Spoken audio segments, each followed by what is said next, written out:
course,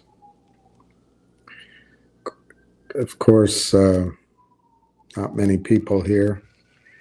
So while we wait, you have to hear my bad rendition of a great song. I don't think I can sing it. Da, da, da, da, da, da. You don't know what's going on. You've been away for much too long. You can. I don't like reading that stupid karaoke.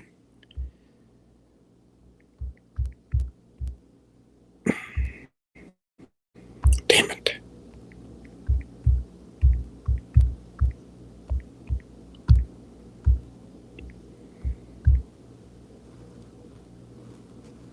There we go.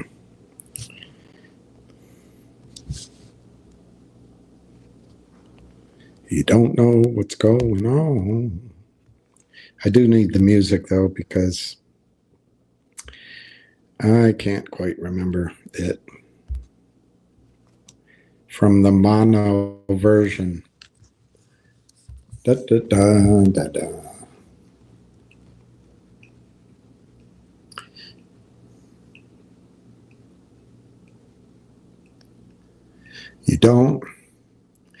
You don't know what's going on. You've been away for far too long. You can't come back and think you're still mine. Oh, out of touch, my baby, my poor discarded baby. I say, baby, baby, baby, you're out of time. Well, baby, baby, baby, you're out of time. I said, baby, baby, baby, you're out of time. You are left out of there without a doubt. 'Cause baby, baby, baby, you're out of time. Who wants to run away? Discovers she's had her day. It's no good you thinking that you're still mine. I can't sing it. You're out of touch, my baby, my poor unfaithful baby. I say, baby, baby, baby, you're out of time. Well, baby, baby, baby, you're out of time. I said, baby, baby, baby, you're out of time. Yes, you are left out of there without a doubt. 'Cause baby, baby, baby, you're out of time. You thought you were a clever girl, giving up your social world, but you can't come back and be the first in line. Oh, no.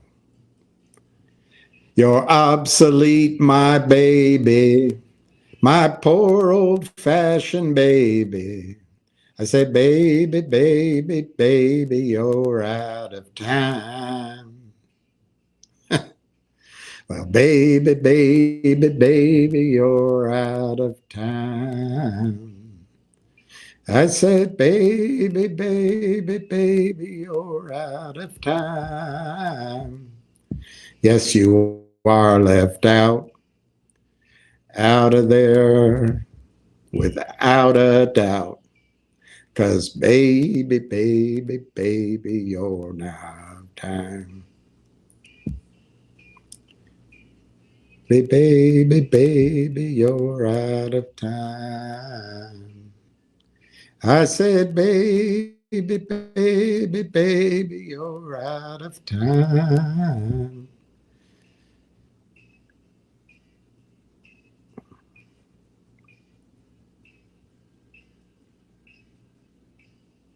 baby, baby, you're out of time.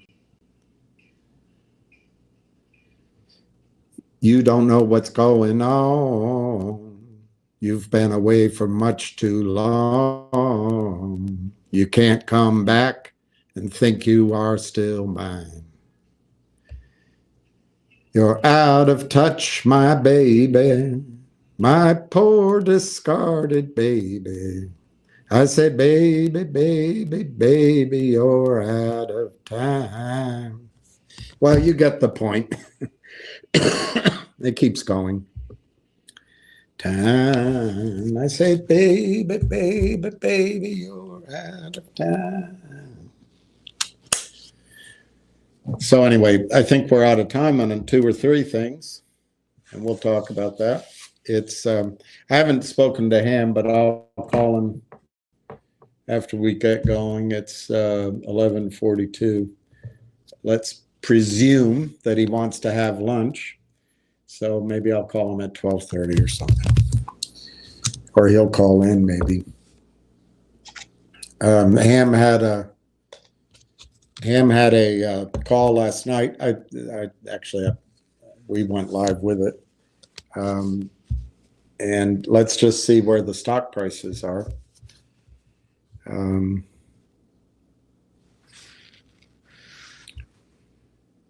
Finger motion is 257. It's strong volume. It's 526,000 shares for middle of the day.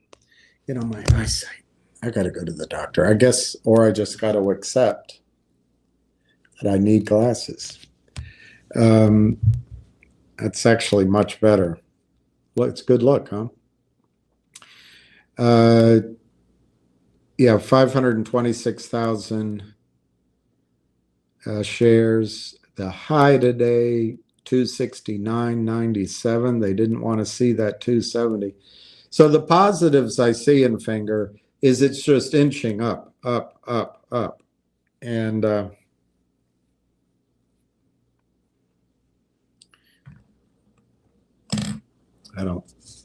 I made my points yesterday. I'm not going to make my points again. Railtown is now 29 cents, 28 to 29. So baby, baby, baby, you're out of time. I said, baby, baby, baby, you're out of time. You're all washed out. How much longer are you going to wait to buy Railtown? 28 to 29. Very low volume, but strong for the stock, 28 to 29. NIXX 2.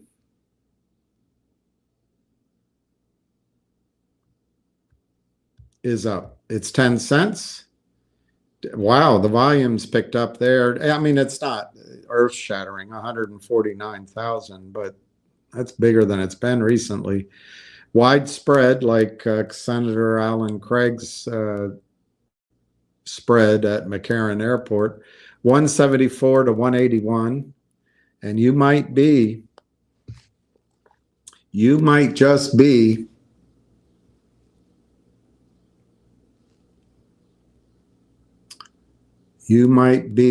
obsolete, my baby, my poor old-fashioned baby. I said, baby, baby, baby, you're out of time. Well, baby, baby, baby, you're out of time. I said, baby, baby, baby, you're out of time. So don't be left out of there without a doubt. Because baby, baby, baby, you might be out of time. So I guess I made my point. NIXX is 174 to 177. G-Bucks is down 21 cents. It didn't rally yesterday, but I'm not giving up on that. It's 258. But it doesn't have that feel. It doesn't have the feel of a next week move. Could be, though.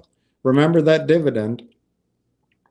So the time to buy these things is when no one's there. And the dividend, I think, is, somebody put it up here, the 10th is the record date on the dividend. And God, that hurts my eyes after a while. Let's see what other scores I can give you around the league. We can check on Lions GME. Lions GME is down 19 cents, 27.24. I guess it's going to do something. But I don't want to make any statements on it because I don't want to be taken out of context. What else? That's about it. That's about it for the prices. Let's quickly check if there's any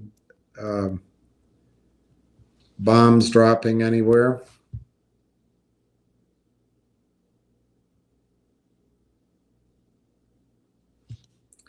I said, baby, baby, baby, you're out of time.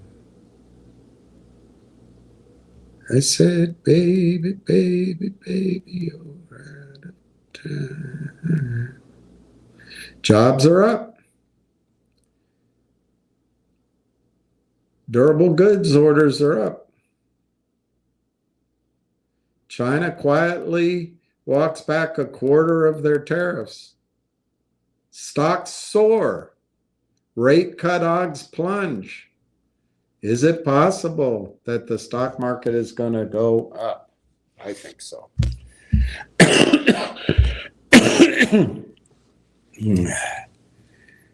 Alan, I wish I could sing, but the as much as I think the Beatles, most of the time I think the Beatles were a better band, I just can't get away from the mixture. And I don't know what makes the Stones, as Mick Jagger said one time, no wonder the Beatles did better than we did. They had 3 singers. We only have 1.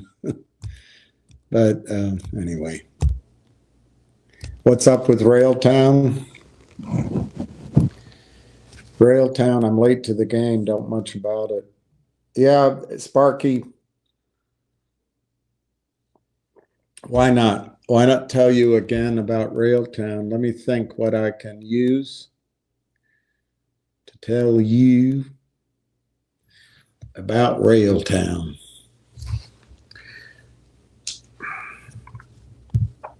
I don't know if Railtown's going to do something next week or not, but the stock price is picking up. And it used to be in the stock market that when prices started moving up, something was up. What could be up with Railtown is they're finalizing their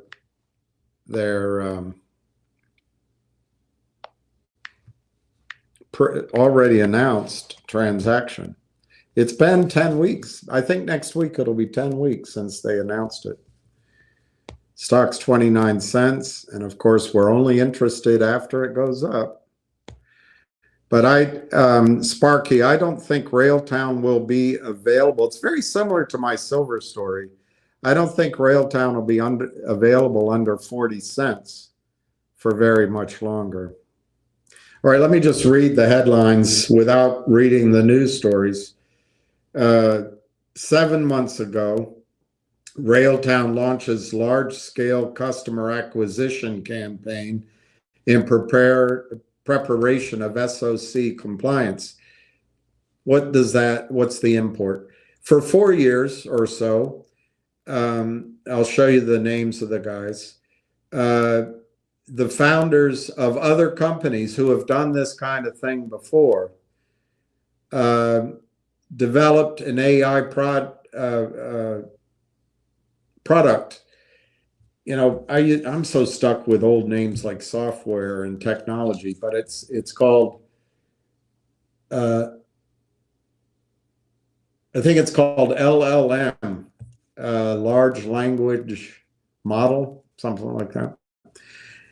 You got to have a new name to confuse everybody. But anyway, so it was an R&D company forever, and they spent millions of dollars. But less than a year ago, the company transitioned to it was no longer R&D. It was a company with a product to sell. And that product, as I understand it, is it's a massively beneficial tool to any company that has legacy software. In the past, if you had legacy software and there was a glitch and you need to fix it or uninstall it and repair it, it's not my field, I'm using the wrong words. It would take a team of people, and it would take a year and a half, 2 years to get it done. It would be very expensive. With this AI technology, I won't say it takes minutes, but it might not even take days. The AI can locate it and repair. You have a couple people working on it, and it's a massive leap in one small step for a man, one giant leap for mankind. Then the next news, 7 months ago, they participate in the Developer Productivity Engineering Summit. Then 5 months ago, Railtown achieves SOC 2 type compliance certification, which apparently is hugely important in terms of getting contracts and getting into blue chip companies, blue chip alliances, everything good. Railtown, 5 months ago, Railtown announces European marketing agreement. The import of this is they've hired 1 or 2 teams to promote the stock.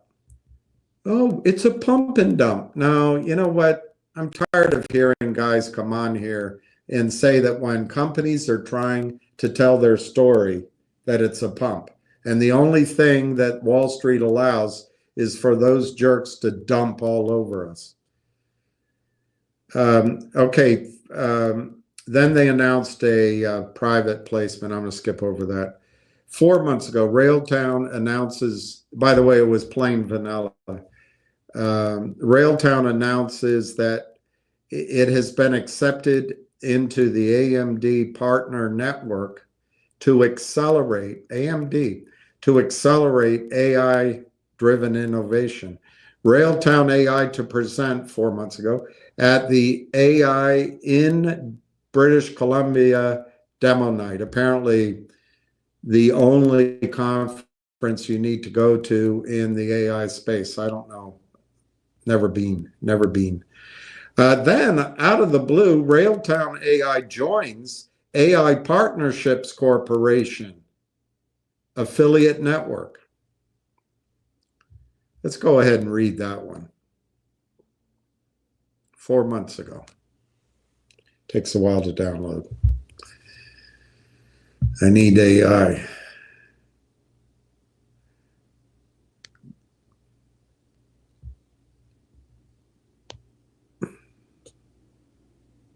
I said, baby, oh, it's not coming up. Out of time. I said, baby, oh. All right. So AI Partnerships Corporation, AIP, is a global network of AI SaaS, software as a solution, service, scintillating product, SaaS affiliate companies that foster collaboration. God, I hate it. Can they just speak English? Fosters collaboration between innovative AI companies and enterprising, seeking cutting-edge artificial intelligence solutions. Hi, I'm seeking a blunt tool that may or may not be effective in the artificial intelligence solution space. Anyway, through this network, AIP connects its affiliates to strategic partners, allowing them to expand market opportunities. Railtown gains access to global ecosystem of over 165 companies, technology leaders, partners seeking and delivering AI solutions to end users. This opportunity will expose Railtown's solutions to additional adaptive customer bases who are seeking innovative products. We are thrilled to join the AIP affiliate network and be part of a collaborative ecosystem driving AI adoption worldwide, Corey Brandolini said. All right, you can go read that yourself. I'm just tired of the bad English and verboseness. All right, so let's see. We got to get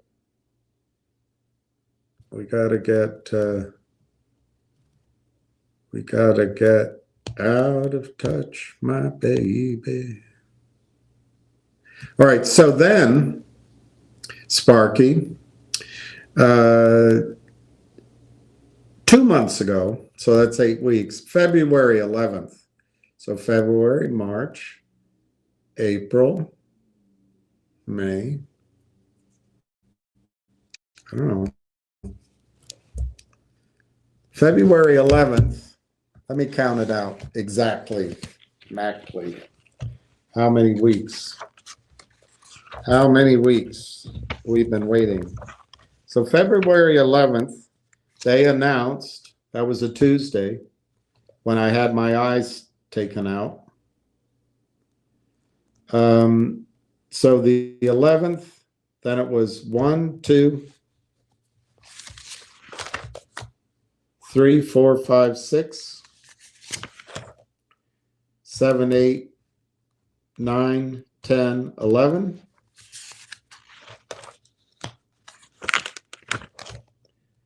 And on next Tuesday, it'll be 12 weeks.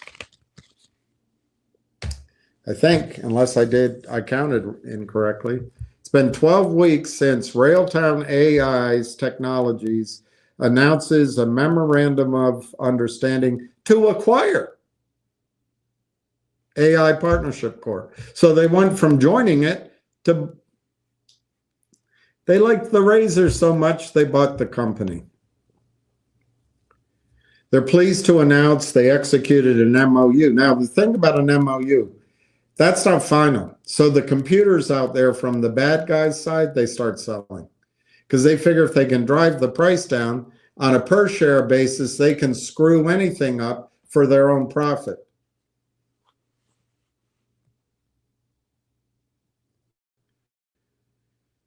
So they have an affiliate of over 160 North American AI software as a service companies providing solutions and tools. This acquisition will create a dynamic organization driving substantial revenue growth and scale worldwide. 13 countries, multiple industries. You can guess all of them. Combination is expected to provide an opportunity to leverage Railtown AI's conductor, spelled like conductor without the E, so that's been patented, it's been registered. So it's very clever. You spell conductor without the E. Anyway, that product is a platform of choice for AI application development. And so they can market this across 160 companies in addition to their own client base. One of the fundamental objectives in the establishment of AIP's affiliate network was to allow AIP, this is the company they're buying, to identify and acquire the best affiliates as part of a broader strategic roll-up strategy. This transaction is expected to provide the resulting entity with the benefit of a public company structure, and access to capital markets. Of course, when you hear things like that with lesser situations, you got to remember there are no public markets. It's just the criminals. But I think in this case it's going to be different because I'll show you. The guys running it have done it before. AIP's established network provides opportunities to grow recurring revenue streams through the acquisitions of some of those companies, which could be enhanced additionally by deploying Railtown AI's proprietary technologies across these affiliates and their customers.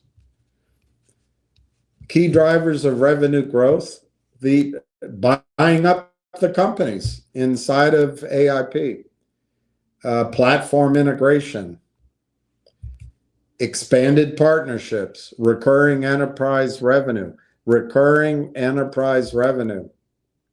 They're going to use the integration of AI-based vertical market applications along with AI development tools across the network. Anyway, it's all words at some point. This acquisition represents a transformative moment for both Railtown AI and AI Partnerships Corp. By combining our Conductor, without an E, platform with AIP's extensive affiliate network and establishment partnerships, that's partnerships with an E, we are creating a powerhouse that will drive significant revenue growth and deliver innovative AI solutions to businesses worldwide. The opportunities ahead are immense.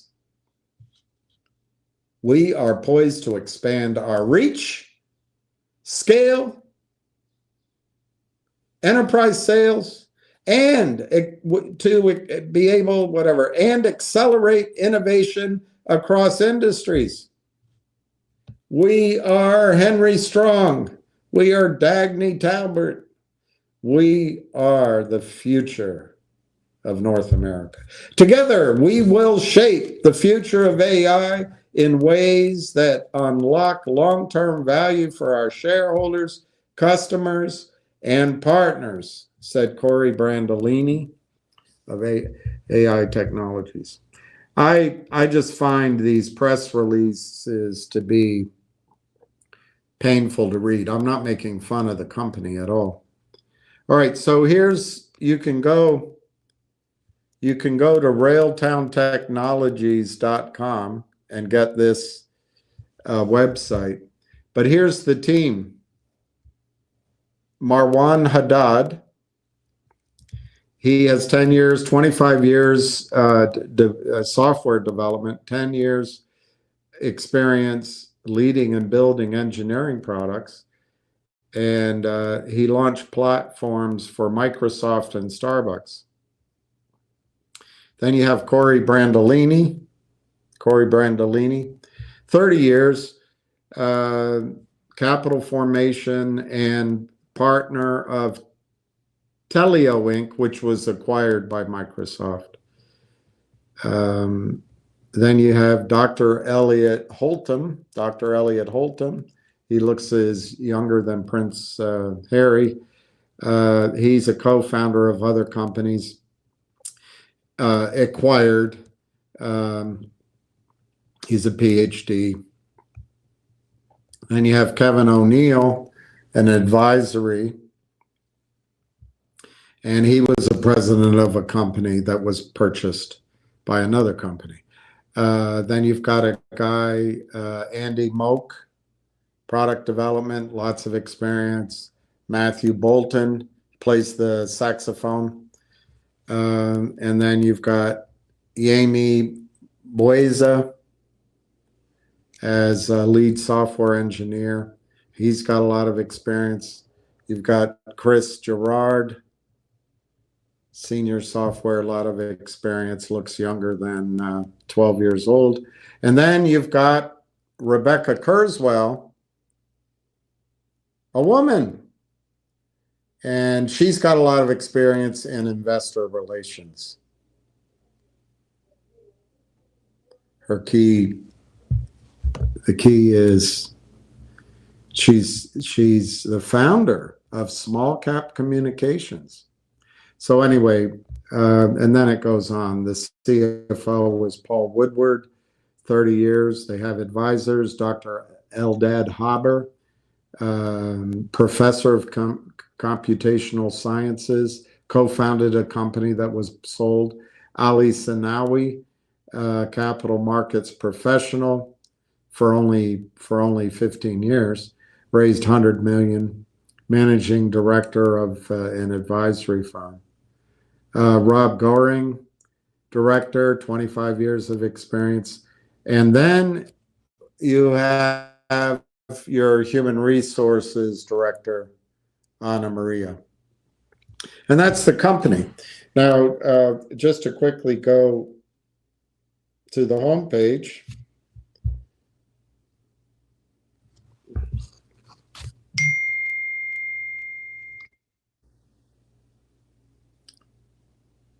Here's the company's products, conductor. I don't know why my hand is shaking. Maybe I'm getting Parkinson's. I'd hope not. Rail tracks, Lang tracks, and whatever that is. Shredder without the E. Here are their partners: Microsoft, AMD, NVIDIA. Here's their main product, conductor. That's the revolutionary one. This is Lang tracks that does something very important. This is rail tracks that builds a better something important. And this is Shredder, which is disruptive. Here are the markets. These are the two markets they're going after. 2023 to 2030, they're the first mover. It's proprietary. And the market is going to grow into hundreds of billions in both cases. So the first market is going to grow from 4 billion to 17 billion, over a 10-year period that we're already in the middle of. The second market is the 100 billion that goes from 23 to 2030, 43% compounded. It's a $132 billion market. And then you can find the investment highlights. You can get the team again. You can get the latest news on the website. Okay, let's quickly look at what Rebecca Kurzweil said on Twitter, and then I'm going to be done.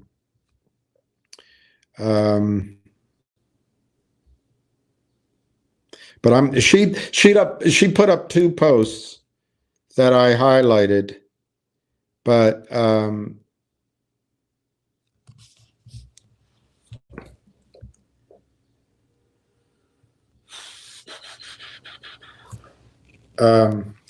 she took one down, so I'm only going to show the one that's still up to you.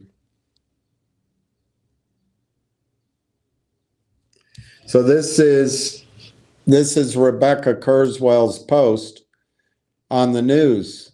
This includes, so when she's announcing it's exciting, they're buying AIP. This includes two guys there. You can see their names. I can't read it backwards. John Ruffolo and Omer's. They were the founders of Constellation Software, which went from pennies to almost $5,000 a share. It took years, and I know we want things overnight, but that stock trades under the symbol of CSU. Those guys are in there. Now, the second thing, let me just see if the second post is available. I don't think it is. It's been deleted. So I'll leave that. I'll leave that to her privacy. Now, my theory is, Sparky, initially, the reason I liked Railtown is these big companies, let's say a Microsoft, they have their hands in everything. And you would suggest, well, why don't they just create the conductor product? Well, they don't. They don't have the bandwidth. They don't, even though they're richer than Bill Gates, they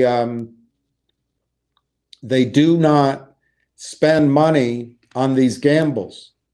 So a guy like Brandolini starts a software company, he gets it up to sales, and he builds a client base. Microsoft buys them. And my understanding is the multiple in the AI space runs from 20 times revenues as high as 40 times revenues. So my initial mention of Railtown was based on that the company had been R&D forever, flatlining at a low value, and then it's going to gain customers and be bought out, which would be a hockey stick rate of return. What I think's happening now, based on the news announcement, is they're buying their future, and it's big. The post she put up stated the size of the revenues. I'm not going to state it, but I will say that many of the companies in the AIP have existing revenues. So I would guess those will be the first ones they roll up. I think what's going to happen is now 12 weeks later, when they finally wrap up all the multiple documents that makes that MOU final, and that's the risk. I'm assuming they're going to get it done. There will be clear revenue, and there will be an ability to calculate that the stock. I'm going to give you my target on the opening day, and I'll explain that in a second. I think they're going to be able to give a value of future revenues and growth based on all the metrics in the AI space, that the stock's not worth 30 cents, it's worth 350. That's my prediction. Now, let me just clarify. It may take days to get to that opening price that I'm talking about, days or weeks, because, you know, information has to get out. People think and talk, and analysts. But that's what I think that you're looking at, is a stock whose value, the perceived value per share of the stock, essentially overnight. I mean, it could be 2 weeks, could be a month, but that's essentially overnight in a 5-year development plan. Essentially overnight gets revalued. And I'll say it again, my target is 350 a share. And that becomes the basis from which the company grows in the future. Now, don't take that as rock solid, because that's the number I picked. Now, what are the risks? They use Canaccord as their investment banker. Canaccord is a motherlode, is a collaborator, is a facilitator of naked short selling and criminal activity in the United States market. Canaccord is a piece of shit. Any company that goes along, including Goldman Sachs, they all are. But Canaccord also probably has a lot of good people, and it's a big company. And not everybody knows that what they're doing over in stock loan. and the deals they make with Moez Kassam. So there's a risk there in terms of the financing that Canaccord gives. That's a risk. On the offsetting side, let me tell you the offsetting side. Nobody's been able, this book here, I doubt I can find it right away. But let me just quickly look. When you make a tender offer for a company,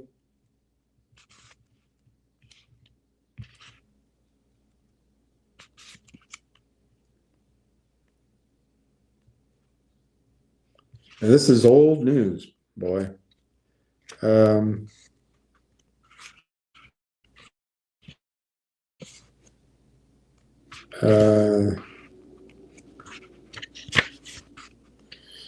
Yeah, I highlighted too much, so I can't find it right away.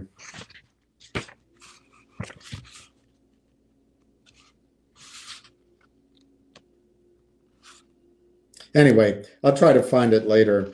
But once you announce a merger and acquisition, you can't buy any stock. It's against the law. The criminals that use Canaccord, use Roth Capital, use Alpine, they can keep colluding and selling because everybody at the SEC is trained to go after the CEOs. The criminals, ignore them. So anyway, that's I think Canaccord is both a risk and an opportunity because everybody involved in this deal, from the Constellation guys to the investors in Railtown to all of the good clients at Canaccord, can't buy the stock. They haven't been able to buy the stock for 12 weeks because there's a corporate action pending and they know about it. So my theory is, Sparky, that once they finally get through this process, which was supposedly only going to take a month, and it's now 3 months later, the pent-up demand for a stock that's revolutionary, it's AI, and it's got proven growth is going to be off the charts. And I think that buttresses my belief that the stock essentially will open at 350. It's 30 cents now. I don't know how the press releases will flow. I don't know how lawyers will act and regulators will react, and I don't know in Canada what the time frames for notification. I don't know any of that. So maybe it doesn't open. Maybe it first goes to 90 cents, and then it bubbles around, and then it pops to $182, and then somebody comes in big, and it tries to get to 5 and settles at 350. That, to me, that would all make me correct in my projection that the stock essentially is going to open at 350. Could take a week, could take a month, but essentially, I think once it's revalued, I think it's a $3.50 stock. All right, that's too much on Railtown, but I answered your question.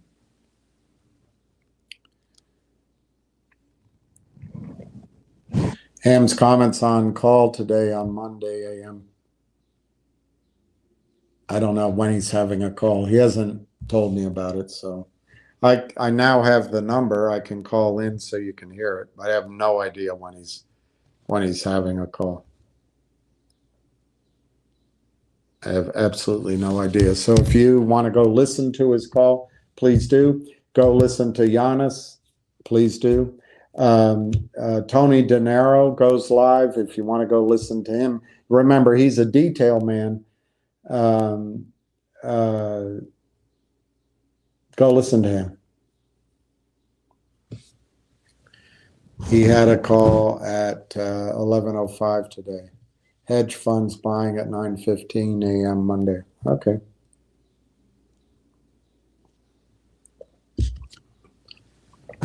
I didn't miss the call. I wasn't told about it. But all right. So good for him. He talked. He had a call. Please link Yanni's channel. I have no idea. Giannis's channel. I have no idea. Apparently it's on Twitter. It's not on YouTube. It's on Twitter. But Giannis has your interests at heart. Tony Denaro has your interests at heart. A bunch of people who don't really have real names, they have your interests at heart. Yeah, I'm sorry I was singing while he was going. He didn't tell me he was having a call, so the fact that I didn't play his call and I wasn't on it, that's on him. I'm here. I would have set it up, but I don't. It's not a big deal. You know how to get on Twitter. You know how to dial into his calls, and it's recorded there. You can hear it. It sounds like the summary is there's going to be buying Monday morning, and it could be interesting.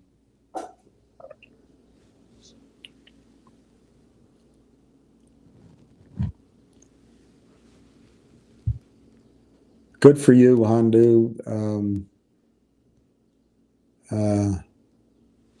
Yeah, Brandon, I think G-Bucks will go. We've seen 10 twice in a few months. With G-Bucks, I mean, Brandon, one theory with G-Bucks is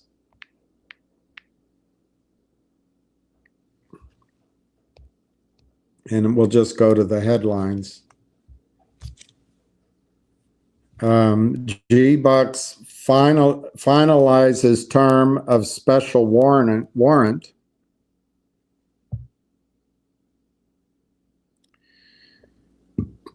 And the date, 1 for 10, $4 warrant. Ex-dividend date is May 15th. The ex-dividend date is May 15th. So depending on how they can write the contract, sometime between May 13th and May 15th, it's got to be their own personal deadline. Why? Because these are all similar stories.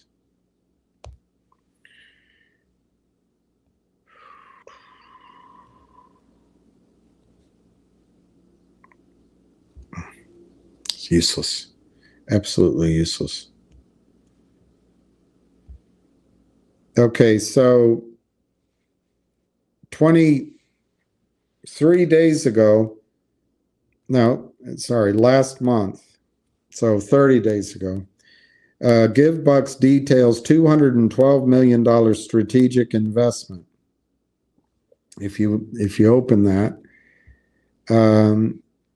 today announced the intended sale, and the shorts love that, intended. It's not final, so let's destroy the price, and then the agreement will fall apart because the price is down. I don't think that's going to happen here, by the way. Today announced the intended sale of 30% equity in the company. Well, if the guy that's putting up $212 million for 30% equity wants to just give away 10% to everybody else, they won't get it done over the next 2 weeks. I think it's much more likely that if he's going to do it, he wants it to be finalized before that ex-dividend date. So I think G-Bucks has kind of got that time frame on it.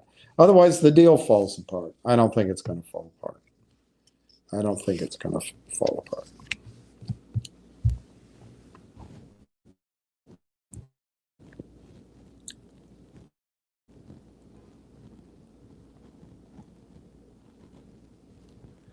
Oh, Gronk. Gronk still needs a big hug. He doesn't allow you to hug him, but he still needs a big hug for as long as he will tolerate it.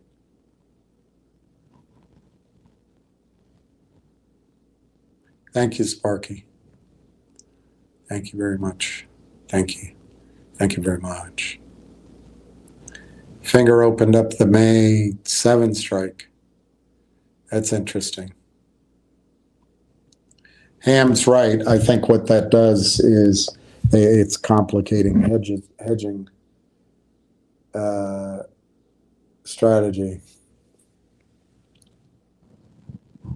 Keith Richards sang Happy, and before they make me run, gotta move.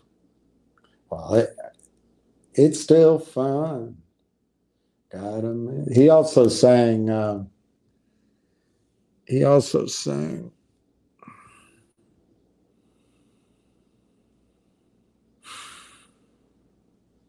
gosh, my brain. I used to have a steel trap for a brain. Now it's Joe Biden brain.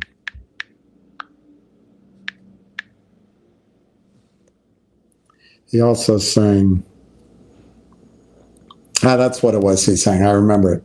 He sang, darling, there's talk around town about a girl who spreads love around. Lips of red and eyes crystal blue. Darling, say it's not you. And then there's some music. They say, it's a George Jones song of all things. They say each night she comes in alone.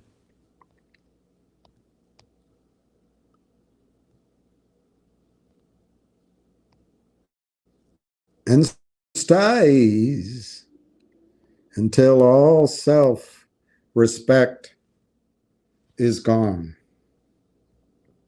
Let me make sure that lyric is right. And each night she leaves with somebody new. Darling, I wish I could play it for you. They just give me strikes. Say it's not you. Oh, there it is, full lyrics. Darling, there's talk around town about a girl who spreads love around.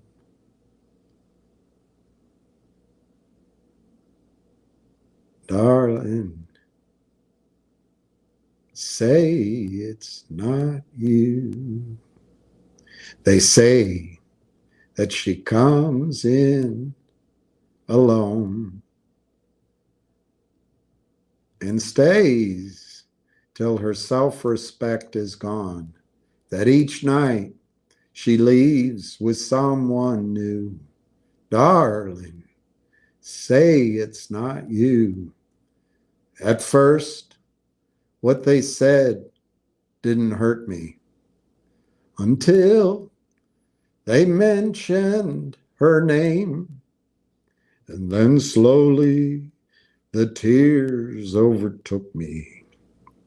'Cause her name and yours is the same. Each night till the breaking of dawn, I'm praying that you're not the one. Tell me, love, say it's not true. Darling, say it's not you. Anyway, Keith Richards sang that. Still does. Still does.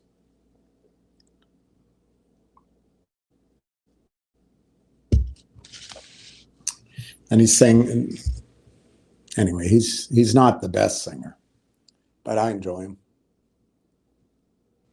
Wolf, is that the same one that we used to play? Or is that WULF? Anyway, if it's that nuclear power one, I think you're making a good bet.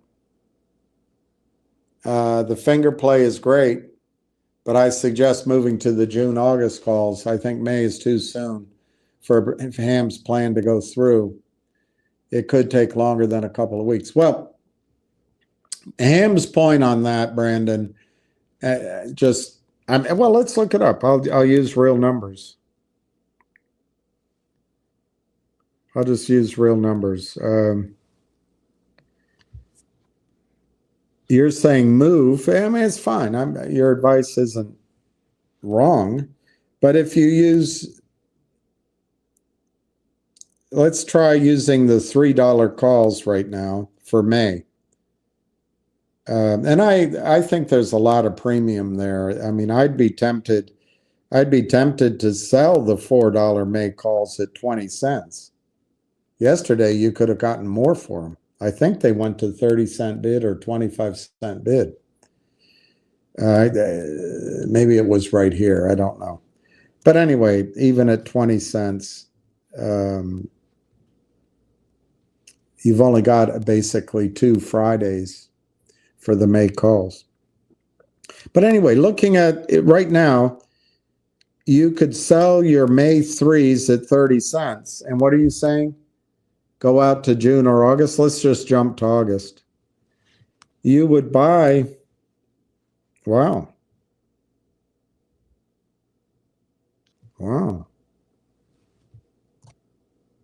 I take it all back. Oh no, here it is. Here it is. Sorry. I don't take it back. To go out to August, you pay 70 cents for the $3 calls. So instead of, you got to add money. So instead of paying, let's say you're just buying today, you pay 35 cents for the May $3 calls. My opinion, they could. I won't say they will. They could expire worthless, or they could expire for less than what you have. If the stock goes down for a few days, the bid could disappear. On the other hand, the stock looks strong. Ham might be right, and it takes off. But regardless of your point of view, the May $3 calls cost you 35 cents. A lot of money for 2 weeks, granted. But if you go out to August, they're going to cost you 70 cents. So Ham, or in June, they cost you 55 cents. So Ham's view, and it's a view, is why not buy the May calls if they expire worthless on a Friday? That Monday, the next Monday, you can buy the June calls or the August calls. Let's just use August because the arithmetic is easy. But it's the same theory. Right now, you pay for the May calls 35 cents. To buy the August calls, you pay 70 cents.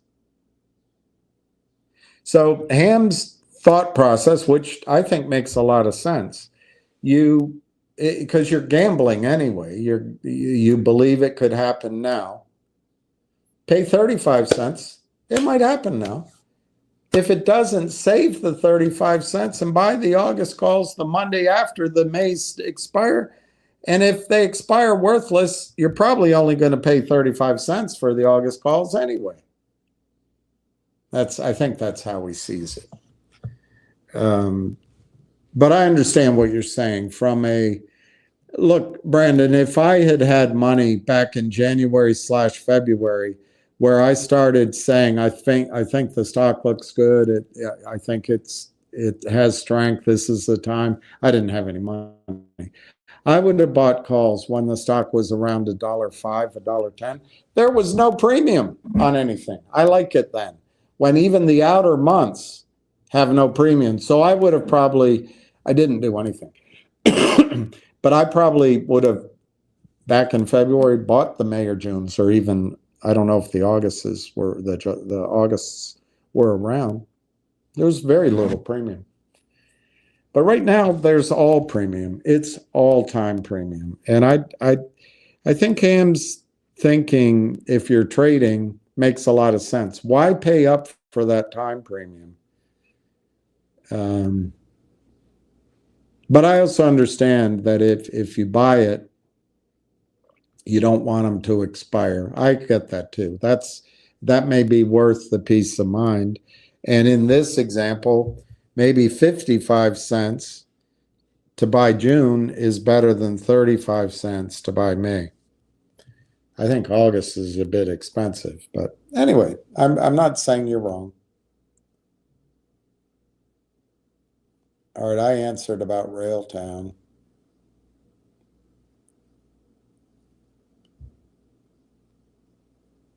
Just got off the call with Ham. Sorry, I didn't know there was a call with Ham. So I'm glad he's working hard. Stones are the best. I've seen them in concert 9 times. I don't know how many times I've seen them. Not that many. Maybe 3 times. Maybe 4 times. I don't know, something like that.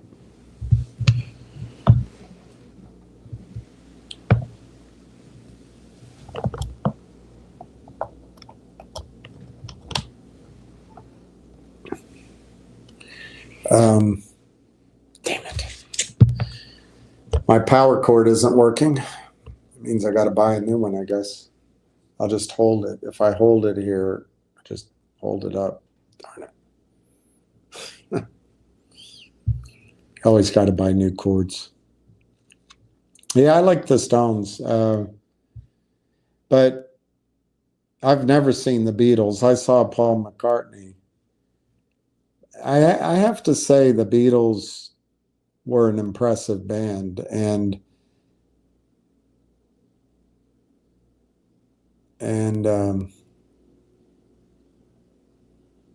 Mick Jagger said, "Hey, why compare us? They stopped recording, 40 years ago. We're still around." He's got a point.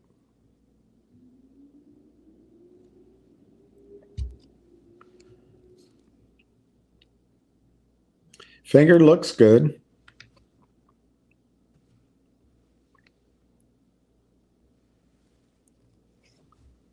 $257 to $263. I want to sell some calls on Finger with $100 strike. I think that would be stupid. But you do what you want.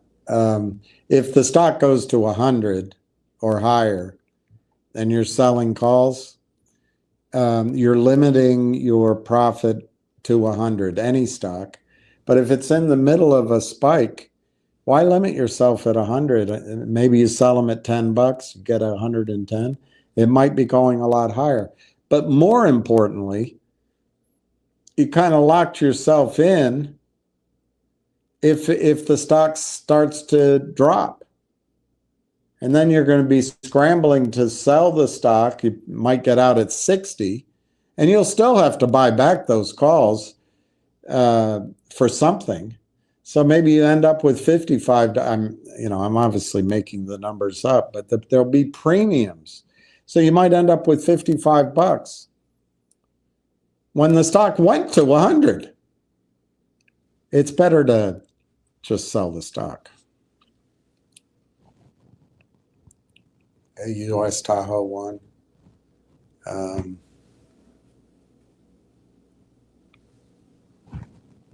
Securities sold, not yet purchased, market maker exemption. All right, hands free. Let me see if that keeps working. I hope it does.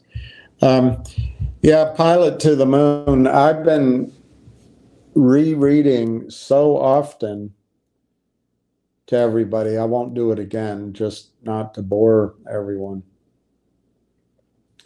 But the Clinton administration in 1994 changed the UCC laws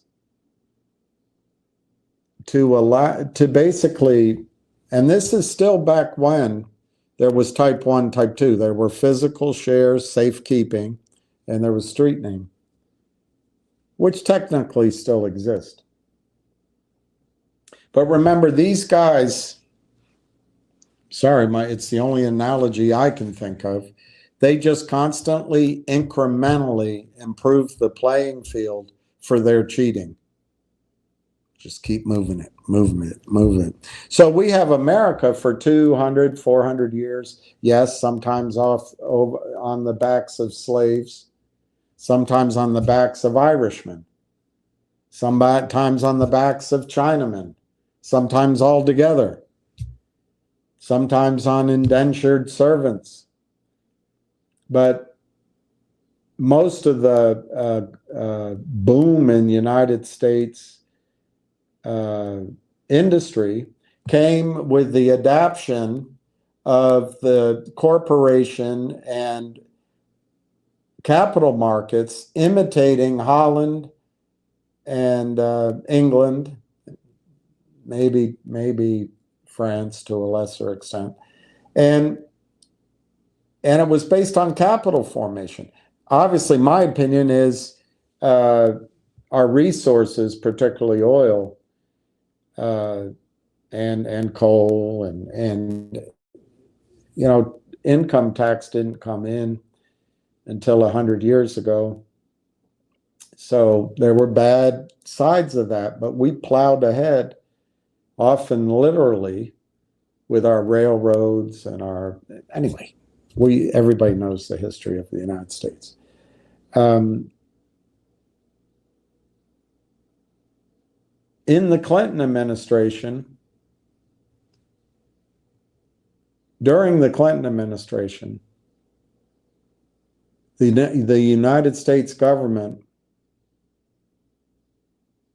decided that all of that industry was great,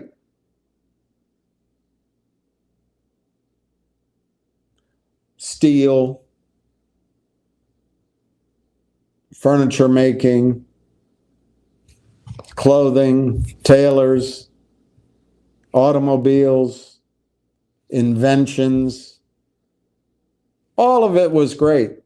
But the Clinton administration decided that the most important industry in this country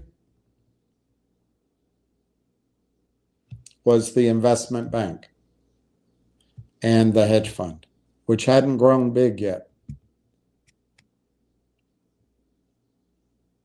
So what they did is they allowed, from that time, 1994, the banks to take your securities,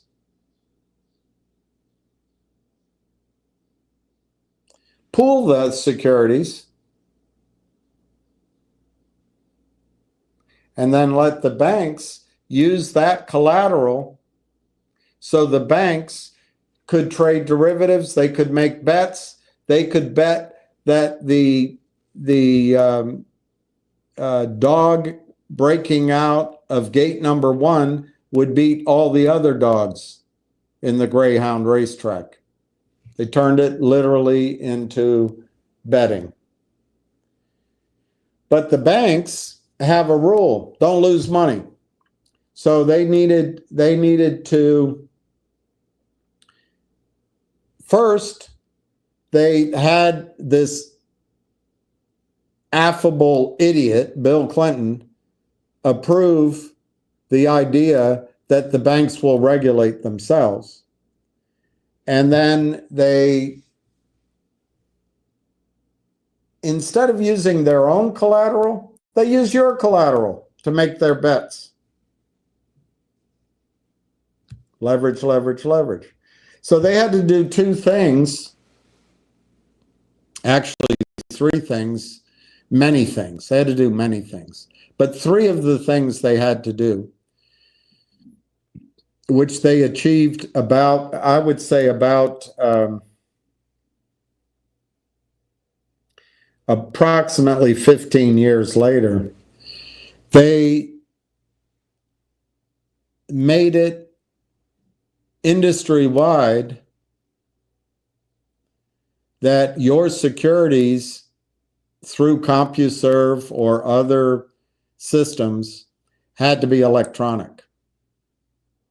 So they essentially made everybody that has an account on Wall Street move their stock from safekeeping into pools of collateral that don't belong to you. They belong to Goldman Sachs to use as collateral against derivatives. They did that. Then they had to get Reg Show passed, which gave them a market maker exemption.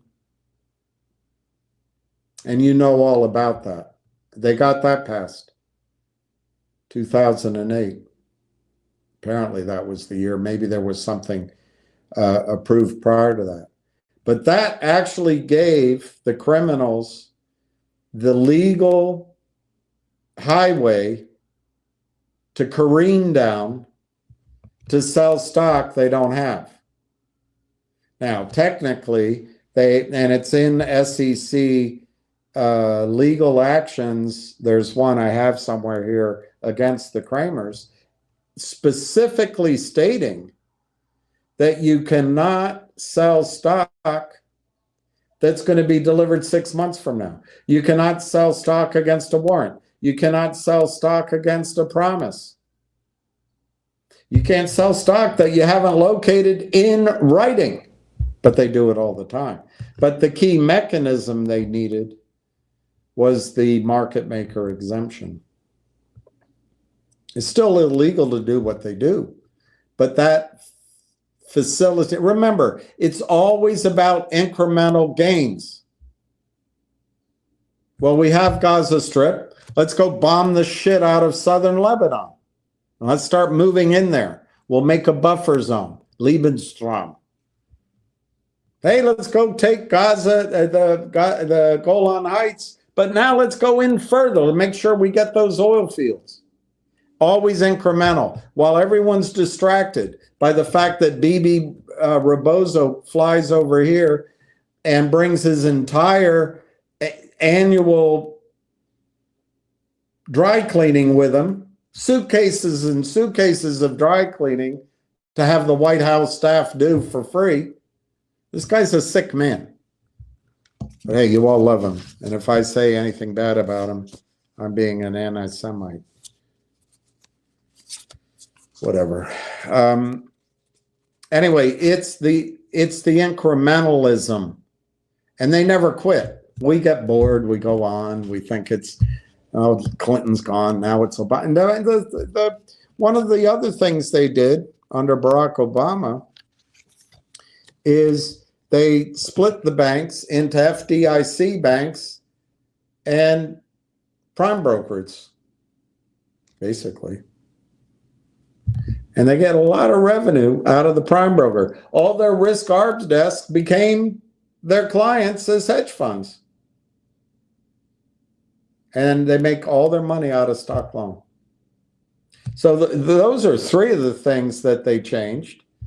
I mean, obviously, other things. They've got the Merrill Lynch rule passed. Any stock under essentially $5. Not only will the thundering herds of wealth advisors not recommend that stock to their clients, if their clients bring that stock in, they're going to tell them to sell it. That's what Finger Motion's dealing with right now. And they took away the uptick rule. They brought high frequency trading to the over-the-counter markets and the NASDAQ markets. Paid off Adina Friedman, $2.5 million a year. Paid off this smiling idiot, Charlie Chucky Cromwell, and his whole team. They had giggly smiles on their face. But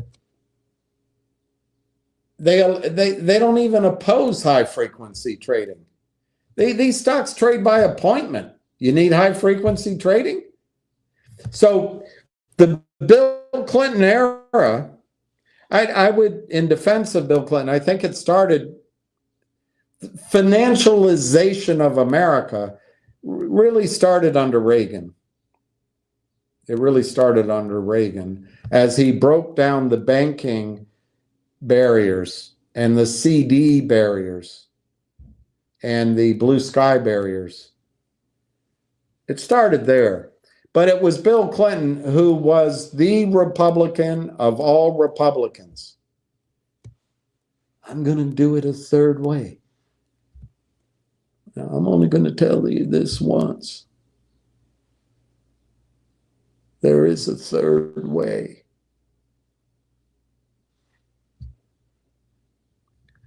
There isn't a third way.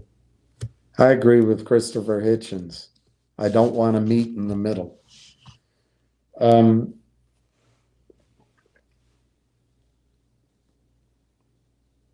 So Bill Clinton really decided to put the idea of financialization of the U.S. economy on steroids.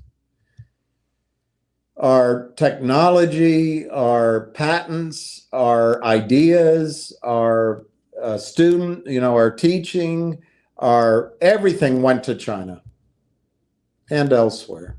Everything. But what remained here were the balance sheets and the hedge funds and the ETFs and the mutual funds. That's Bill Clinton. It of course, with any Republican president, they loved it. And then Obama really disappointed me. There wasn't a bankster that was even brought before Congress to answer for the destruction of wealth that happened in 2008. And maybe that's because, it's because my relatively long-standing 2.3 million account evaporated when Lehman Brothers went down. I wasn't using options, but the companies I invested in were using, they did forward sales of their oil and natural gas. So Bear Stearns goes down, Lehman goes down. They're naked. Wall Street shorts them down. So let's say it was 2,150,000 in the space of 30 days, 45 days, it was 150,000. And it wasn't one stock, it was many stocks. So maybe that's why I'm angry at Obama. But Obama didn't do anything for anybody.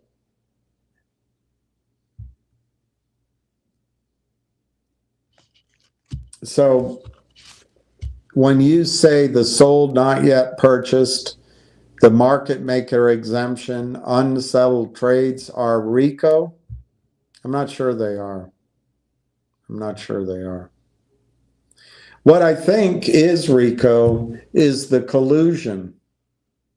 And I get in a shitload of trouble when I point out, and I do it not so much to point out that there's any way to change the whole industry. It's like saying, like Norm Macdonald's joke about Marlon Brando saying that the Jews run Hollywood. And in retaliation, some group of, I don't even know, some group of Jews made it snow in New York in the summer.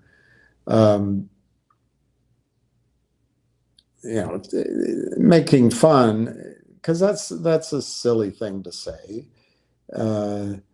But if I were a CEO and I did a deal with a no-name company like Lynn Partners, and the guy that ran it is Jewish, Jeff Easton, and then the lawyer that comes in is Jewish. I've never heard of the law firm.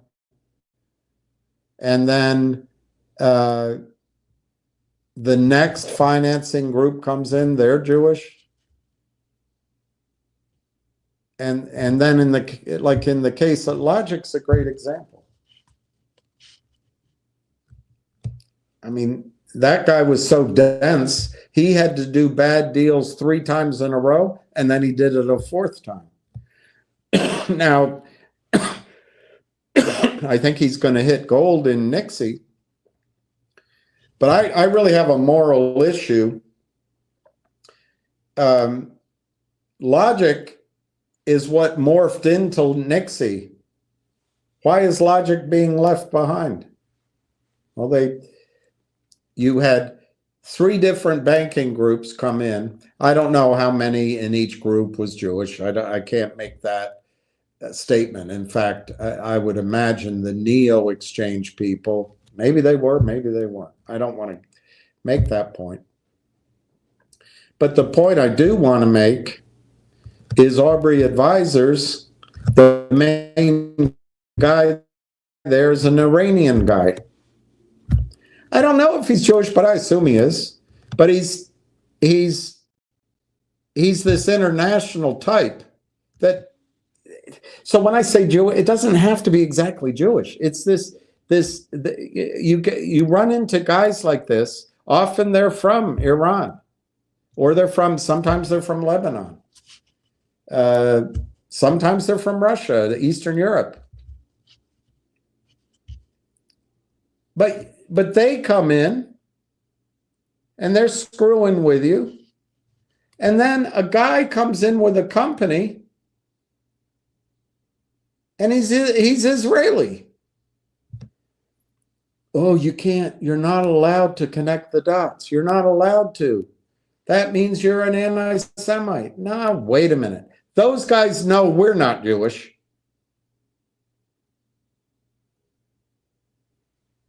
So there's no way to win this argument. But I submit that the CEO has a responsibility to have his alarm bells up. Are you MedLab Essentials working with Aubrey Advisors? Did he ask that question? Of course, it's just one characteristic. It's just one characteristic. But I think it's incumbent on a CEO who's in charge of your wealth to see ghosts around every corner. In the case of Logic, he didn't do that.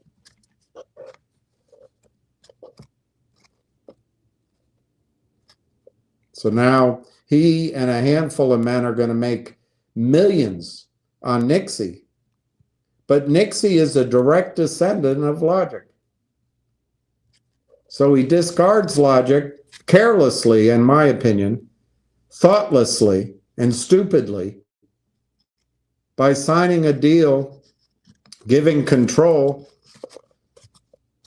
to a CEO who, in my opinion, clearly is working with Aubrey Advisors. You can't prove it. I find your point of view ridiculous. It's anti-Semitic. Well, whatever. Where's the stock trading? Where is the stock trading? Anyway, I got off track.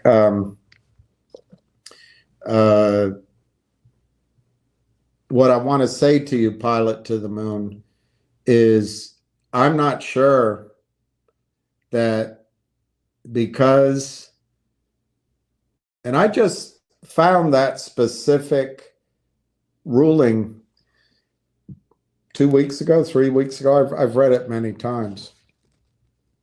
But since that, I've been thinking about it a lot.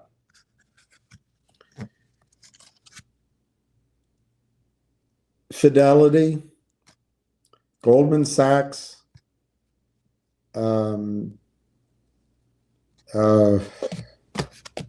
SAC, Citadel, anybody who custodials your securities at the DTC has a right. It's not even a right. It's codified. It's what they all do. It's a standard course of procedure. You put up the money, you buy a security, and the securities are pooled in the name of your financial institution, Fidelity. They're pooled in the name of Fidelity at the DTCC. Fidelity has the right, under Bill Clinton, to use those securities as collateral. Now, in defense of Bill Clinton, back then, it's a small defense, minor defense. But back then, you as an investor could tell Fidelity, I don't want my shares in street name. I don't want my shares on margin. I want them secured in my name, held in safekeeping. That was in the 90s. Fast forward to somewhere around 2010, every brokerage firm informed you we no longer hold certificates in safekeeping. Everything became electronic. Everything. They put barriers up for you to get physical shares, cost you money.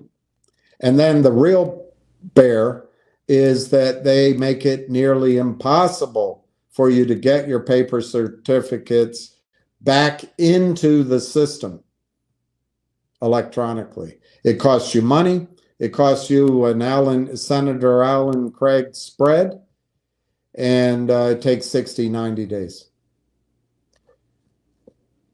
So effectively, they made everyone want to be in the electronic system, have to be in the electronic system.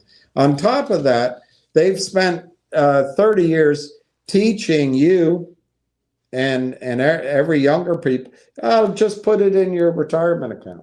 Just put it in your mutual fund. Just put it into an ETF. Just put it into managed money. We'll just do that. You don't want to buy these stocks. Just put it here. Professionally managed. Fees, fees, fees, fees. Those ETFs are where the hypothecation, lending of the collateral that Bill Clinton said you can do, and then they lend multiple times the same collateral. It's all legal under the UCC. I don't, of course, Bill Clinton wasn't smart enough to figure out that they would abuse the system. You know, in theory, it's legal to short stock by borrowing stock from somebody else. So Pilot, you have 1,000 shares of Exxon, you lend it to Molly May, and she pays you something, and then she gets dividends, she can borrow against it. But what if she lends it out? It gets complicated quickly. The first loan out, you could argue, is a legal loan, but then the next ones, and they happen. And so a lot of it is done that way, the stock loan department, but a lot of it is derivatives. That's why the options come out on Adena Friedman stocks. That's why Alpine takes over a position from the Kramers. They can do a deal somewhere to hedge their risk, I suppose. You can't prove it. I find your comments ridiculous. As a lawyer of 51 years, I find your comment, look, luckily I'm not a lawyer. I'm not bound by what's entered into evidence. I see all the evidence I need to see right in front of my trading accounts. So anyway, back on point. Sold, not yet purchased.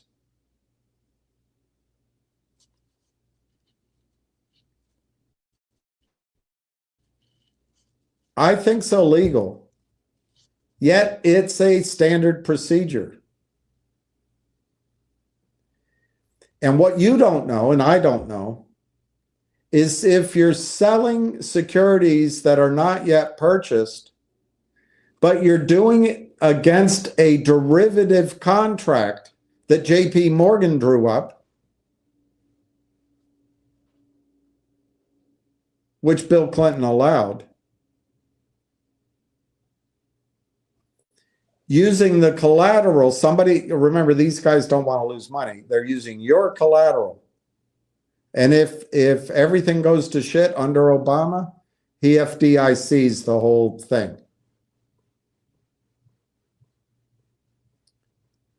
So the collateral is there for the derivative, and then the derivative becomes the other side of whatever this scheme is to sell stock not yet purchased, but it's hedged.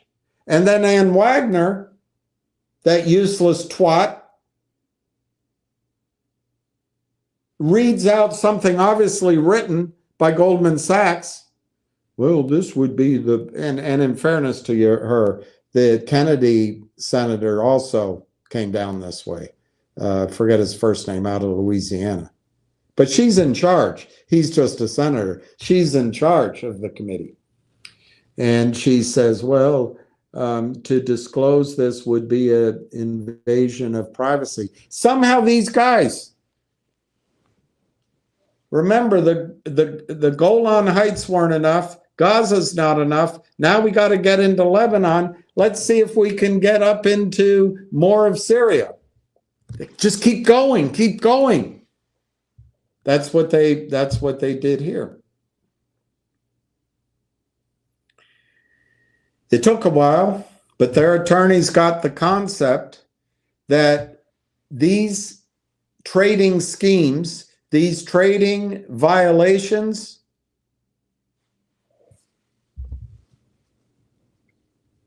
are trade secrets.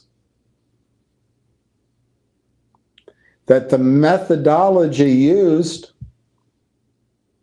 is a secret. And if it gets away, it's privacy. If it gets out there, it affects our business. So nobody knows exactly what goes on behind closed doors, and that's Ann Wagner.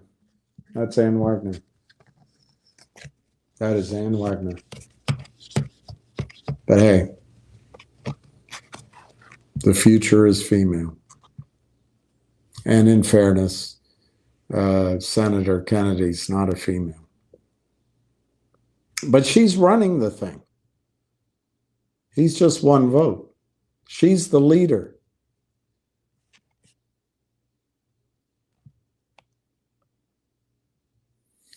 So I don't think the security sold, not yet purchased, is racketeering.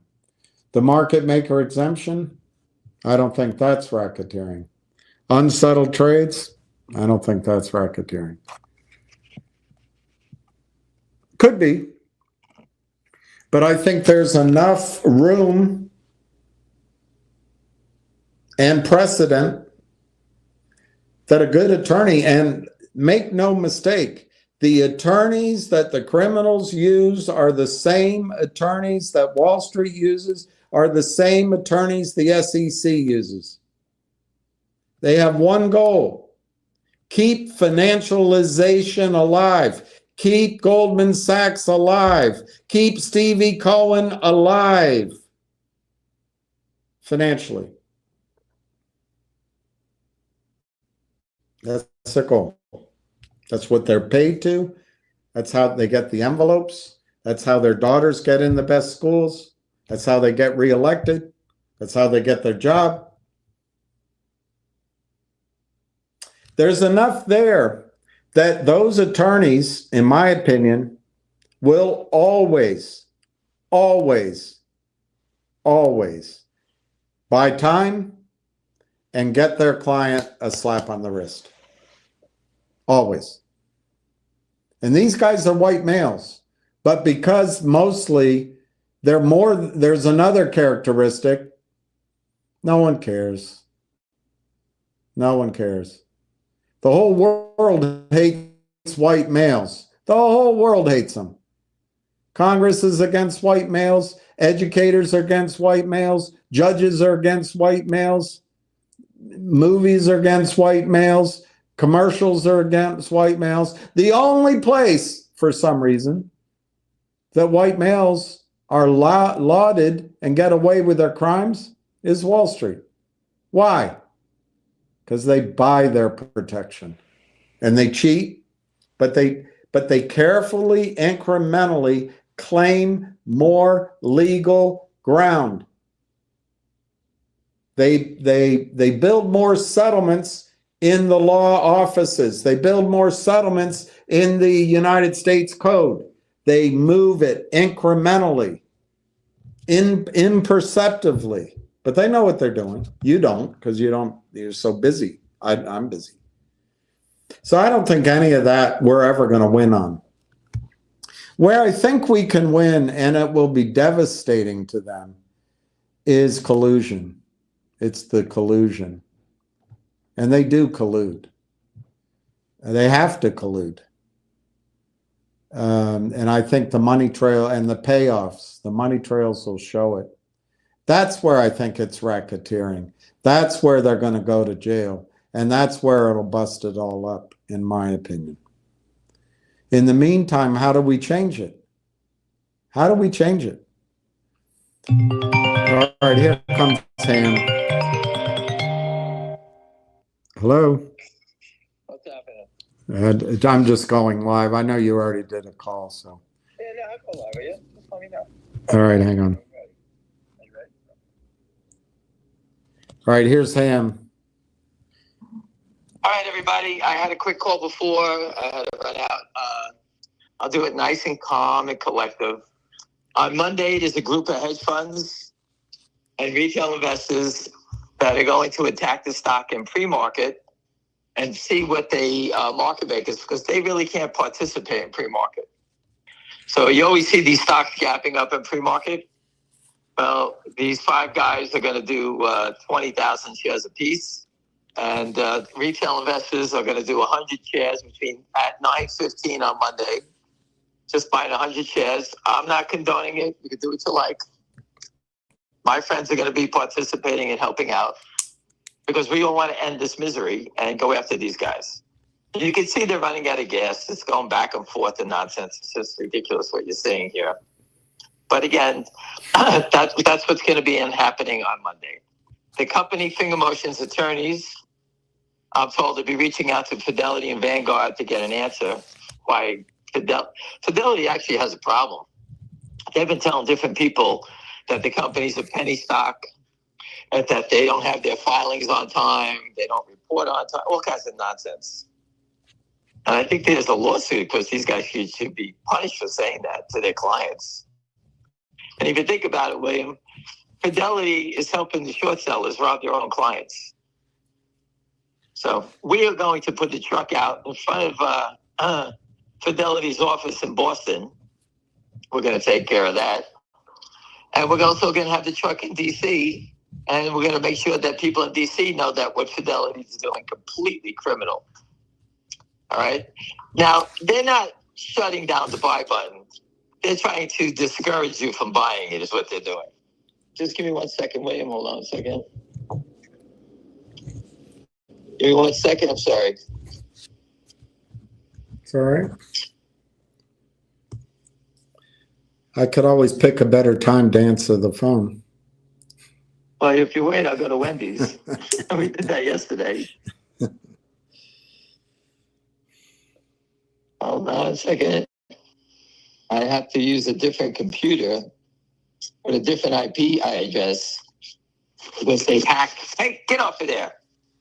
They hack my iPad all the time. So they keep kicking me off of Twitter. So I have Twitter open up on a new someone else's what do you call it? Their computer, their what do you call it? Their computer, whatever the hell you call it. And so I'm on there, I'm on here, I'm over here. I'm getting tired of doing it, I can tell you that. But let's get back to what we see and what's going on here. All right. So you know the attacks coming Monday, and these people have every right to do it. We watch them do it to us all the time, and they're just going to sit there and say, okay, everybody. So they think they're going to have 500 people buying 100 shares like a machine gun, and with their 120,000 to buy at the market, think about it. This stock could just break through 3.5, going to 4. You see these stocks in the morning of $3-4 in pre-market. So why not let us do it, right? Mm-hmm. I'm in. I have my friends. My cousin's going to go buy it, his friends. I talk to them all. We all say, yeah, I'm in. So that's what we're doing. You don't have to do anything. No one has to do anything. Just let you know if you see it. That's what's going on. All right. We know the company's Roth report's coming out. I do not know it. I do not work for Roth. My friend can't get the information because there's a wall between the analyst and the traders on the desk, so I can't get that information. We all know the special dividends coming. That's in 20 trading days, I guess, May 28th, because we just turned to May 2nd now. And we know that's coming. We know the attorneys are calling up Fidelity to get answers on what they're spreading misinformation. And what else do I have? We have the President of the United States. We have Elon Musk. We have the Doge people. We have Devin Nunes. And who else do we have? We have everybody fighting to expose the short. And for people that like to do a little legwork, Queer, Nancy, Tom, Mary, Quantum Biopharma. Okay. Check out and I'm not telling you to buy stock. I'm telling you that I spoke with the CEO, and he's got some court documents coming out next week about a lawsuit versus the shorts. And if anyone, I would like you to read it. If you find something interesting in it, in case I forget or I'm not here, obviously I'm traveling, that keep an eye on it. And he thinks it's going to be earth shattering. I don't know what it is, but pay attention to him. This guy's a real deal guy.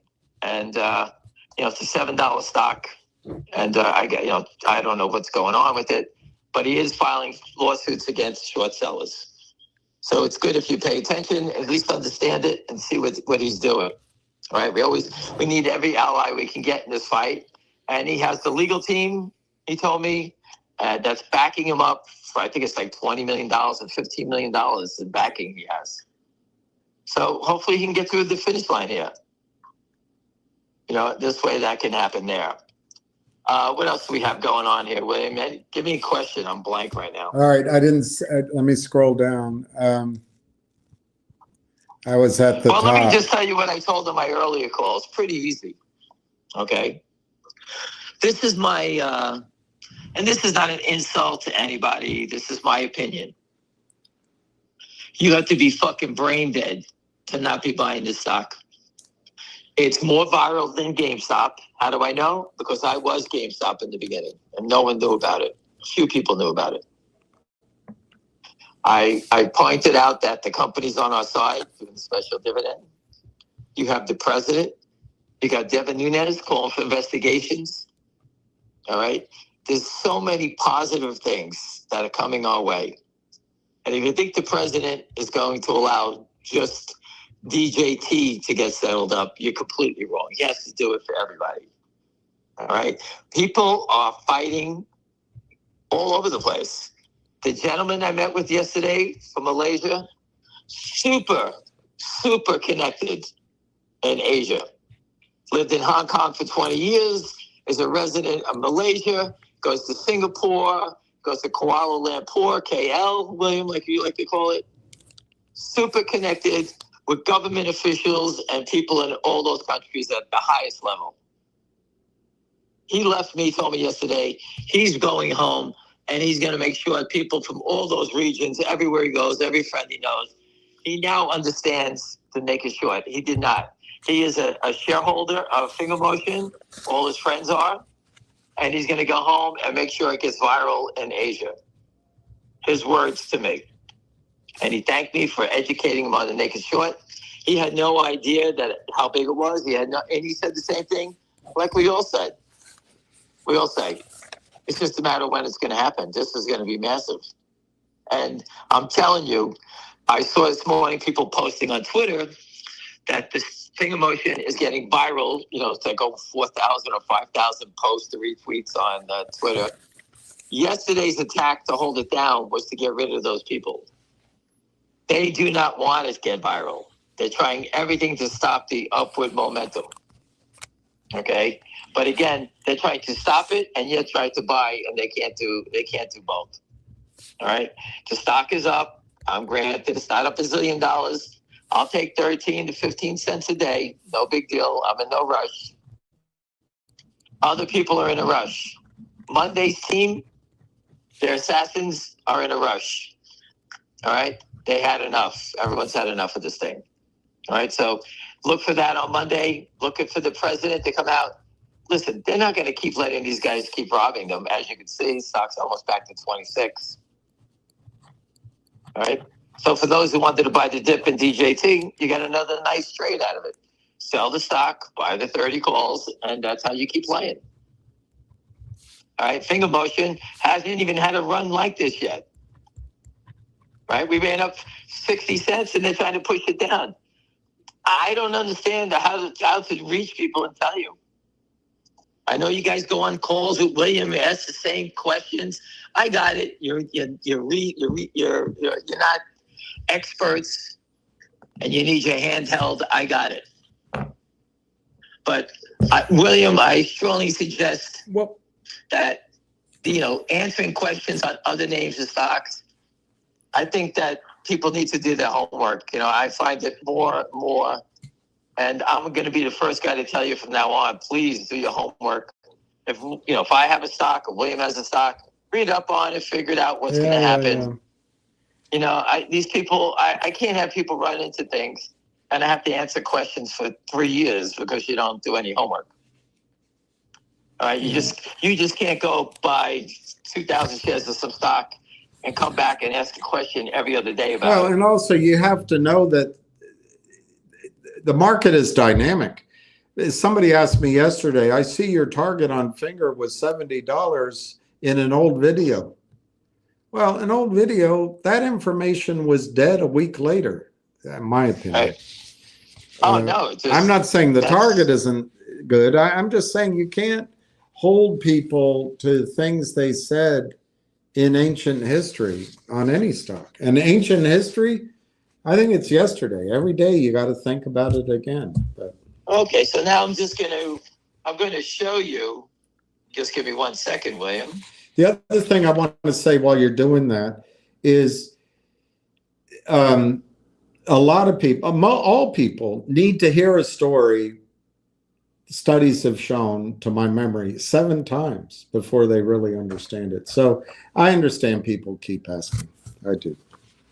Of course, no one understands why I get so agitated. I do get agitated. Hold on, I'm just going to read it. Just let me get ahead of what I'm typing.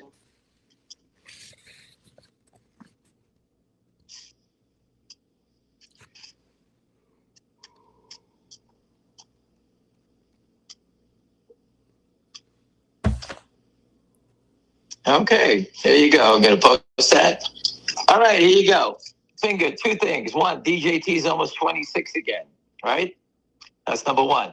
Number 2, everybody on this phone, clean your ears again, is up $5.41. Root, R-O-O-T, up $5.41. And what's the volume? What's the grand volume?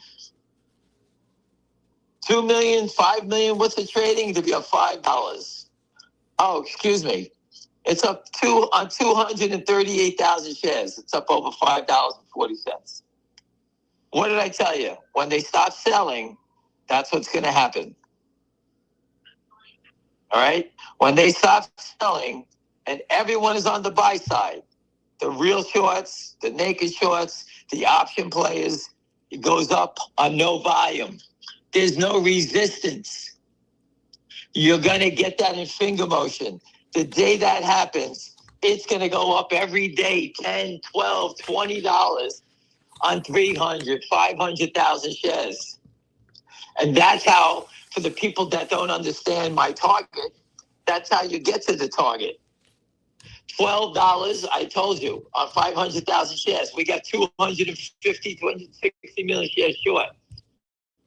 Do 500,000 into 260. It's, I did the math before, it's a little more. It's 500 days it's going to take to cover. On those days, if it goes up $12 a day, okay, on 500,000 shares, what will happen in 500 days? The stock will be $6,000. I'm telling you, I put up 3,000. I cut it in half. It's right there. Root is showing you how a stock is going to trade when there's no more naked shorting in it. Okay? That's what happens. They can't cover. They got to keep moving it up. They're looking for sellers. There is your answer. In real time, again, I posted it. Real time, again. And I will tell you again, you have to be, I'm being nasty only for a reason. You have to be an idiot not to see what's going on here. I'm not telling you it's going to happen. The president is telling you it's going to happen. All right? I'm not telling you it's happening. Fidelity is telling you it's happening. Everyone's telling you it's going to happen. And people keep asking, what should I do? I have people that are waiting on the sideline, waiting for a sign from the gods before they buy the stock. Think about that one for a second. That's what I have going on, William. I've had 20 calls with people like that today. Once everybody knows, the price will be higher. So there's always... No. Listen, again, I'm not looking. I could care less that it goes up a dime. I could care less. I don't care if it goes down or up. It doesn't make a difference. But if you're not involved in it, after hearing what I'm telling you, the President of the United States has called for an investigation into DJT for manipulation on naked shorts, with naked shorts and short selling. The President, Devin Nunes, the head of the Intel Committee, who knows what committee he's on now, they're demanding answers. Dan Bongino knows about it. He's a 5% holder in Rumble. I spoke with the CEO of Rumble. He's been on TV with Devin Nunes talking about naked shorts in their stock. These are people that got direct ties to Trump. All right. After that, we got Devin Nunes. We got Dan Bongino. Who was the board of director of Trump? Was it what was it? Cash Patel or Pam Bondi? I forget which one. I don't know. Puppies. I don't know the the puppies' answer. teeth are falling out. I got another one. That's two today. Is that bad? Their baby teeth are falling out. Oh. Now we get their real chompers in here. Oh. I see the dog chewing. I'm like, what the hell is he chewing on? I put my finger in his mouth and I pulled out the little tooth that came right out. It's good for your belts and shoes. And he wants me to put it on the pillow tonight so the tooth fairy can show up. Give him a treat. The tooth fairy is Jeff Easton. A fat bastard. Everything is 100% going your way. And I'll say it again. Never before has the government told you which way a stock is going to go. And you sit there and you can sit there and say, well, they haven't said anything to me. Which way is it going? Well, if they're short, they can only do one thing. Buy it back. That's all they can do. And that's what they're saying. They're going to force them to buy it back. And there's your answer. There's nothing more I can say. It's right there. You don't want to take advantage of it? I don't know why anybody would stay on the phone 2 minutes more with me. It's right in front of you. And after we're done with this, I'm going to bring my friends and we're going to trample them at GBUX. GBUX, they've been selling 17 days in a row trying to knock it down. My friend was buying it on the close yesterday, William, and he had like 10,000 to buy. They wouldn't let him take the offer. They had an order in the middle, a hidden order, that when he was going to buy it, they were selling it between, so wouldn't let him touch the offer. How's that one? Sounds right. Yeah, that's just. So what they're doing is they're just trying to sell it lower and cheaper, so people can get cheaper stock. That's okay with me, but we're going to come for them next. So if you're long TBUX, hold on to your yarmulke. We'll be there soon. What else you got, William? Ask him about, I can't read what it says. Oh God, I'm sorry. We're not going to talk about any dead stocks. That's a dead stock. Stocks that are not trading, we're not talking about it. In terms of being able to do anything, it may legally come to life later on, but there's nothing to talk about. I keep buying. He says small caps are coming off the mat. I had a GTC order in on Finger for all my shares. I logged in, it was canceled. Is that legal that they cancel your GTC? Yeah, they can do it. It's their firm, but they should have notified you. I don't know. What do you think? Is it legal? Yeah. It's their rules. It's their rules. I agree with that. Do you think Fidelity will take away the sell button? Never take away the sell. They'll never take away the sell button. That's what they want you to do. If they're taking away the buy button, what do you think they're doing? Right. If they're taking away the buy button, they want you to sell. Yeah. That's what they want you to do.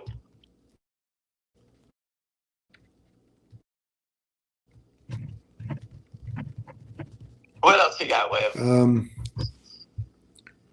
And it says, anyway, I'm not going to, that's another stock. I'm not going to worry about that. James Fisher is worried that his money was stolen for the movie he gave money for. Look, it has nothing to do with Ham. That was $10,000. I put up $10,000. And it cost me massively in my own way, but contact the people that they've done other movies. I met the guys, they're all honest, but I guess they just didn't have enough footage, or maybe they got, who the hell knows? It's not worth talking about today. It's not worth talking about today. I'm sorry. Thank you for putting up the movie. I'm sorry you haven't seen it yet. I wish I had the 10,000 back myself right now. You could go watch Gladiator 2. Just pretend that. I don't know what to tell you. Let me ask you a question, everybody. When you lose money trading Apple, does Tim Cook call you up and help you out? Does anyone help you out? Does anyone help anybody? I never seen that before. I got plenty of losing trades and no one ever called me up and said, hey, we'll help you out. Yeah. If there's a fraud, we try to help it out and stop it. The people who are doing the movie, they wanted to raise money. We helped them raise money. I donated $10,000 more than anybody. And you know what? Whatever they're doing, what am I going to yell at them for what? I can't do that.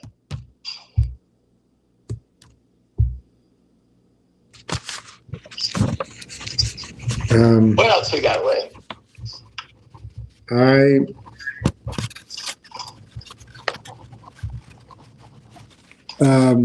Would this be called up buying or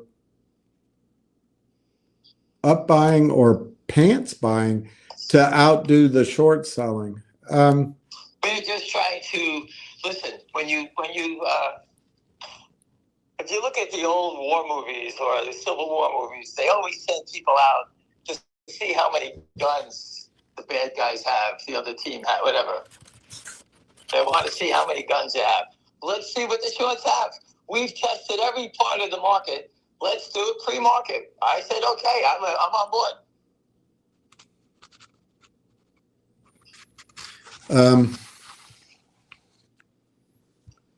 Forget my question. I didn't know. I didn't see your question. So, how high will DJT go, in your opinion? somebody named after a pickle. I'm not sure about DJT. I'm truly lost in that one. Finger is 253. Things are getting exciting again.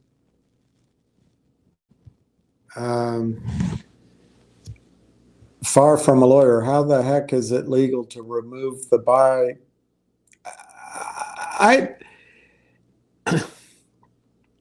These firms, in my opinion, are making credit bets. They are allowing stock to be created out of thin air, and they're on the hook for it. So they are essentially judging the credit of their situation, of the market, and they don't want to get further buried.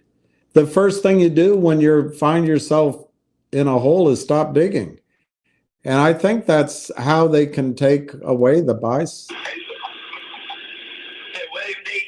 Listen, there's no one stopping people from buying it for fun. It's not like Jeff Easton called up and said, hey, can you stop them from buying the stock at 30 days? Right. Fidelity would never do that. The only reason Fidelity and Vanguard are doing it is because they're upside down. That's it. It's pretty easy. And they may just want to hear it from you that it's unsolicited. So, later on, their ass is covered. Listen, William, just think about this, William. Wall Street has been designed for speed. That's why they did everything online. Everything about Wall Street was destroyed when they went to speed. The exchanges, everything has changed. No one works there anymore. Everything changed. And here we are. Everything is fast.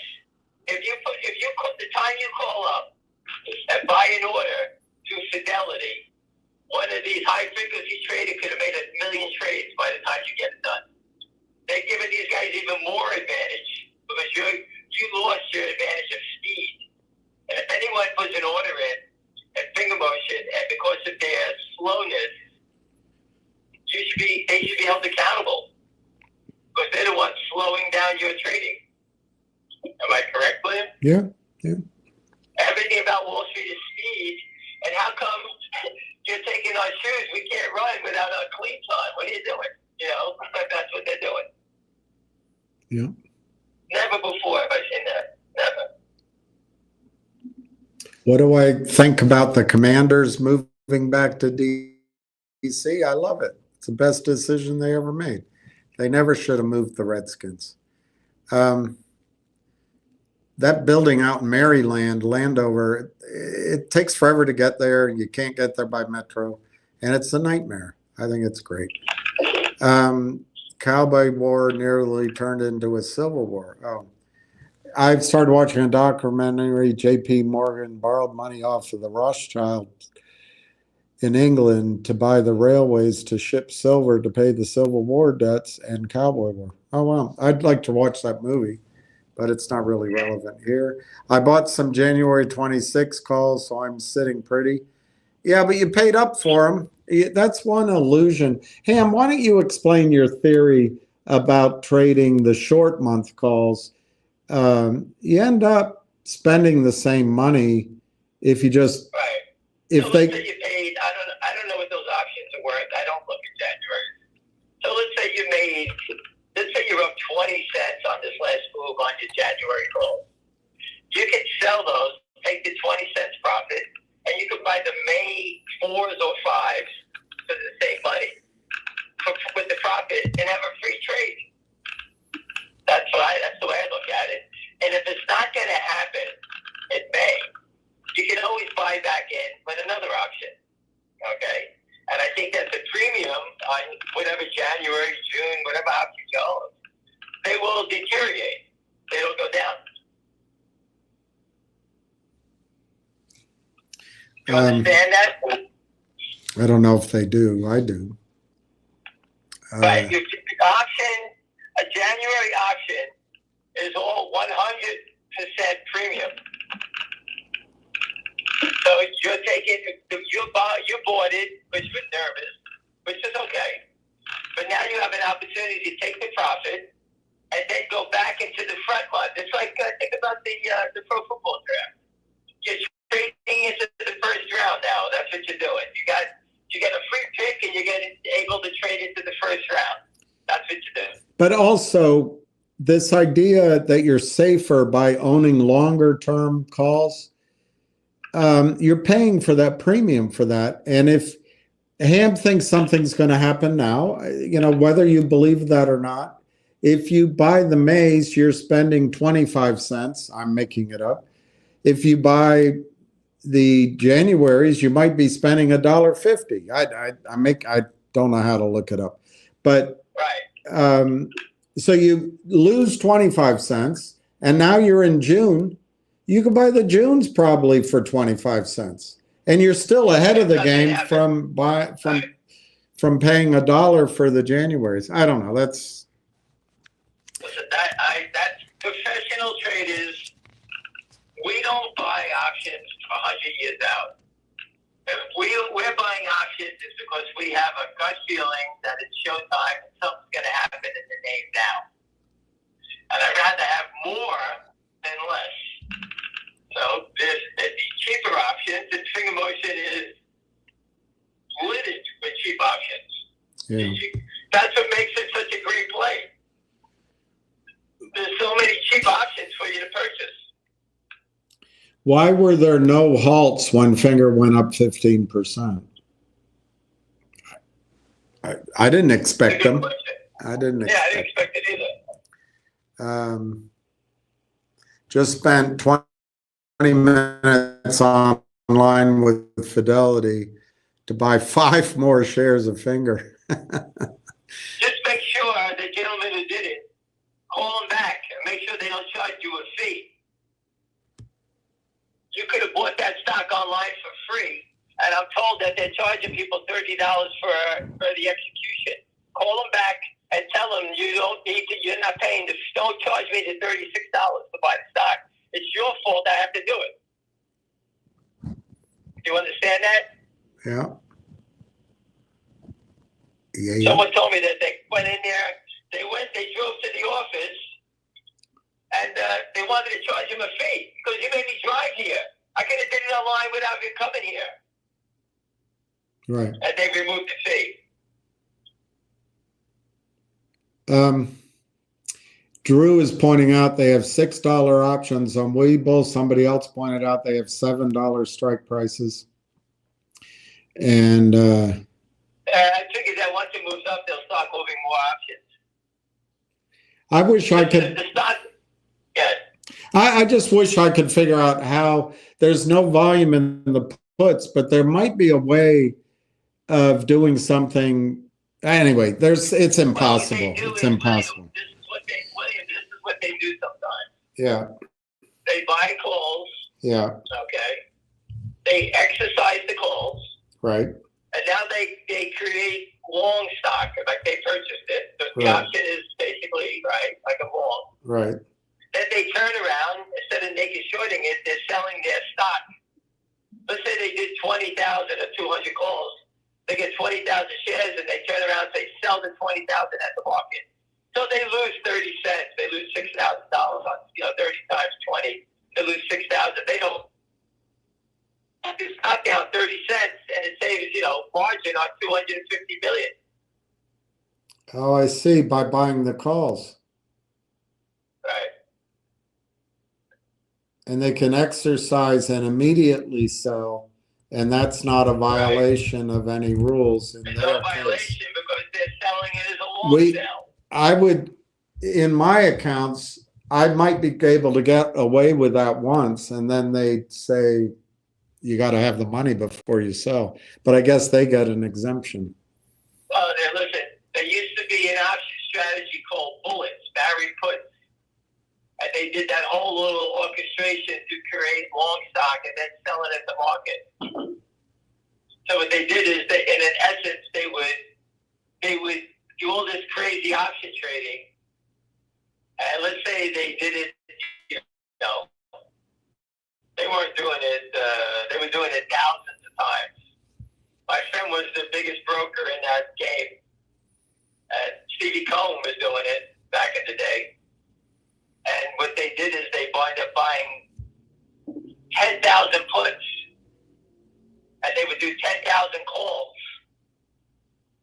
Right? Mm-hmm. And the calls they were buying were the cheap calls. Mm-hmm. And the puts were in the money. Mm-hmm. So when they converted the 10,000 calls into stock, they would turn around, sell that stock at the market all the way down. They would drive stocks down $10. Would they exercise calls that were out of the money? They would exercise calls that were basically almost just out of the money. Take the loss on that. Maybe they lose $1 or $2, right? Right. But on the put side, they make $8. And that's called a bullet? It was called a bullet or a married put. They shut it down. The SEC shut it down. We used to see stocks going down $10, $12. Like, who the hell's selling it down $12? Well, it was these guys who did this option trade, and they just kept selling. So let's say they sold 80% of the stock down 5, and they got 20% left. They're selling it at the market, just driving it down. Makes their puts valuable. They would sell their puts, and then they would start scooping up the stock to go the other way after they got out. The ICC shut that down. They always come up with something, and that's why. That's exactly what they do. The SEC sits on their ass. These guys are figuring out option strategies, money lending, anything from Reg S. Reg S turned into a debt spiral. They do all these kind of crazy things. Augustin wants to know, should he move his G-Bucks from Fidelity? No, I didn't have nothing to do with that stock. If there's going to come a time probably then when one of these brokerage firms collapses, and I think your accounts, just like with that one that Corzine ran, I forget the name of it, RFM or something, securities, when that collapsed, people couldn't get their assets out for over a year. That might happen, but it. Go ahead. You ran a brokerage firm, right? Yeah, I forget the name of it. Are you talking about First Jersey? No, I was talking about Corzine. He used the client's collateral to make a futures bet. That company went out of business, and people's assets were tied up in court for a year and a half, 2 years. They ended up getting it all back because the taxpayer covered it. His company was called RFM or RM. Anyway, it went out of business. And that'll happen to brokerage firms, but it's not happening to Fidelity right now. I don't think there's any reason to move your shares from Fidelity. Wow. If G-Bucks, I think G-Bucks out of all of our stocks might be the squeeze that surprises us. It might not. I mean, everything's a ticket on which horse wins. But if it happens, it's probably going to happen before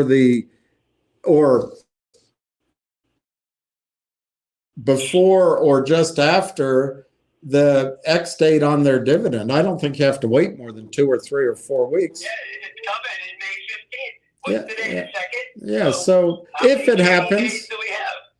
Yeah, if you transfer it, you won't be able to trade it. If it happens, just sell it and then take your cash out. I you wouldn't. know what, William? I'm glad you brought that up.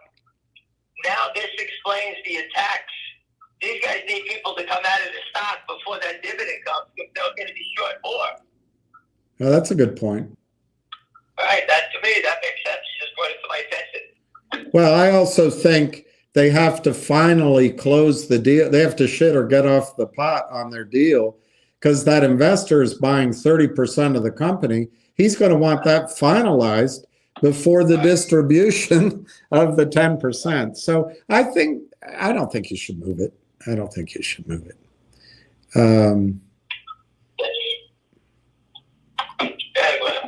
The funds man says, I prefer to buy the options that never expire. In other words, just buy the stock.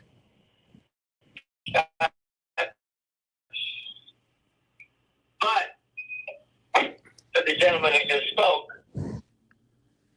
you know, if we really think that what's going to happen here is going to be life changing, and the stocks are going to explode.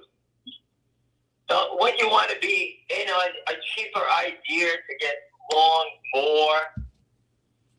Right? Wouldn't that be a good idea? And that's what these options can afford you to do. So I agree with you. Owning the stock is an option that doesn't expire. I'm with you. But wouldn't it be great to say, you know what, I own 10,000 shares. Wait a second, I bought 100 calls for $5 and $500. 10,000 shares right now is $25,000. I got 10,000 shares for $500 for a month and a half, or a month, or 3 weeks.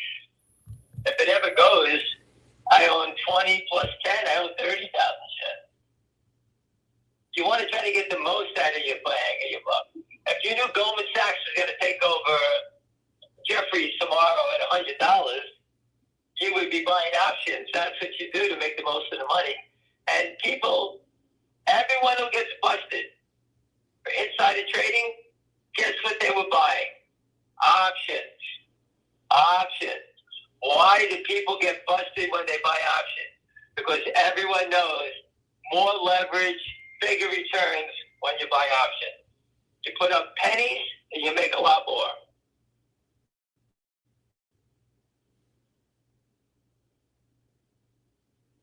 My friend said he thinks DJT is going 55 to 65. You know, it was cheap under 20. There's a little more risk now, but well, I told you that before. $26 stocks. You know, the other day they drove it down. Imagine if you paid 26, you watch it go to 18, then right back to 26. Trust me, you would be fainting if you own 10,000 shares. Yeah, and you get out. That's what they're doing. They're trying to get you to faint. That's all they're trying to do. I think SpaceX will buy it. Who knows? And Andre says, you know, if your X account is being hacked, you got to consider that your phone calls are being listened to. Yeah, I don't think. I have no worry about that. I don't think everything's in the open. In fact, I would caution that we cannot collude amongst ourselves to buy shares. We just can't do that. So if you happen to do something, it's your decision. We can't collude. That, I would say that's one thing that's pretty clear. That's why I said people, shareholders are doing it on their own. I'm just letting you know. If you see it happen, do what you want. I could kill us. But I think we all have a right to buy stock, and if the stock is so-called in play, and we happen to buy essentially nearly at the same time, I mean that's legal. But we cannot we have to be very careful. The SEC goes after the longs; they don't go after the criminals. Collusion is illegal. It's jail time. And so any of us colluding, we can't do it. I'm not doing it, for sure. We could talk about it, right? Right. Yeah, you can talk about theories. Well, listen, if you went to go to bet on the Kentucky Derby this week, everyone's sitting around talking about what horse they want to bet. We're having the same conversation about stocks. I wish I was going. I used to go, but I don't have the quid. That's an experience. I don't know what's the quid? Is that a disease or what is it? What is a quid? The dosh, the moolah, the cash. The man in Texas that always listens to us. We call that in Brooklyn that we don't have the fondules to play. We don't have any money. You don't have any balls? The fondules? Fazools. Fazools. No, we don't. What's a fazool? Is that a pasta or a pizza or a We fazool? call it, that's our quick, that's the way we say we don't have any money. Fazools. You got any fazools? We can go out tonight. Nope, I don't have any fazools. I like that. Fazools. I like that. Donna says hi to you. And But just remember, people, I'm Italian, and I have the Italian disease right now. William has it also. It's called funzolo. And that's the disease of having not a lot of money. We have funzolo.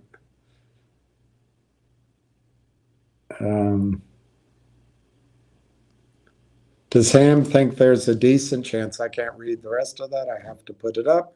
Does Ham think there's a decent chance that finger dividends will be issued before a squeeze? I doubt it. I hope not. Listen, I have no problem waiting another 4 weeks, 20 days, 20 trading days, whatever's left for the dividend. We know it's coming out. The earnings are going to come out. The company's going to file the dividend. The CEO told everyone at the conference. What I was going to say, it's right there. This is not inside information. The company's been very loud that they're going to have a special dividend. So they had some setbacks with the auditors, and now they're ready to do it. That's all. Not inside information. Blake wants to point out to you that people should buy on the lit market rather than the dark pools. I don't think it matters, but what do you think? Listen, I can't have people going to do this and do that. I got it. I understand one's better than the other. But at the end of the day, everything they sold, whether it's in the dark pool, this pool, wherever they're trading it, everything they sold, they got to buy back. That's why Fidelity's in a panic, because they can see what you don't see. And they know they're upside down. That's what it is. Kitteridge thinks Fidelity will lose customers if this really gets out of hand. Is it possible that Virtue, Citadel are paying them order flow for their order flow? Oh yeah, I'm sure they are. No one has a trading desk anymore, so it's Fidelity. They give the order to them. And Fidelity says they're not doing that. I don't know. I don't know.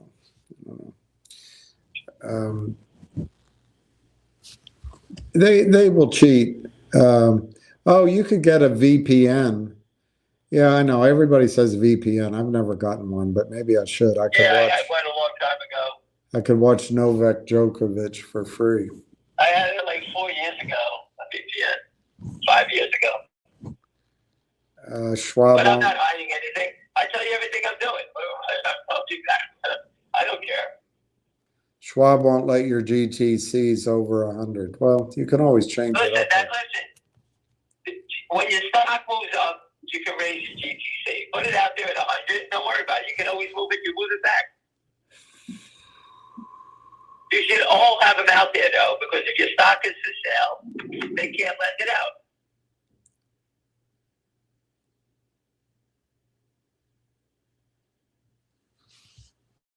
out. Charlie M points out, if you're making a bet, you might as well own a lot of stock, and options give you that ability. Yeah, that is correct. Yeah. I'm just trying to show you how you can get very wealthy using options. There's risk, we all know that, but the beauty of finger motion is the options are basically as low as you can go. Because volatility in a $2 stock is not as great as volatility in a $300 stock like Tesla. So those stocks have a tendency to have big premiums in them on the call side and the put side. This stock has very little premium because, how fast can a $2 stock move, right? But you saw it move yesterday from 2 to 3. Once they get going, you watch what happens. MLGO did that. It went from 1 to 32, something like that. 2 days. Mike says, I'm heavy on meme stocks, and TradeStation said, move to another broker if I'm not happy. Yeah, meme stocks, it's like blaming tariffs. GM blames the tariffs for their shitty company. What is a meme stock? And what is a meme Apple? stock? Apple's a meme stock to me. Tesla is, right? Just because you're a naked shortage, you become a meme stock that investors understand it. All they're trying to do is shoot the messengers. That's all they're trying to do. So Frank, my old office, Morgan Stanley here, my understanding, I wasn't, it's just recently over the last few years, 2 years maybe, but a broker can go to her client or a wealth manager and say, look, Morgan Stanley will pay you 27%.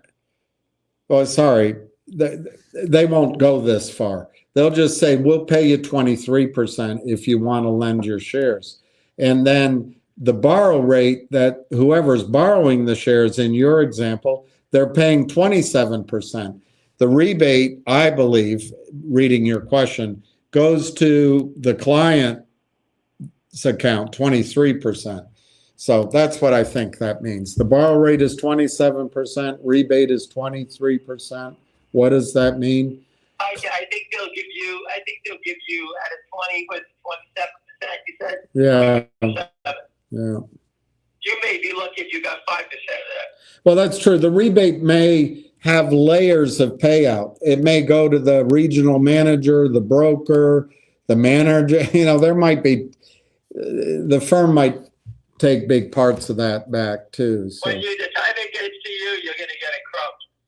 Yeah. But anyway, that's what I think it is. That's for the big boys. That's for the big boys that own 40 million shares of Apple. People want to short it, they lend it out. They don't care. They're holding on to it for 20 years. They don't care. But if you're lending your stock out in a small cap name like this one, so that someone can short it, manipulate the stock more, shame on you. You're a fool. The shorts are powerful enough. Don't give them any more power. Robinhood testified yesterday they were lying along with Citadel in front of Congress. I don't know. I didn't watch it. I'll have to look it up. If you say no, I think if you put a GTC, that might hold it up. But that debate in the moment, it's not as interesting when they can sell unlimited amounts without even locating any stock. So, right, think about they're breaking as many rules as possible. So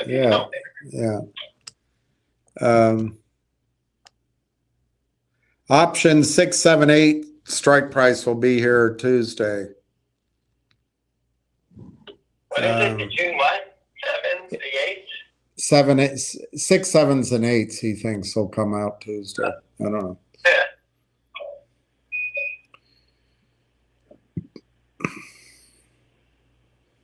Sue is surprised. I can't see of what. I have to click it. I'm surprised they don't let Finger just run to get rid of Ham. That's what I said. He is. I'll never say another word again. He if they just solved this one stock, he'd go away. That's it. I don't care about anything else. I don't have enough investors to worry about everything else. I could care less. What price do you see Finger gapping in the after hours? I think you're going to see a gap. Your first gap is going to be somewhere between $10 and $12. How's that? Why do I say that? Because I had a fucking dream. I saw it. That's why. And then he's asking, apparently GME went up $60 in after hours from a certain price. Do you think Finger will go up $100 from a certain price? Yes. I think you're going to see Finger Motion do a lot of dancing, and it's just a matter of when it's going to happen.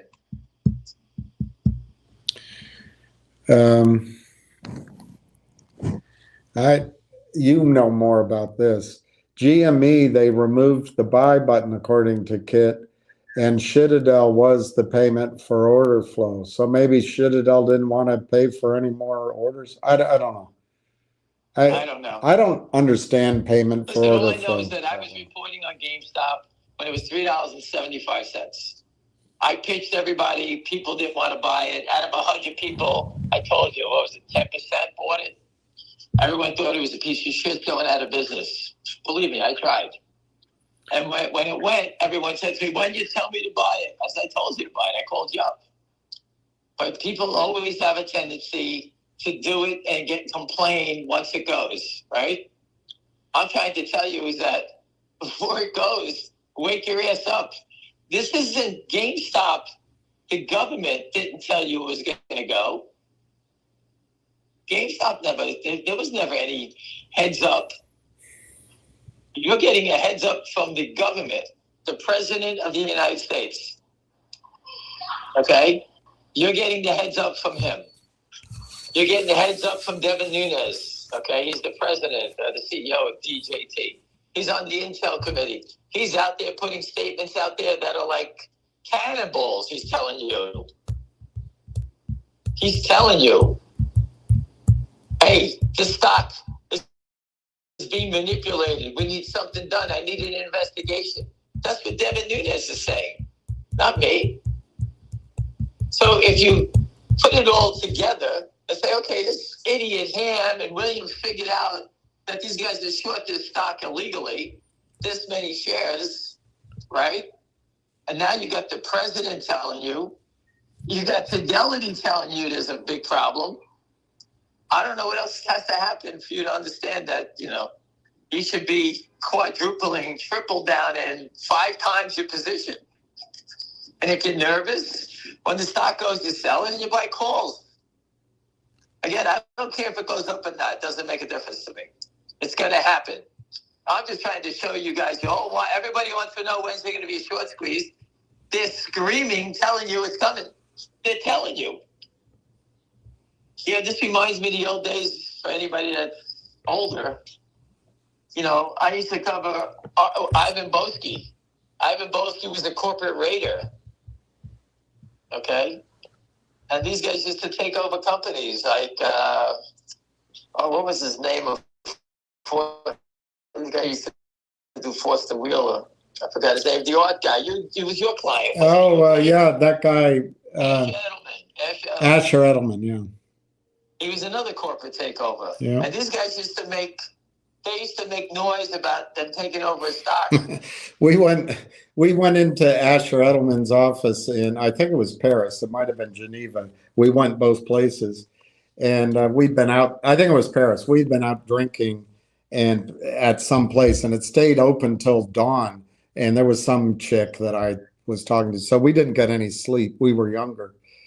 And we were staying at my friend's apartment in Paris. So we show up to his office. I don't know. I think it was a 9:30 or a 10:30 appointment. And I usually, I don't drink anymore, but back then I usually would stop drinking or way slow down. But some people just keep going. And my friend was doing vodka and doing all that. So we're in Asher's office, beautiful office, art on all the walls, just expensive as hell, rugs, leather, everything. And we're in the conference room. So Asher comes in and he cuts this cigar that is like the size of a, I don't know, it's 12 inches. It's this big, long cigar. He cuts and starts smoking it.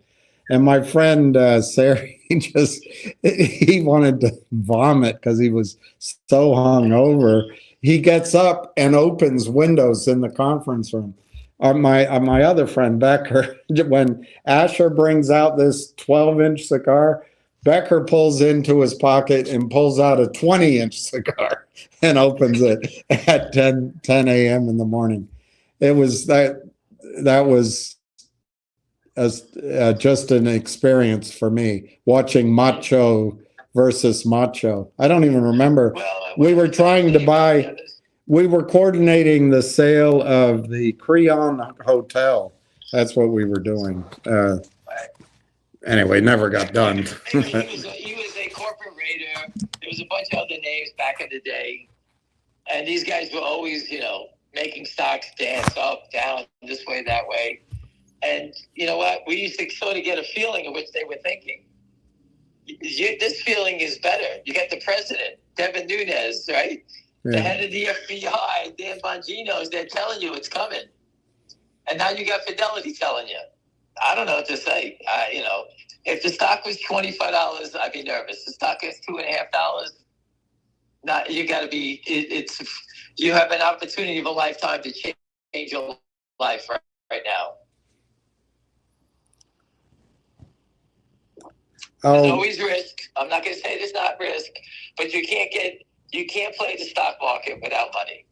And I'm trying to show you the cheapest way ever. And just by accident, Finger Motion has options that can afforded by everybody. And it's right there to change your life.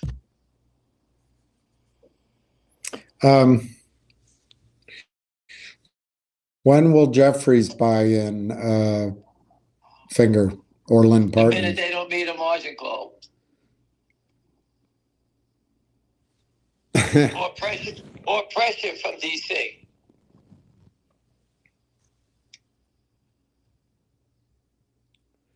Well, Elliott Wave at $5 on Finger. I don't know. The chart. Elliott Wave, he's still around, that guy. Yeah. Robert Prechter. Based on Robert Prechter, the $5 price, I'll give you my wave. That is the tsunami wave at that $5. That's what that is. $3 is a big wave. $5 is tsunami. Tell him to take me to Singapore. Well, I'd have to lose weight. I'd probably break the seat. Kit Kitteridge says 390 is the break point. 399. Are you out of your mind? Like that, yeah. I think $4. $4 looks like it. 410. So. I don't know the exact price, but it's close. Listen, you can see when they're in trouble. They put up these crazy fights. They put it up at what? Where they put the crazy fight up? They put the crazy fight up at $1.25, $1.50, $2, $1.80 for all these stupid numbers, right? When it got to 3, it's like they got bit by a rattlesnake. They wanted this thing down as fast as possible, and they were willing to sell 2-point-something million more shares to knock it down. Yeah, I draw a shitty chart, but 4 is one of my numbers there. But I actually think, what is that one? 6? No, not 8. $8 might be just the blow off. Anyway, we'll see what happens. I need to learn how to draw without my fingers. Fajoli is beans. William, I got to put you on hold 1 second. I got a guy calling from California. Hold on. All right.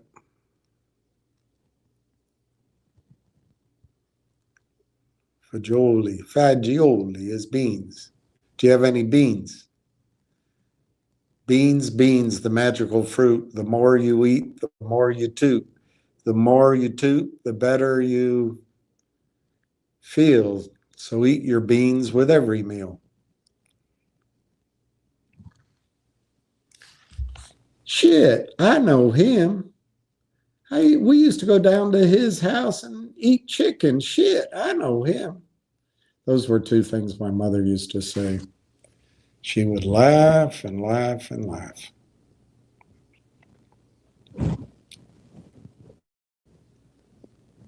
No brand, no money. No money, no honey. No money, no honey. That's the one thing. It all boils down to the honey. Always boils down to the honey. And it always takes money. Best advice I ever got, I didn't listen to it. Stop talking about love. It's the size of your wallet. Tech analysis on fraud doesn't do jack squat.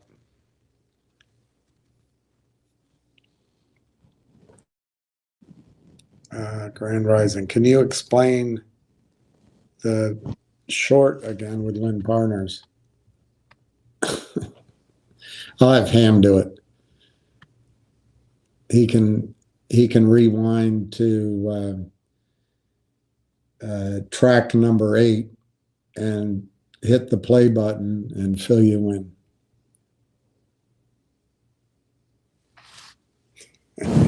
Singapore Airlines.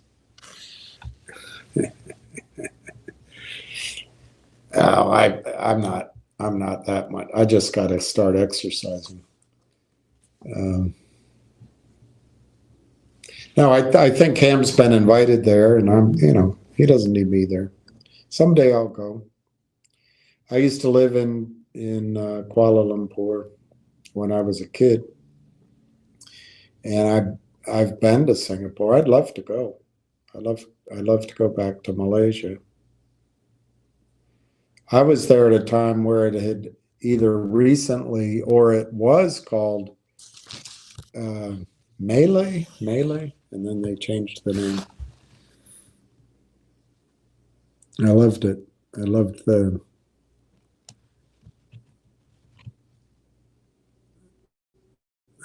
I particularly liked the Cameron Highlands.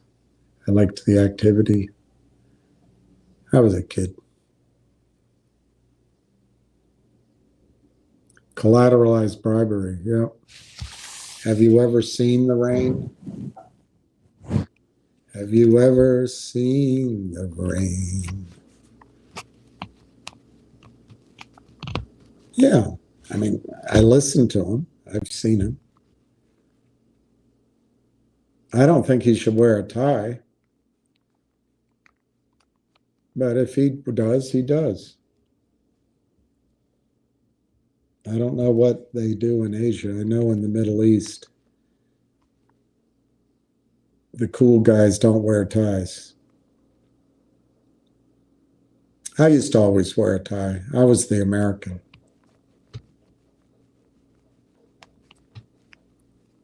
Americans don't quite cut it in certain audiences.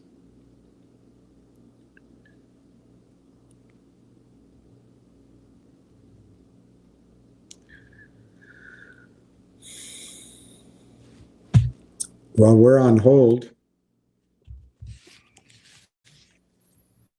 I guess I could look at the stock prices while we're on hold.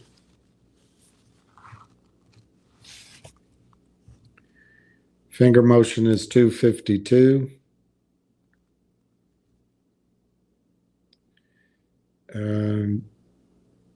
GME is up 19 cents, 27.62.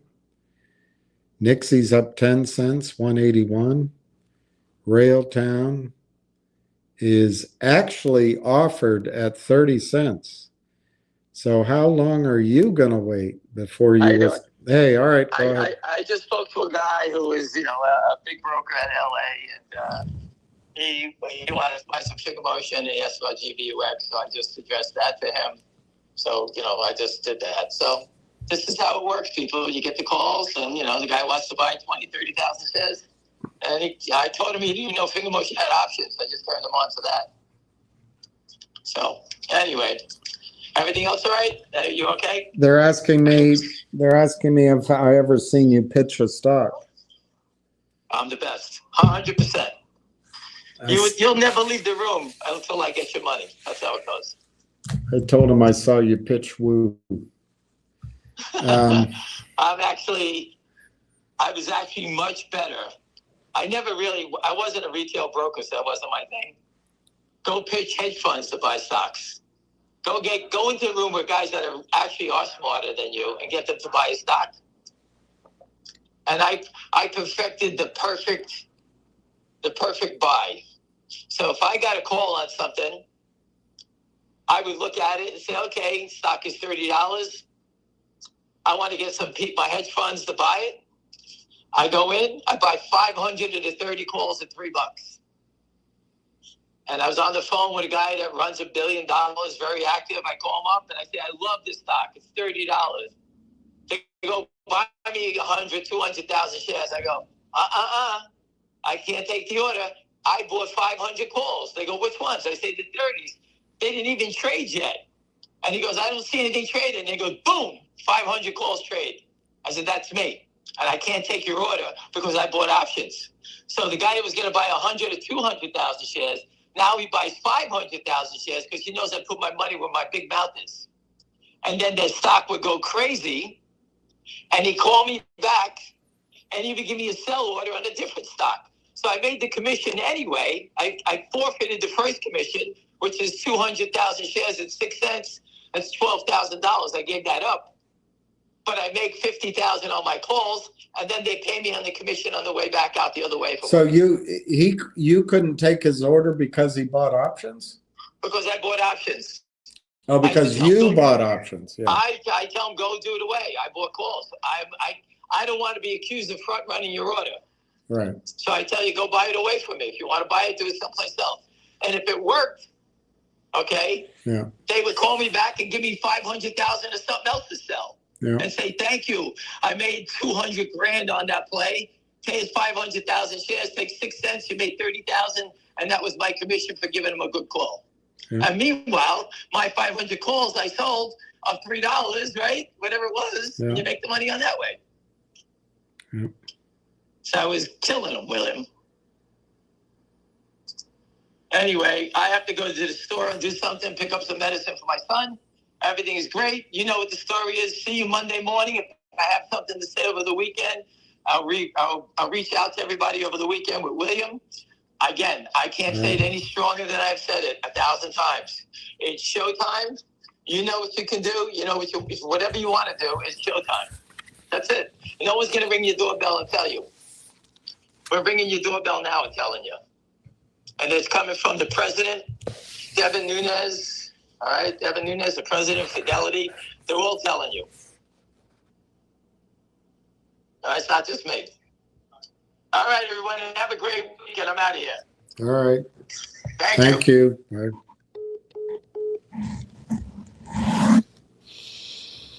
All right, so Railtown, to buy it now is 30 cents. You could have bought it, I don't know, about 25 cents all day long, but you could have bought it at 26 cents all day long. Now it costs you 30. It's all right. Don't panic. You probably have time. If you trade into it, you might have another week or two. I'm just calling to your attention. Volume's not that much, and it is up. Our long national nightmare might be over. The young people don't know who said that.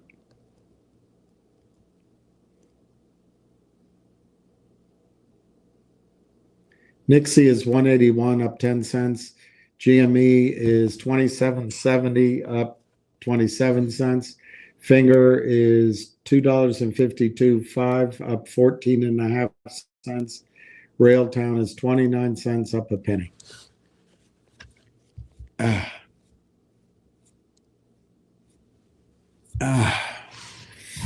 Well, let's look at it. It should not have any impact on anything. They're not an operating company. But let's look at what it says.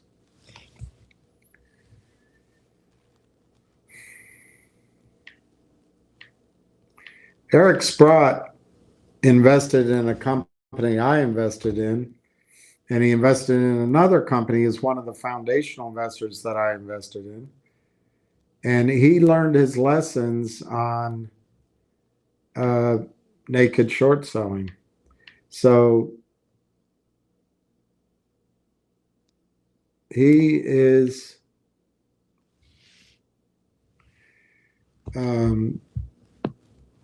he's one of the savvy guys out there. All right, stock's down 11 cents. So they're making their money on the trade. They always have to make money.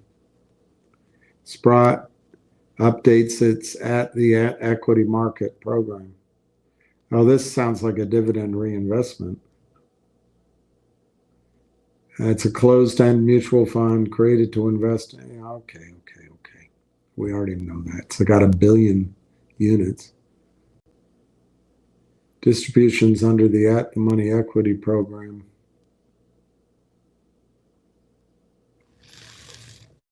Cantor Fitzgerald, Virtue. God, I hate all these. Virtue, I hate. BMO Capital. BMO Nesbitt, Canaccord.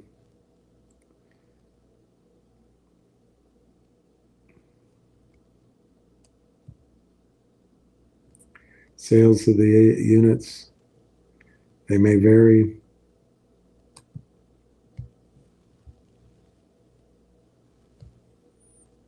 Yeah, they're just this is this isn't something to worry about.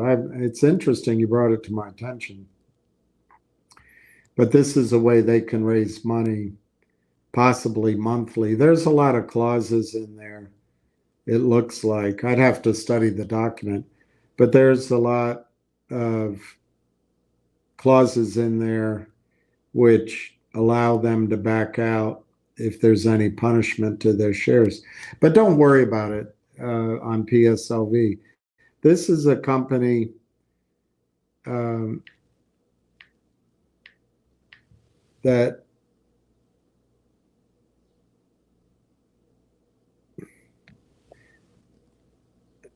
let me just look on Yahoo. I mean, the market cap, they do 40 million shares a day.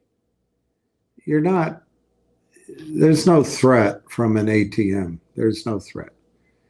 And in fact, as I read it quickly, it's a way to just raise money periodically over time.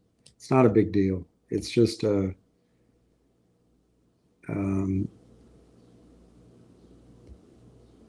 and I'm sure that the use of proceeds are going to be to buy silver. I'm trying to find the market cap, and oh, I know, I got to go up to statistics.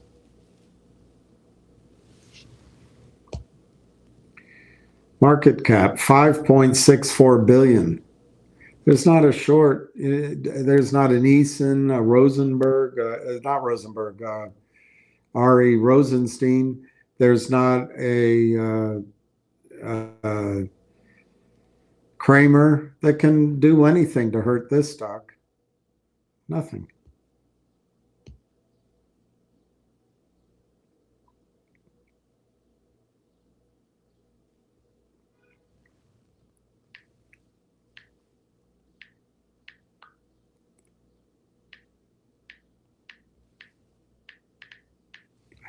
Darn it.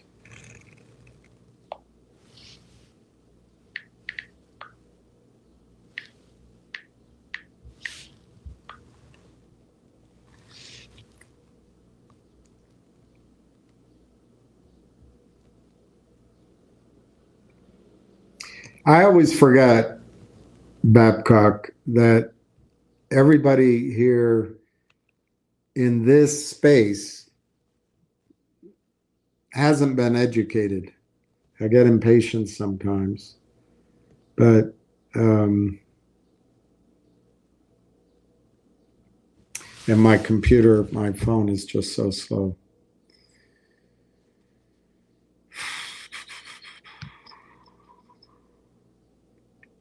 So I can't show it to you. But if it comes up, I will show it to you. But what it still isn't up. So you just have to take my word for it.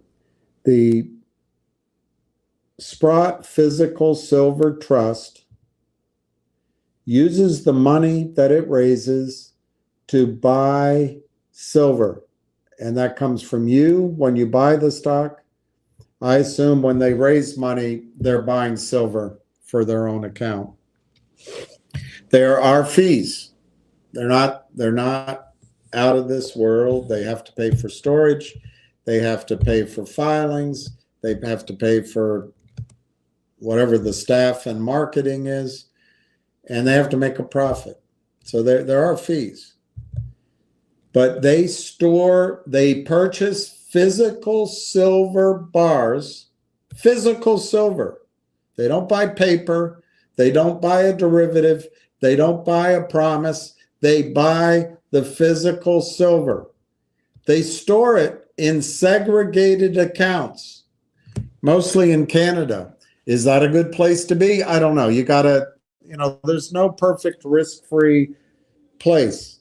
But they also store apparently in the United States, and I think they store Switzerland and maybe Singapore.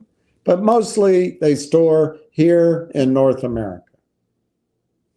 Okay, it came up. It took forever to come up.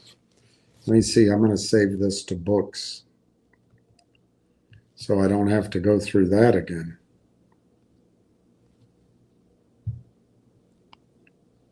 Books.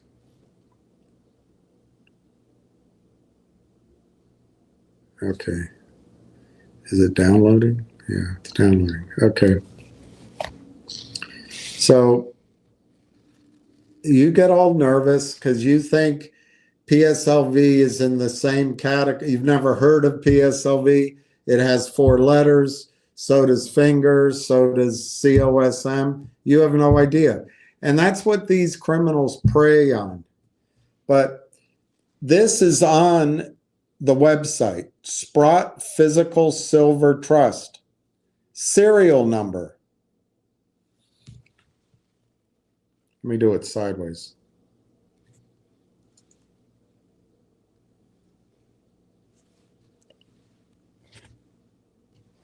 And that date up there is 2005, March 31, 2005. Sprott Physical Silver Trust, Silver Bar List. He publishes it. He has a bar with the serial number 104302. It's got 999 purity. There's the gross weight. There's the fine weight. And there's the refiner.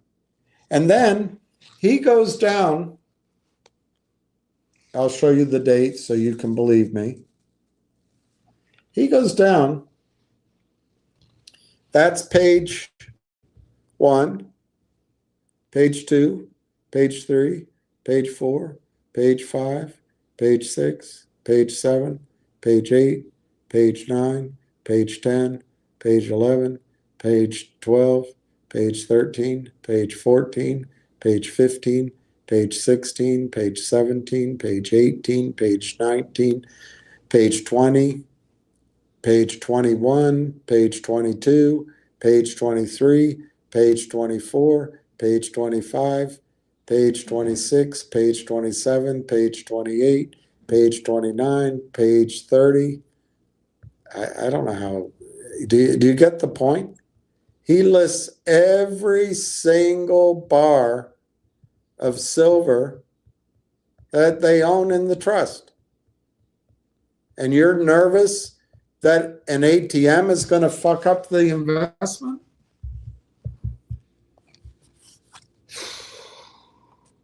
See, this is a sign of trust in the system. Or it's a sign of, I just don't get anything across to anybody. I told you about PSLV, I think under $8. It's now $11. It is a big boy stock. They will not play criminal games.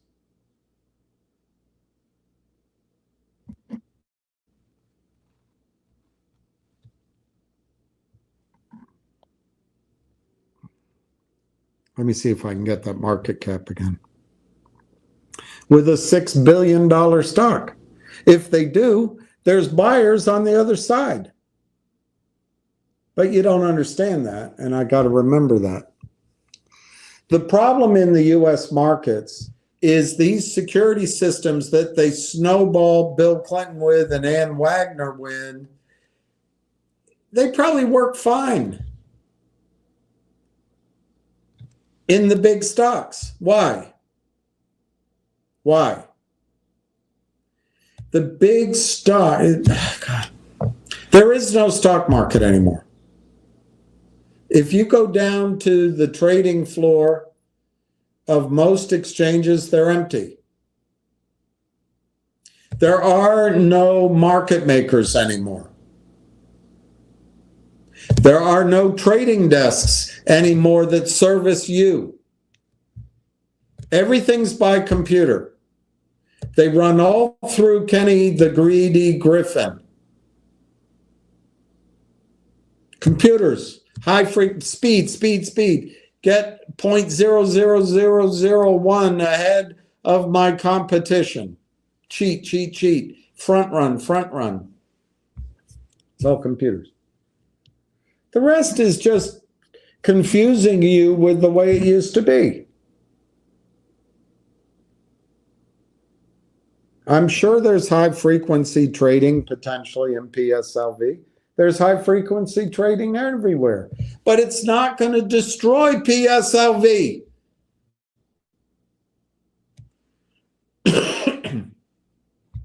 To be clear, silver is volatile. And if there's a market crash and there's margin calls, PSLV could open down $5.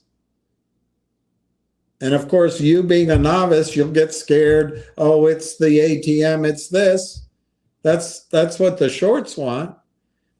That's what your gut is going to be screaming. But remember what I just showed you.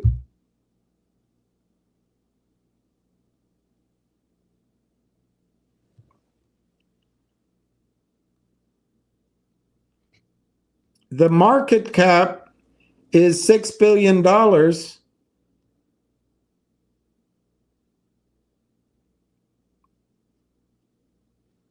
I'm trying to see if it's on this computer screen. The last time I looked, the NAV, the net asset value per share, let me see if I can Google that, was under.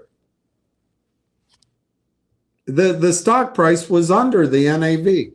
But let me just Google that and see if I can find that out.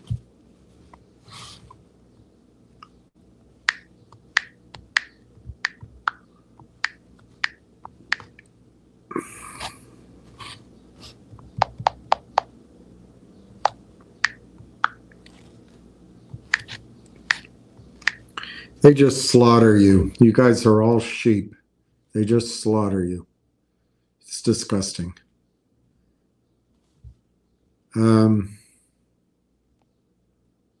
As of May 1, 2025, the NAV of PSLV, you don't know what NAV means. That's the net asset value per share of PSLV is $11.24. Now, the market price is $10.84. So the discount is 3.5 cents, 3.5%. The expense ratio is more than 0.5%. So that might explain some of that discount. But the rest of the discount, you might be right. Maybe 3% is enough for those big firms to do an at-the-money offering, and their recompense is 3%. That might be. But my experience is that PSLV has always traded at a discount to its NAV. I don't think that's going to last forever. There'll come a time when the premium is massive, but you'll get interested in it then.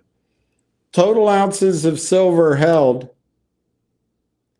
186,711,493 ounces of silver held.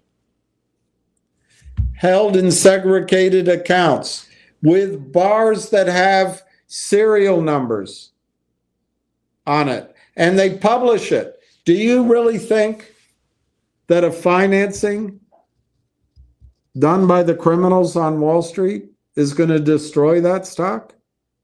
They're able to destroy stocks under $5 because they use the same tactics that the big boys can fight back on in the bigger stocks.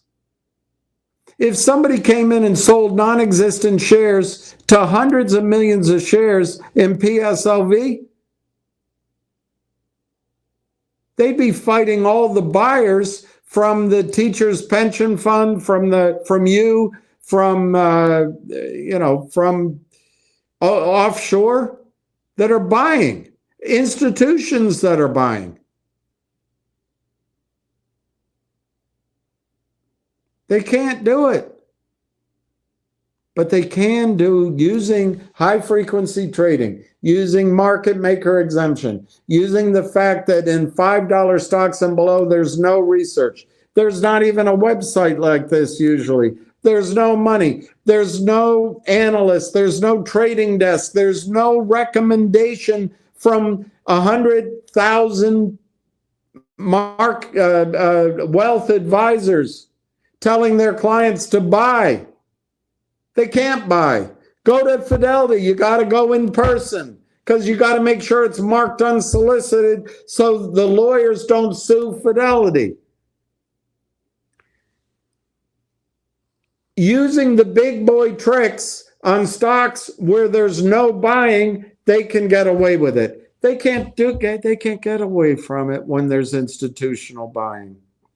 When there are trading desks inside of the institutions, there's research inside of the institutions,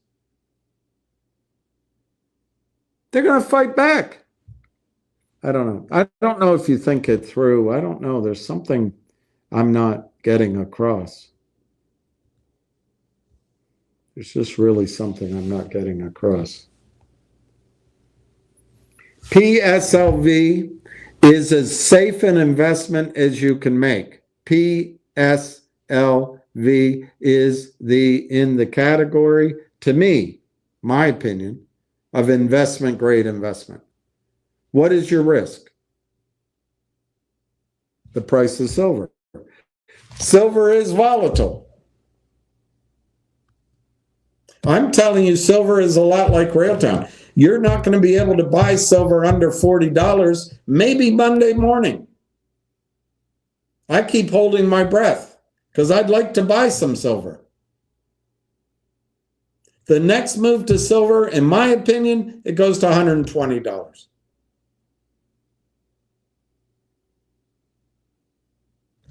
Maybe it only goes to 80 or 90. Then I think there's a possibility by the time that happens, the whole stock markets around the world crash. In that environment,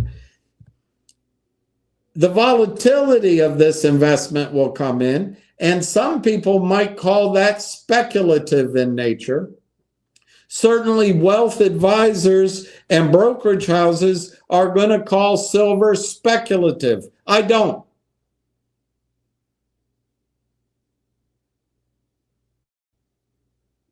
Because silver, as I've tried to get across, and I'll keep trying,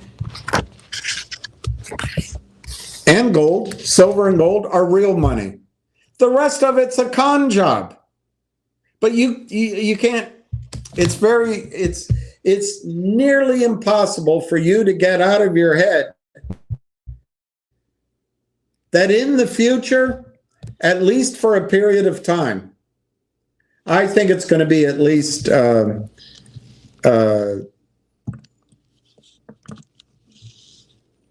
no, I'd say this differently.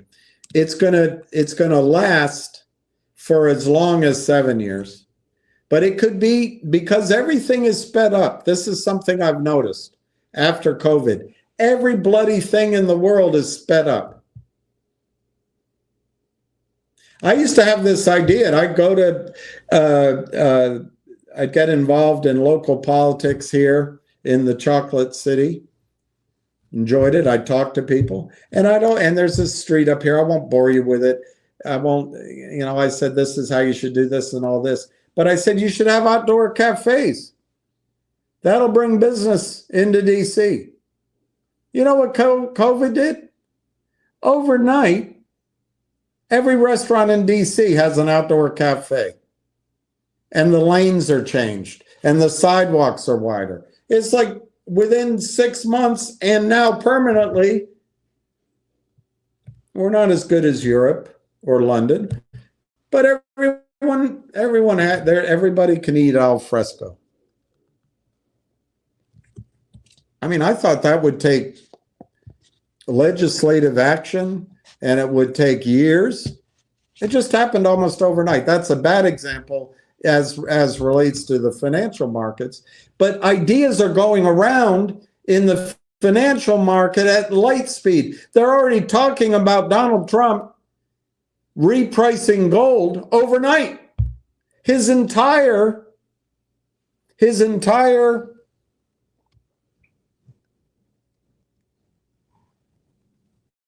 Oval Office is in gold. Everything he has is in there in gold.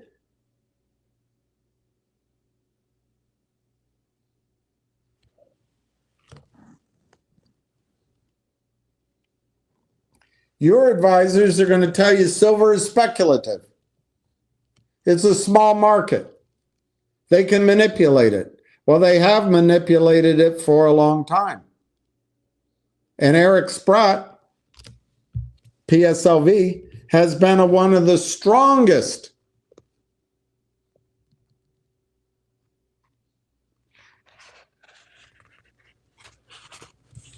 advocates for silver against the criminals on Wall Street. There's something like 26 men. They're all white men. They're probably not all Jewish, so I gotta make that clear. I don't know their names. I bet they're British. They're in New York. They're in London, and they're in Chicago. Probably has nothing to do with being Jewish in this case, but they are white men. Probably the banks that are mostly involved are JP Morgan, Merrill Lynch, but there's more than just those two. And they sell enough silver in the paper markets, in the LBMA and here in the COMEX. Sometimes in one day, they sell in paper the entire world's annual production in paper ounces in one day.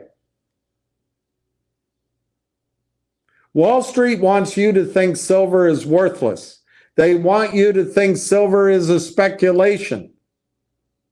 Because right now, what Wall Street is doing is getting Joe Biden, Barack Obama, and I think they're fooling Trump too, to spend the dollar.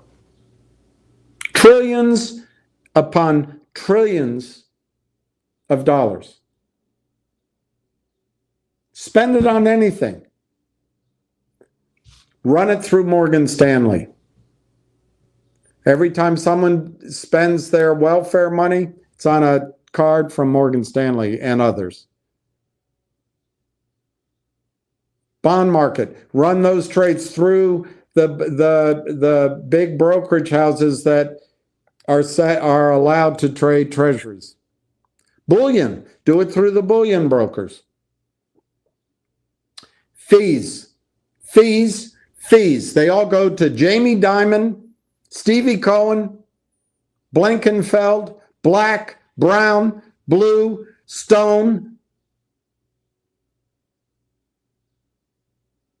They don't want you to realize that this financial system and this government system is in its last stages of financialization, so they can have the government print nearly worthless treasuries and dollars, so they can take those fees in the trillions of dollars, take it offshore, don't pay taxes, because they are a privileged class. They get the hot chicks. They get the yachts. They can burn carbon. They can eat the last puff fish because they're special. History is littered with people who nobody ever even remembers. Their bones are still buried somewhere. But these people think they're special. And they are. They have all the money. They control the government. They control the bond market. They control the wealth advisors. They control the press. They control the knowledge you both have and don't have. And they tell you silver is speculative, and you see an at-the-money market offering, and you go, oh my gosh, my PSLV is at risk. It's going to go to zero.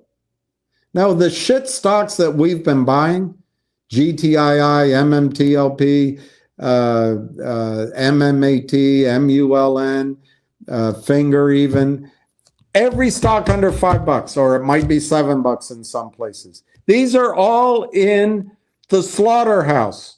The over-the-counter market is a slaughterhouse. Adina Friedman's market is a slaughterhouse. But the rest of the markets have adapted to the rules because the big boys on the long side have weapons that are going to sting the criminals.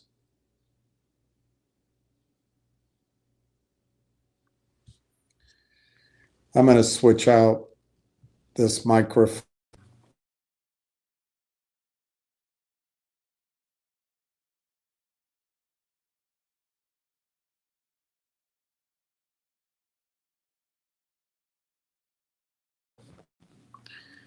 I see how the microphone is. You're not going to hear me as well, but I had to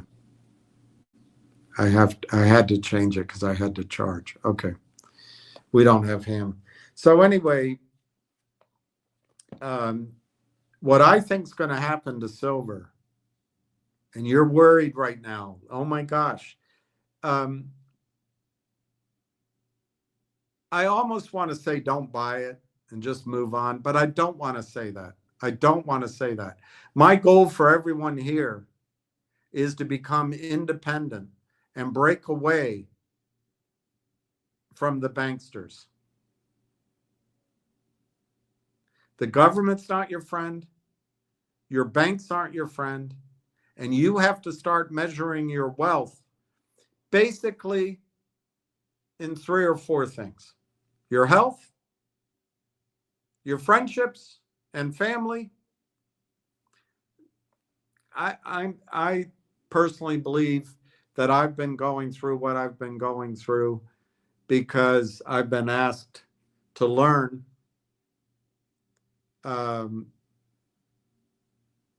no ego, help others, and to get right with God. But that may not apply to everybody. It might be the universe. It might be whatever. But I think you have to address some sort of sanity, whether it's spirituality or it's therapy or it's the universe, whatever the hell. I don't want to get into that debate. I don't know the answer. I don't claim to know the answer. But I think you have to get a grounding in that. I personally think you have to live somewhere that if the world stopped spinning, you'd be happy to live there the rest of your life.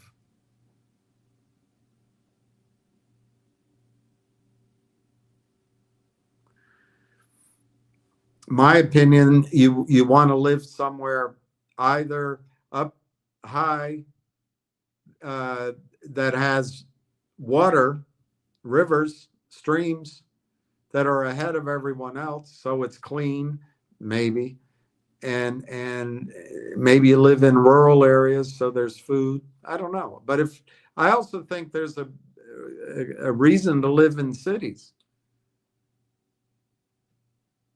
Changes are going to be severe, and cities, some areas of cities are going to be safe. Other areas are going to be hell. So you got to know your neighbors. Some people out there want to learn how to use a gun. Other people just want to be fit. I think you have to be ready. I'm not right now, but you have to be ready to walk 10 miles if where you're living is unsafe. You got to get the hell out of there. But you got to stop measuring your wealth in dollars. And at some point here, we've got to stop trading stocks to try to make Finger go from $3 to $3,000 or whatever the hell's being posted on Twitter. These are insane times. It's a sign of a sick market. It's a peak in greed. I'm not saying it won't happen, but it's totally out of whack. I told you in January, maybe it was February, but I thought it was January, that Finger could double or triple. It's doubled. That's a hell of a trade. Hell of a trade. But a lot of people didn't buy it while no one wanted it. They're buying it now. That's a less exciting trade. It could be the best trade of your lifetime. I'm not going to say it can't be, but there's more risk in it. Finger at 250 can go to 2.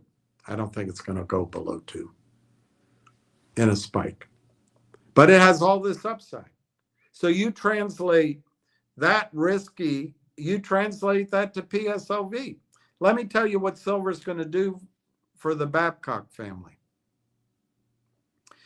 I don't know how to translate this into the shares of PSLV, because one share looks to be worth three shares looks to be worth approximately 1 ounce of silver, but I don't know the exact ratio. And that'll change probably over time. But silver will go from $40 to $1.20. I think there'll be a stock market crash and silver will pull back to 60, maybe 50. I think the Fed will respond to that stock market crash and all the central banks around the world with money. Not real money, paper money, digital dollars. And I think one last time the world will accept what could be $100 trillion worth of fiat currency printed all over the world to help the banksters out, to help Steve Cohen out, to help Blankenfield out, to help Rubenstein out, to help Black and Fink and Blue and Brown out. But it'll bail out our lives for a while. When that happens, it may not be immediately, but over the next 5, 7 years, 10 years,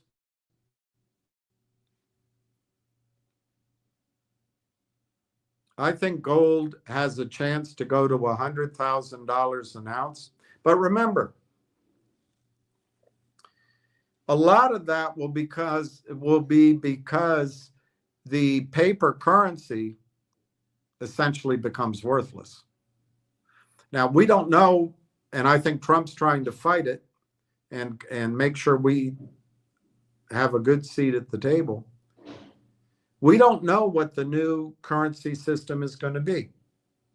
We don't know if in the United States we're going to have a domestic dollar and an international dollar. We don't know if the US dollar will appreciate, as Jim Willey says, and then go out of existence into some new category. We don't know if the US dollar will become part of a new currency used worldwide. I'm paraphrasing. Like the IMF special drawing rights, SDR, where the dollar becomes a significant part of it, but the world starts using special drawing rights, not US dollars. We might have dollars in the United States. That may be something that happens. Personally, I don't know why the world would trust the IMF or the US again. It may go to a BRICS-based currency where all the young people are, Africa, Southeast Asia, not the Western world. Could be something like that. It could be that we go to war and Russia wins. And the new currency, the new worldwide currency, is some amalgam of the ruble and the yuan and whoever else was on Russia's side. We don't know. All I can tell you is the United States financial system, along with the British, the London, and Tokyo, although there's strain showing up between Japan and the West now, because Japan has always been the let Mikey try it country. When no one else wanted to try the new cereal, I know, let Mikey try it. Financial gimmicks and central bank experiments, they did it on Japan first. And Japan might be tired of it. But anyway, we don't know. All I can tell you is the current financial system, the dollar-based system, is under threat. The dollar, pound, yen. We will go to war first to save it. We will spend trillions of dollars via the Fed to make the banksters rich, keep them rich, to keep the US dollar preeminent. We will bomb brown people in Yemen. We will support the murderer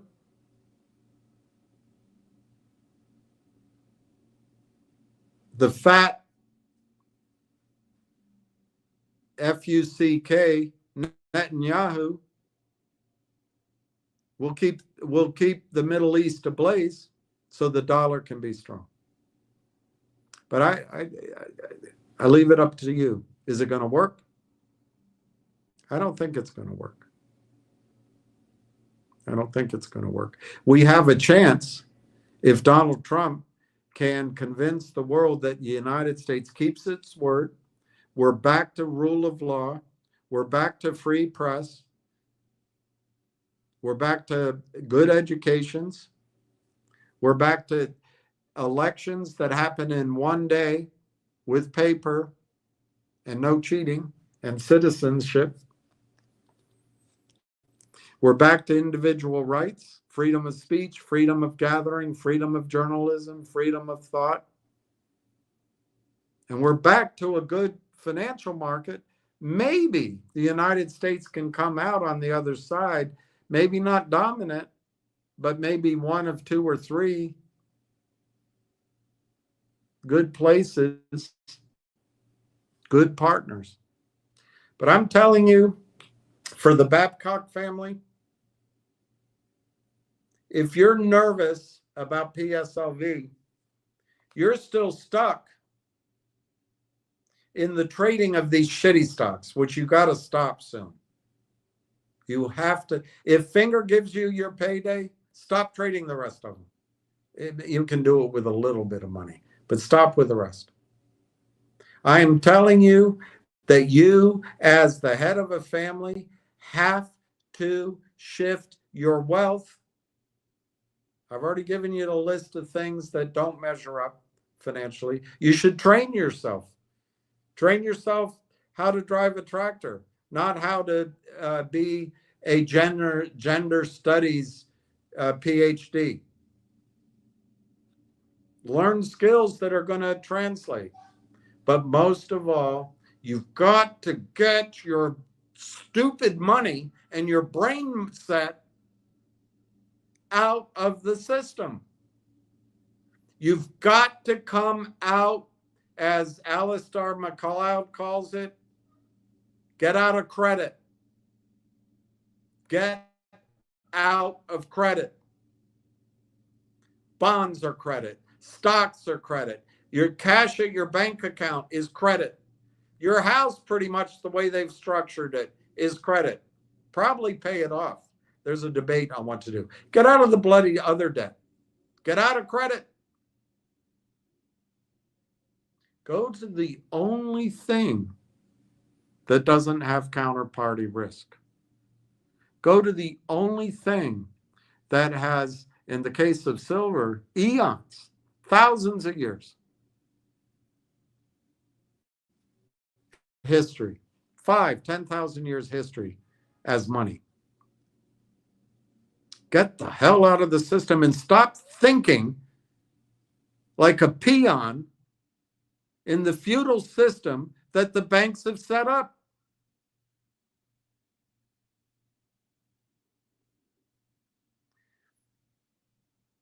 This destruction of the over-the-counter markets and NASDAQ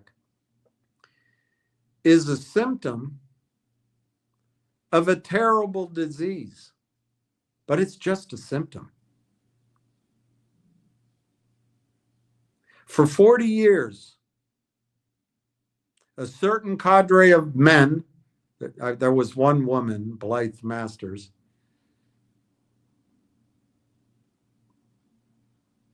all men, have gained control of the media, of defense, of health, of agriculture, of government, of the courts in many ways, of education, and most of all, they control finance. What they call finance, it's not finance, it's stealing. And as long as you're in that system, you're not going to be saved. It's going to be a tough job. This could all change on Monday. I'm hoping that Donald Trump, oh my gosh, Trump in truth is an oxymoron. Well, that kind of attitude, you're not going to be saved. I don't think it's going to be easy. But if you find truth, I'm not talking about you, if you find truth in AOC and truth in Hunter Biden, Joe Biden, and Barack Obama and Chuck Schumer and Shifty Shift, if that's where you find truth, Aaron Burnett, Rachel Maddow, well, go with it. Stop listening here. Because that, you're not going to save yourself. So if you seriously want to set yourself up for life financially, I'm all for making these bets on these huge uplifts, because that's the market's giving us that chance right now. I'm all for it. But if that is all you're thinking about, that every stock is like that this is what you're going to, number one, it's not going to last forever. These short squeeze type things. And number two, the stock market is in its final stages of a 45-year bull market.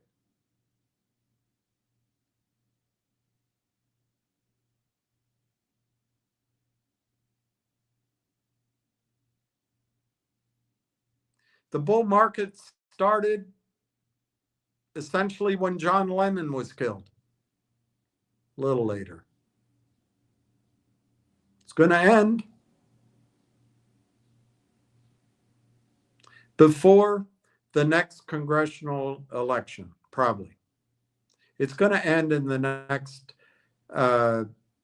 18 months, but more likely in the next 9 months. And then it's over. Then it's over. And if you're hearing from me that PSLV does an ATM offering and that's going to threaten your investment, oh gosh, I'm not doing a good job.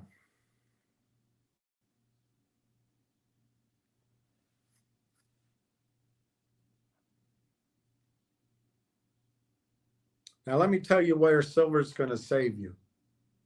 You can buy gold. You can buy gold. How high is gold going to go in the next reset? Because it will be reset. Originally, if you listen to Jim Rickards, $10,000.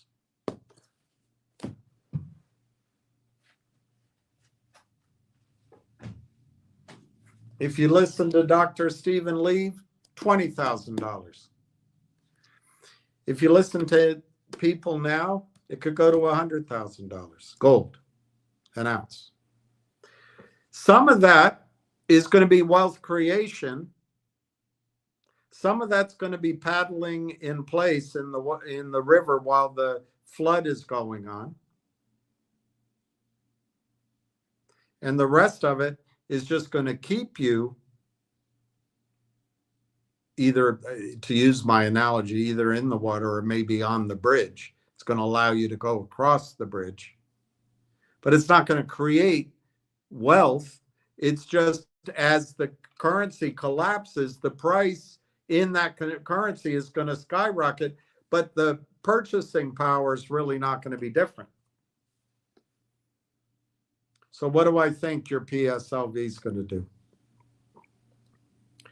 I think let's say by October, give or take months.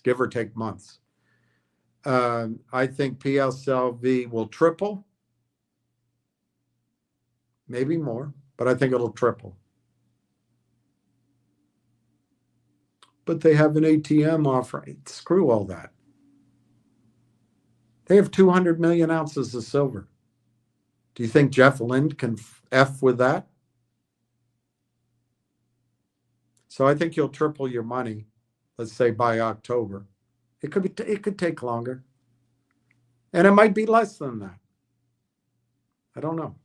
But then I think the market is going to crash and silver could come down from 120 down to 60, down to 55. Some people say it'll come all the way down to where it was last year. I don't believe that, but anything's possible. Silver is volatile. And when there's a market crash, there's going to be margin calls. Everything will be for sale.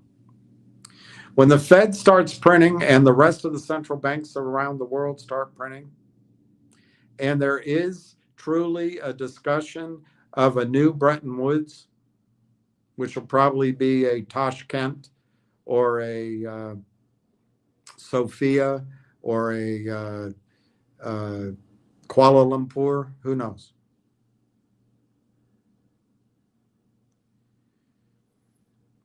I think gold could go to 100,000. I'm going to go with my numbers, not these guys. I think gold could go to 100,000. I've already told you not all of that will be wealth creation. Do you know that silver could go to par briefly, I think only briefly, in a panic with gold? Now, I might not do it when gold goes to 100,000. I might do it when gold's at 20,000. But my target is eventually silver will go 1-for-1 with gold briefly anyway.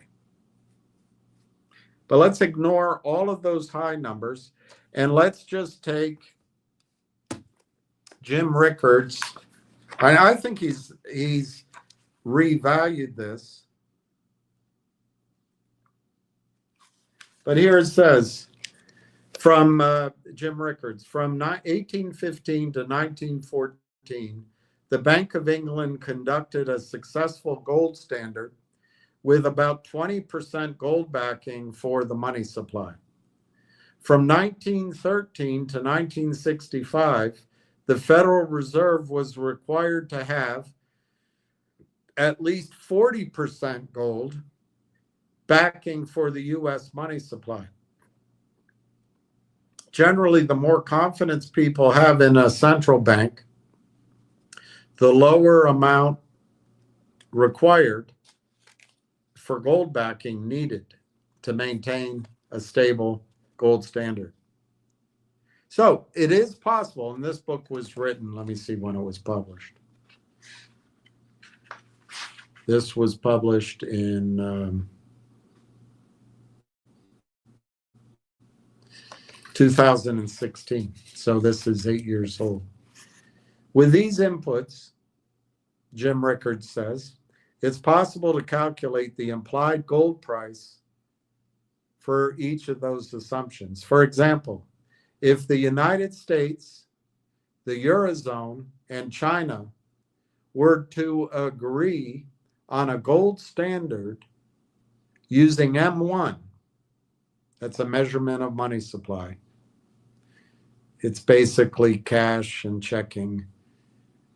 I don't know if it has money markets in it, but it's basically the currency in circulation, M1.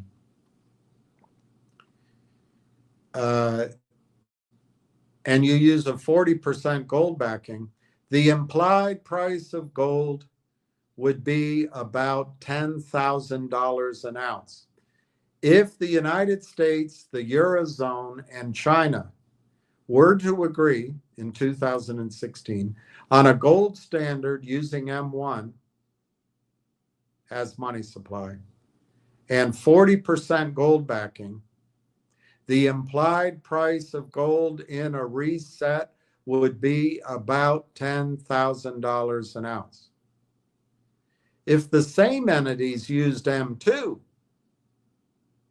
as the money supply, with 100% gold backing, the implied gold price would be about $50,000 an ounce. $50,000 an ounce.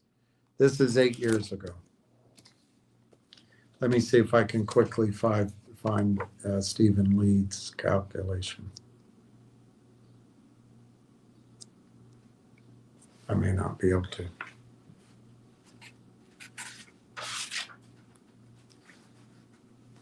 Well, his first chapter says, get ready for gold. A few years ago, I became convinced that a powerful bull market in gold would propel gold to price levels never foreseen, as high, at least as high as $20,000 an ounce, and possibly well beyond that. Since then, everything I've seen, this is Dr. Stephen Lieb, and this book was written, good question. This book was published 2021, so it's a little more current. Everything says it could be more. So he goes on with commodity scarcities, China, America's role, why Americans shun gold. He talks about the Bank of International. Let me just find his 2 bull markets in gold. Commodities, bull market number 2. Let me see if, I know he does the calculation. The coming infrastructure explosion. I've read this book a couple times, but not recently. Oil, the commodity king. Bretton Woods and after. Okay, let's see if he comes up with a price. China's perspective.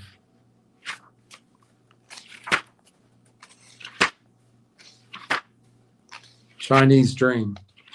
oil benchmark. All right, come on with a price. A new reserve currency, part 1.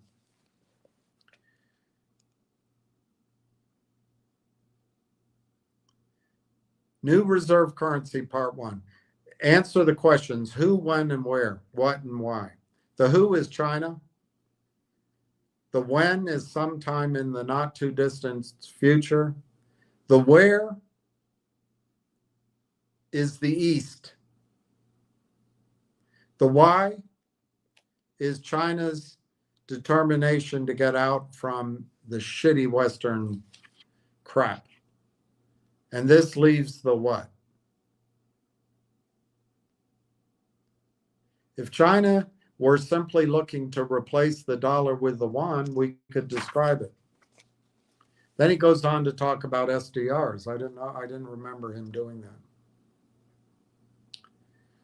But he has his reasons to believe the SDR can't do it. I don't want to get, we can talk about this later. A digital currency.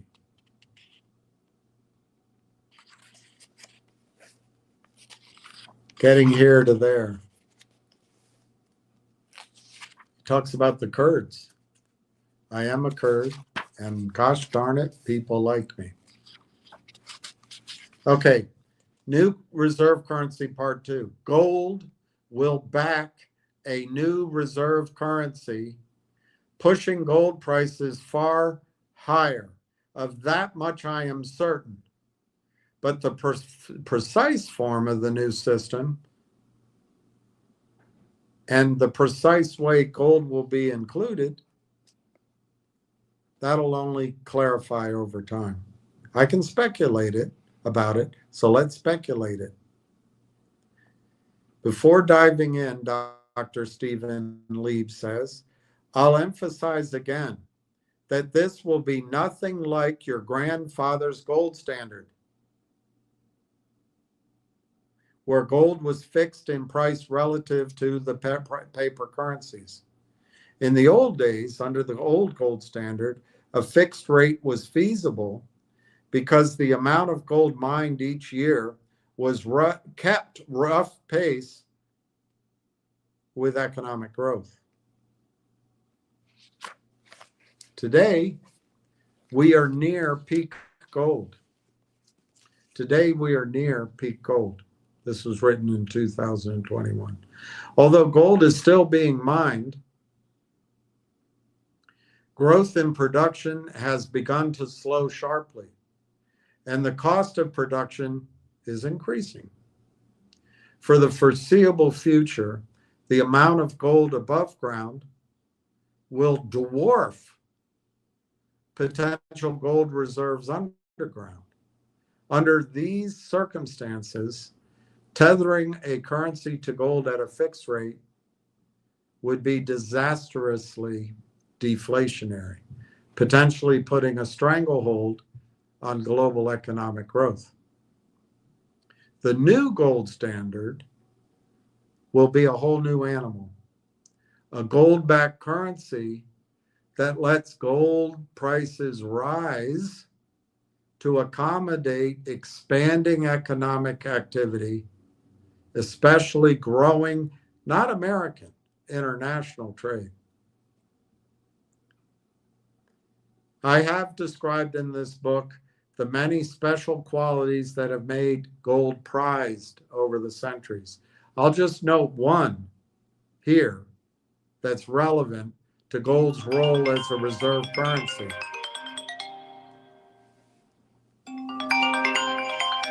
All right, you got a break from me. Hello? Yeah, I am. Do you want to talk? Okay. A friend of mine just told me he spoke with Fidelity, and they said there's going to be some sort of action on Monday, and you'll be happy. That's all I know. That's it. That's what the shareholder got told. And he said there'll be some sort of action in Fidelity. I guess they're going to buy it in. I don't know. I just let you know what I just heard. I got off the court to call you and tell you. All right, 325. So What is it? You've only got 35 minutes left. Oh, I don't care. I'm just letting you know what it is. That's what I just heard. So I just want to let you know. The stock price. Oh, where's the stock at? Yeah, I'm looking. The stock price is 267, up 29 cents, 267 by 269. All right, people, you'll know what it is. You can do what you want. I just let you know what I heard. 838,000. All right, goodbye. Wow, that's a lot of money. Goodbye. Yeah. All right, so while I'm talking, you could do whatever you want to do with Finger. You hear what he's hearing. But Mr. Babcock, I just want to finish his valuation of what gold could be. So one of the reasons gold's role is going to be there as a reserve currency is gold is unlike other metals. Gold has no extensive industrial uses. So the amount of gold in the world is relatively fixed. Only about 10% of gold produced goes to industry. And all of those applications have substitutes. Gold's main use is as a store of value. Keep looking at Finger. Ham has said to you, something's going on Monday morning. That's the kind of thing, if you want to gamble, you gamble on. But just know it's a gamble, but you gamble on it. You won't be able to do it Monday morning. So over the next 30 minutes, place a bet if you want to. It's just betting, though. It's speculative. But, it might be now is the time. Okay, gold's main use is a store of a value. Okay. How much gold?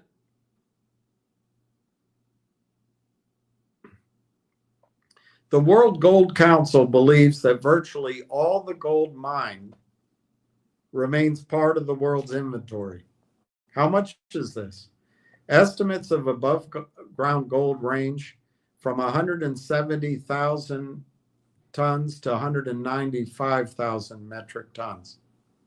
Below ground reserves, according to the United States, might be 54,000 tons. So there's more above ground than below ground. As gold prices rise, of course, the reserves rise. But sharply rising mining costs will mean that there's a significant discount between above ground gold and below ground gold. Jewelry accounts for about half the above ground gold, or 90,000 metric tons. Central banks, 3 years ago, central bank holdings are 34,000 metric tons. It's got to be more now. Use in industry is less than 20,000 tons. The remainder is private investment.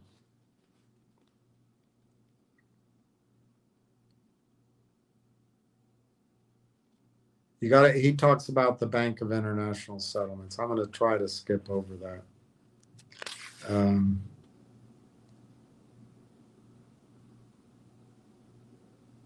In the past half a century, gold has swung from about $35 an ounce to $800, back to $250, and as of this writing, $1,500 an ounce. Right now, as I'm reading it to you, is $3,500 an ounce. All right, so let's return to the bank's balance sheet. This is the Bank of International Settlements. The left-hand side shows assets. The right-hand side shows equity.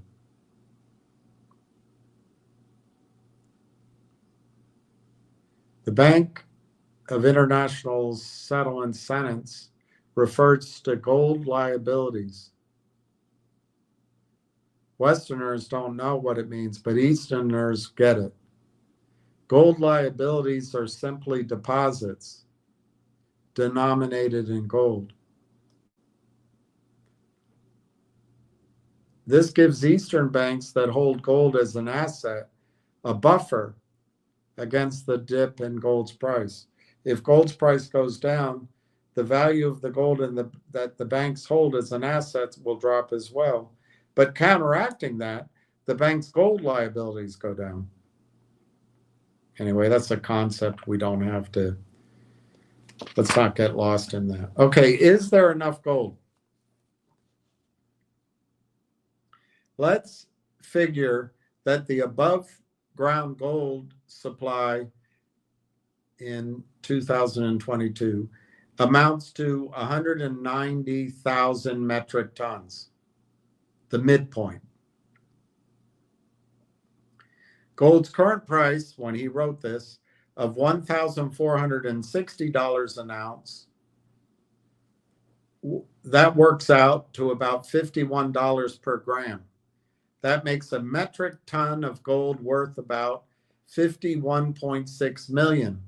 Multiplying this by 190,000, you get $8.9 trillion worth of gold in the world. And do you know, in this wacko system, the top 6 or 7 MAGA stocks are worth more than all the gold in the world. Does that make sense? Let's watch Finger. Let's watch Finger.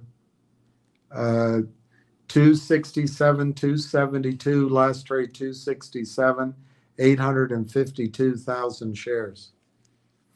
If he's right by what he heard, Monday could be fireworks. I'm not saying it will be. You know, do your own thinking.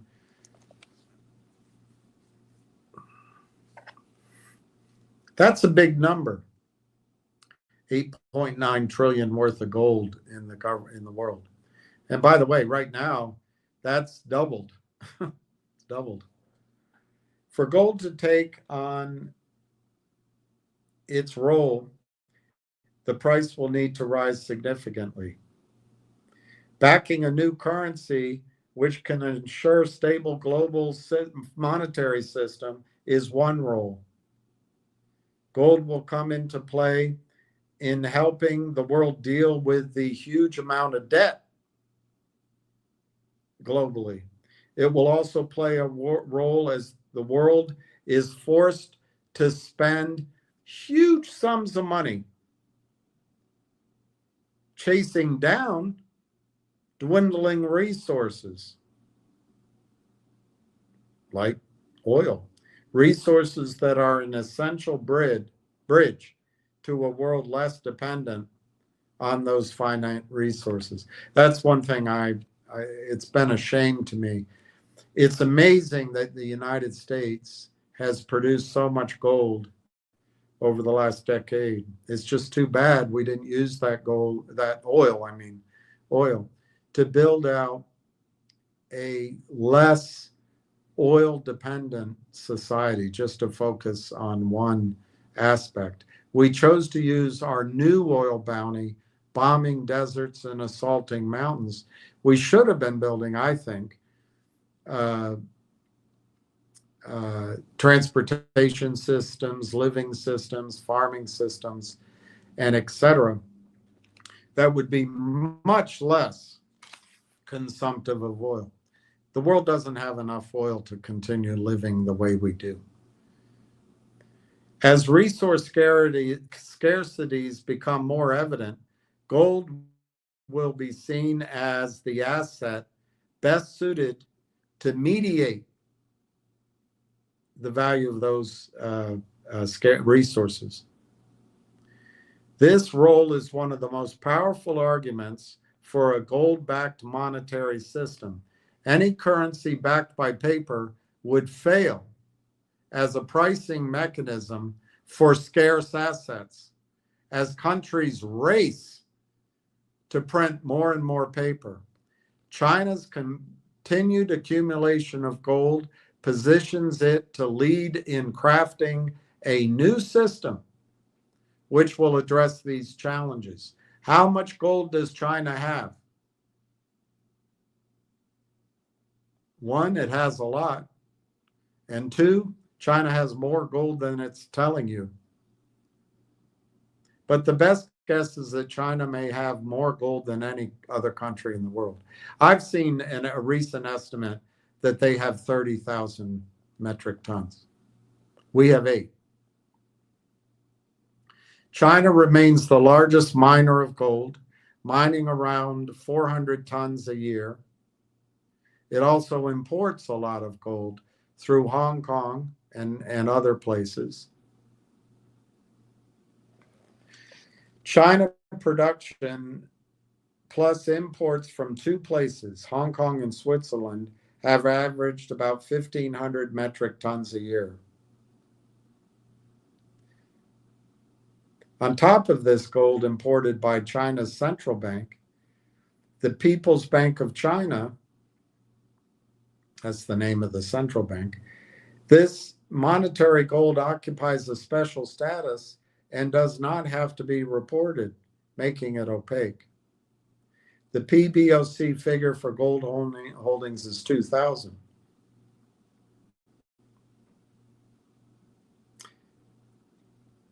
Most estimates of China gold usually start at 20,000 metric tons and run as high as more than 30,000 metric tons.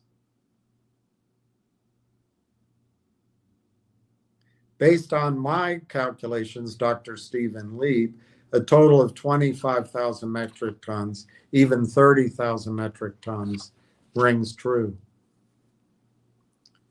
All right, let's skip China. There's a lot of China here. So envision a new system. When might it happen? My guess is the system will start to take shape as China gains somewhat more power over the pricing of oil. This will likely happen once Saudi oil contracts no longer specify payment for oil in US dollars. This could help win the support of Eastern developing countries and perhaps some European countries as well for a new currency. Some countries might be motivated by a desire to elude U.S. sanctions. Thank you, Hillary Clinton and Valerie Nuland, Barack Obama, and Joe Biden. But the United States itself might end up joining in the new currency to ensure that the dollar continues to play a role in world trade, so that the Federal Reserve would start to add gold to its holdings to strengthen U.S. commercial banks.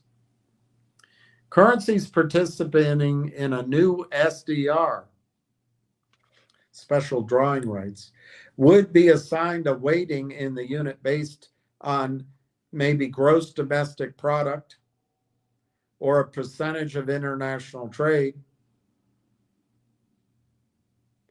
And they might base that on purchasing power parity rather than United States dollars. Each country would be expected to have on hand an amount of gold that corresponds in some way to its share of the special drawing rights. A country with insufficient gold holdings could borrow gold and pay it back over time. China, no doubt, would willingly lend gold to some of its Eastern trading partners in order to have them participate in the new special drawing rights. Finger right now is 272 to 273, 861,000 shares, 21 minutes to go.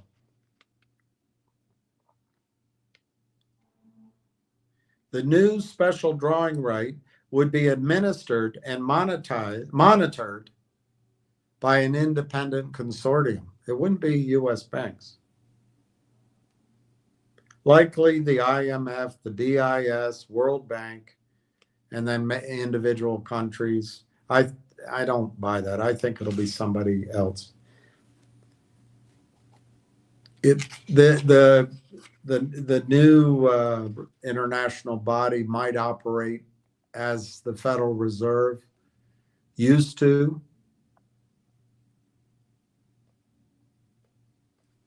It would be complex. China, thanks to all the gold it has accumulated and its leading position in blockchain technology, Thank you, Bill Clinton, for opening up education, stealing. Thank you to every president for allowing the destruction of American markets so that China could take the lead in blockchain technology. China has positioned itself to breathe life into a new SDR. They might create cryptocurrencies backed by gold. One for international transactions, the other for domestic use. All right, how high can gold go? At the end of the day, only one thing counts for investors. How high will gold go? I am happy to speculate. I noted earlier that gold's present value of 9 trillion isn't nearly enough to back a new SDR. So I will start by calculating how high gold would need to go to carry out the new SDR. The gold that is immediately available for worldwide monetary use amounts to 32,000 metric tons. This would provide 1.5 trillion to back international trade. This is a far cry from the total amount of world's imports or exports, which amount to 25 trillion. To provide backing for all international trade, gold would have to rise to about $24,000 per ounce. In other words, from 1400, gold price would have to rise more than 16-fold. I mean, just using rough numbers now, gold would have to rise 8x from here. So before you start dreaming of waking up, finding overnight that your gold holdings have risen by 16-fold, the process will be gradual. And you may not have patience. You may read news about an ATM and you're panicked. That's a shame. Because I think silver in particular, but all precious metals are what's going to change your life. But you might have to wait 7 years. That's not Monday morning. All right, what's finger motion doing? 274.5, 274 by 275. 875,000 shares.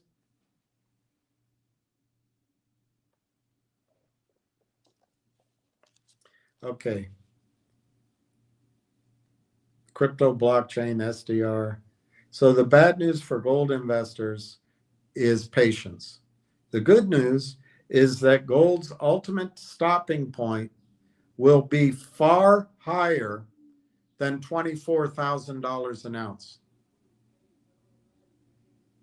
What do you think that ATM is going to do right now?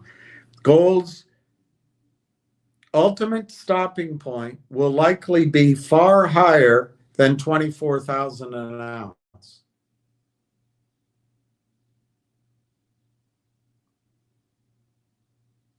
Bloomberg concluded, they had a team, Bloomberg concluded that gold would need to trade at $65,000 an ounce.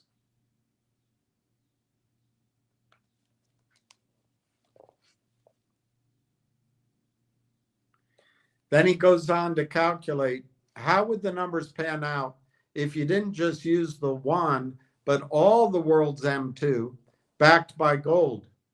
And we used a more realistic, expansive estimate for the amount of gold involved. Let's assume 70% of all the world's gold went to the purpose using the purchase parity method.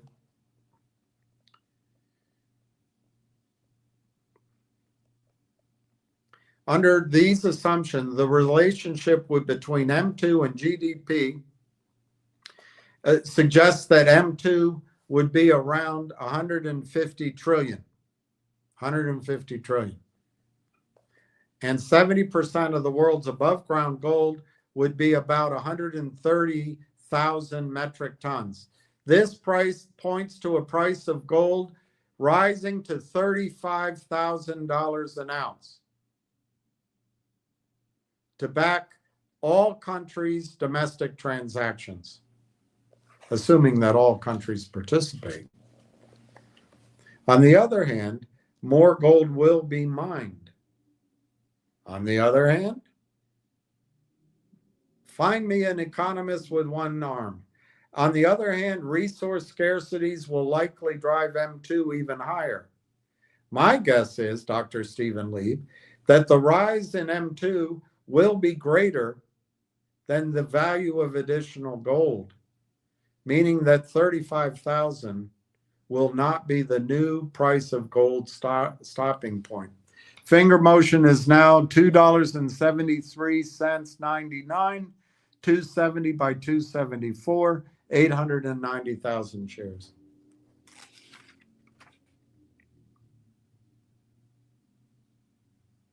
Now, I am not going to argue that you should add 35,000 to back all the world's money supply to 24,000 to back the new SDR and arrive at a price target of $59,000 now.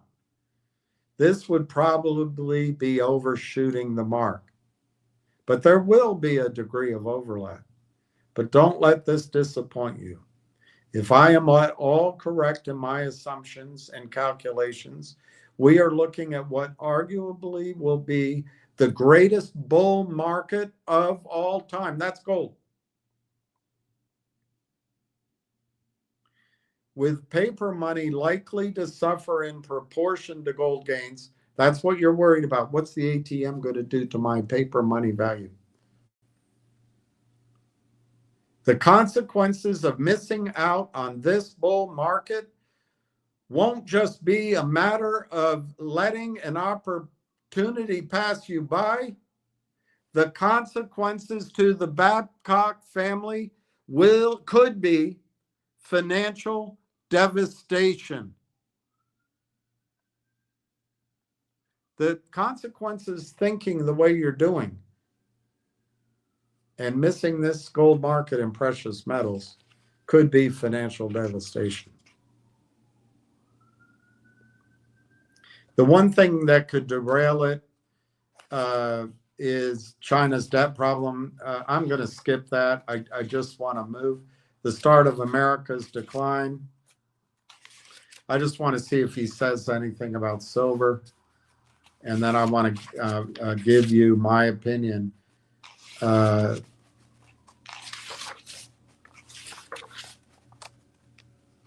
China again. The service sector, Sputnik moments, resource scarcities. We'll go through all this. This is all important stuff. I really like Dr. Stephen Lee. And then investing in the miners. We got to invest in the miners. These are the things that are going to make you Rockefeller in your own hometown.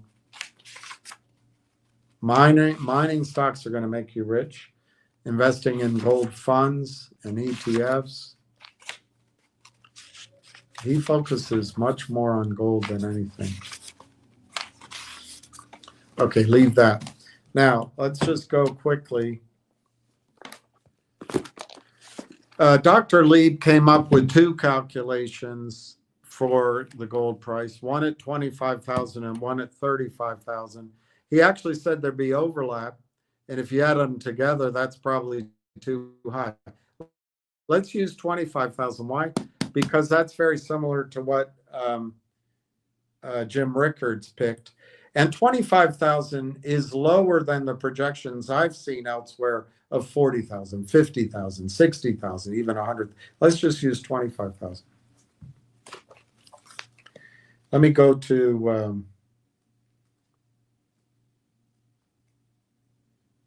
one thing on silver.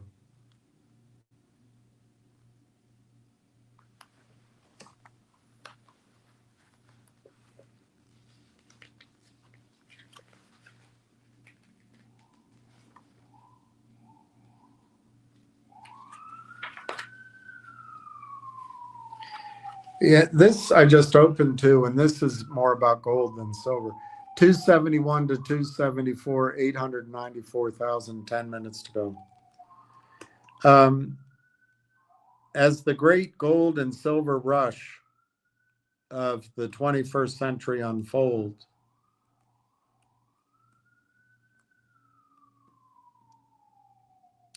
the number of large deposits of gold primarily discovered in each decade from the 1970s through the 1990s included at least one 50 million ounce deposit. By the way, what you invested in is projected to have at a minimum 50 million ounces. It's risky, though. I don't want to guarantee that in any way, shape, or form. And at least 10 30 million ounce deposits.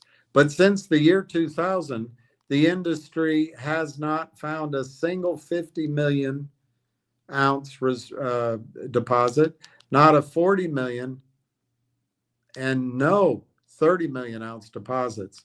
We have been finding just a few 15 million ounce deposits instead.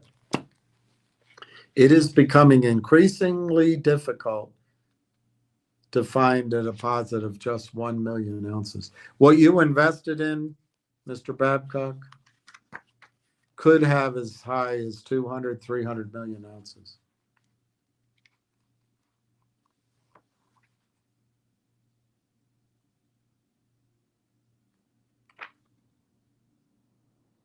I want to get to, I just wish I could find this quickly. They all write about the same things, and all the super bubbles and all that, the manipulation, let me just go here. Let's see, chapter 8. Let's just look at chapter 8. If I can't find it, I'll finish my thought, and then we'll be done with my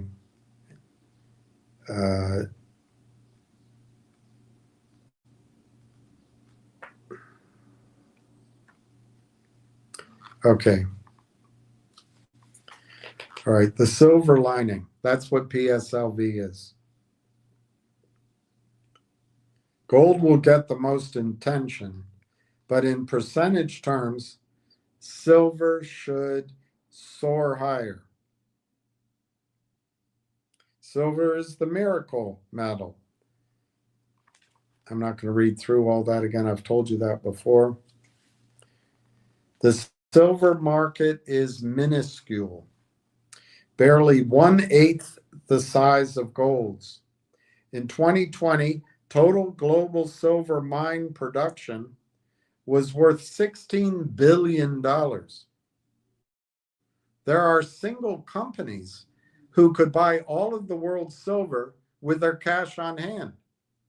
And compared to the currency supply, silver is hardly noticeable. In 2020, the United States currency supply increased by more than $3.9 trillion.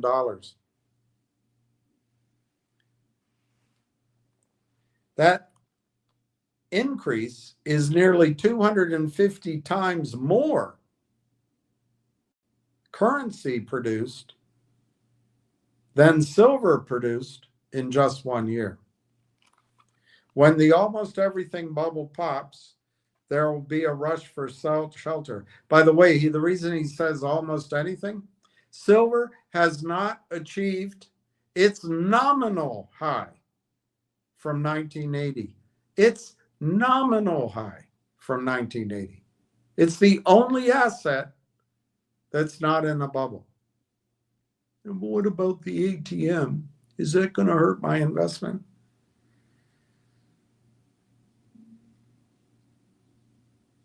When the general public finally awakens from its coma and comes charging in, the public will correctly reason that $50 silver can more easily double, triple, quadruple than $2,500 gold.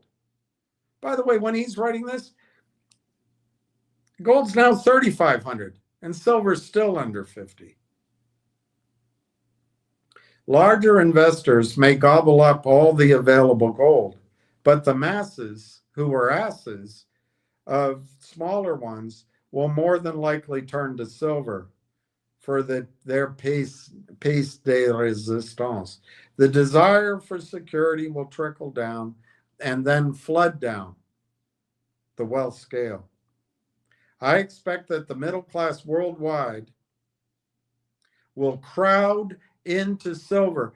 Will PSLV's ATM have an effect on my investment? Driving the price higher. Compared to other assets, silver is a minuscule, an infinitesimally small market, and it just cannot absorb paper money inflows. 270 to 272, 921,000, 3 minutes to go. Without the price going to the moon. Is this ATM going to impact PSLV? Did you hear that silver's price is going to go to the moon? Obviously, we don't know for sure. Silver's supply peaked in 2016 and is now facing a historic, or is that a historic challenge. We are basically running out. The 2021 United States Geologic Survey report shows that silver production and silver reserves have peaked. Total silver reserves declined 14%. When we extrapolate the charts, we can estimate that silver deposits will be depleted in about 20 years, if not sooner. The average life of a silver mine today is currently only 10 years. Dr. Leap says 20 years may be overly pessimistic. Mike Maloney says 20 years might be a little overly pessimistic, but I've seen other solid estimates that within 25 years, we will be out of mineable silver. The key caveat is at these prices. As silver runs out, the price must rise significantly to make mining low-grade deposits profitable. Otherwise, Mr. Babcock, there is no electronics industry, and that means no modern life. No modern life. Is the ATM going to affect PSLV? Silver is a necessary, indispensable metal, one that we absolutely must have at any price. While there are any number of gold mines in the world,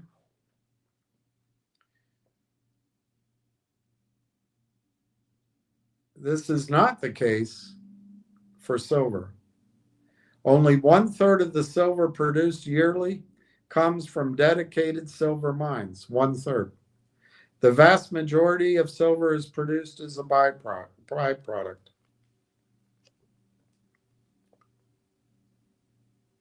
Most new mines, the process takes 10 to 20 years from discovery to production.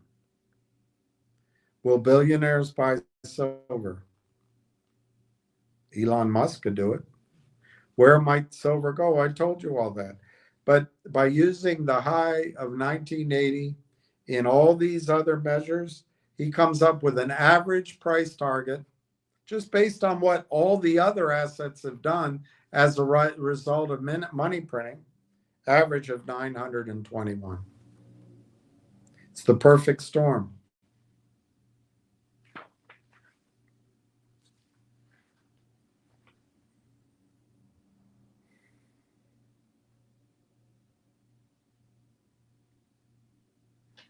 All right, I'm gonna. One is silver golden. I rely on the gold silver ratio to tell me what to do, and I obey. So basically, I've told you this before, and I'll just focus on part of it. When the gold silver ratio is over 80, I buy only silver. Right now, it's at 100. When will it happen? How long do I have left to ask questions about ATMs and be timid? How long do I have to be timid? No one knows, but it's definitely coming.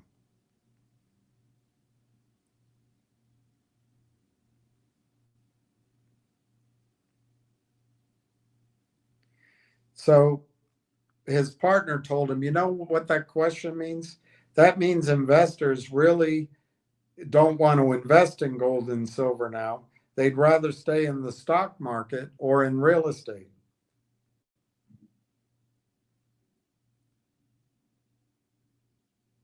This was at the beginning of this century. Gold was $400 and silver was $6 an ounce.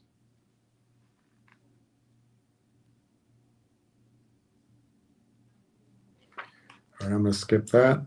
Skip that. Let me emphasize, Mr. Babcock, that this is the most important not in the book. Do not delay. Do not delay. All right, it's closed. Closed at 272. Trading in the aftermarket at 274. Bid 270, ask 274, 955,000 shares. Do not delay. You can do whatever you want.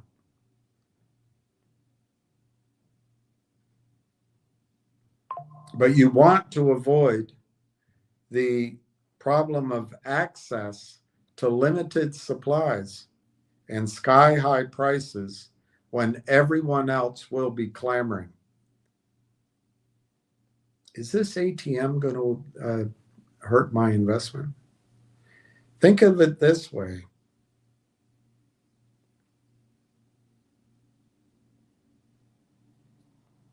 I can pretty much guarantee that once the great gold and silver rush of the 21st century picks up steam, trying to buy precious metals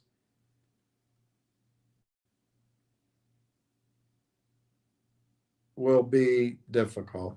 All of the dealers will be overwhelmed. The competition for coins and bars will become intense. When you finally find something, you will be shocked and angered at the price you must pay. There'll be long back order times. I want you to position, well, he's talking about himself, before gold and silver become unaffordium and unobtainium.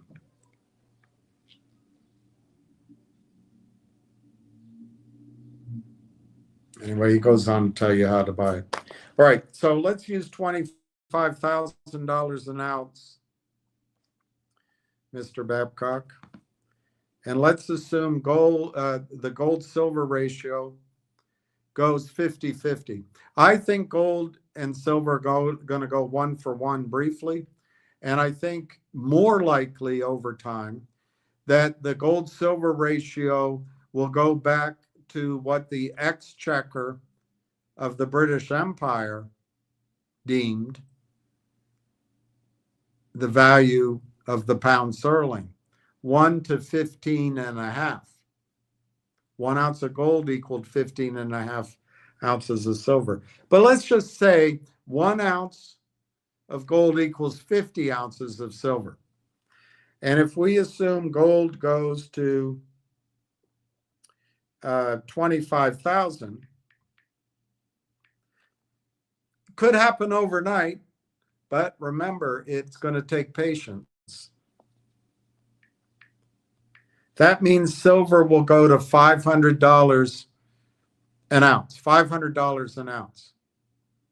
$500 an ounce.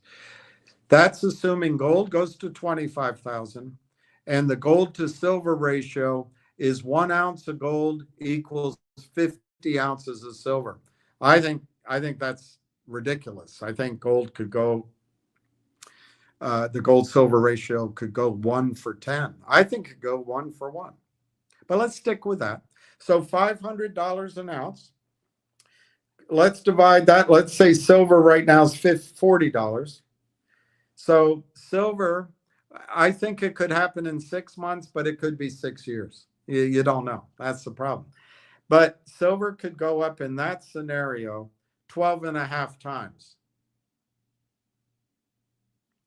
The PSLV, which you're concerned that the ATM is going to affect, the current market price of your PSLV is $10, at least when this was printed, was just a couple hours ago, was $10.84. I don't know the exact number, but that, let's use that midday price, $10.84.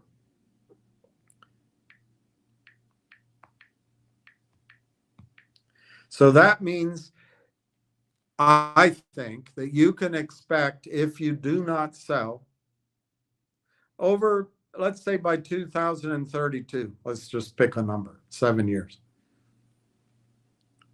I think you can expect your PSLV to be worth $135 a share, a unit, 135, over 100 a unit.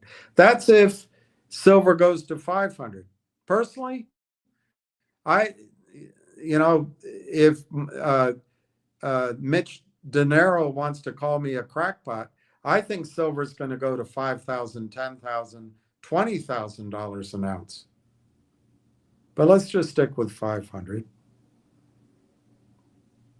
So if you want to worry about PSLV, every single announcement, and you're worried about an ATM offering, and you're worried that things are going to hurt, it's not the right investment for you. But I'm trying to get across to you, if you scurry to the safety of the United States financial system, to dollars, even to real estate in certain senses. I mean, if you find some place that you want to live in, doesn't matter the price, and it's valuable, it'll always have relative value. But extra properties to rent out, who knows? Who knows? It's hard to think it all through. But if you are worried that an ATM is going to knock off value in dollar terms on an asset that has almost 200 million ounces of silver, and it's shown on the website, you don't understand what you're invested in. It's okay. I know it's confusing because nobody on Wall Street is going to give you confirmation that you did the right thing. Nobody. Your broker's not, your wife's not, nobody. So it's very awkward to make the investment.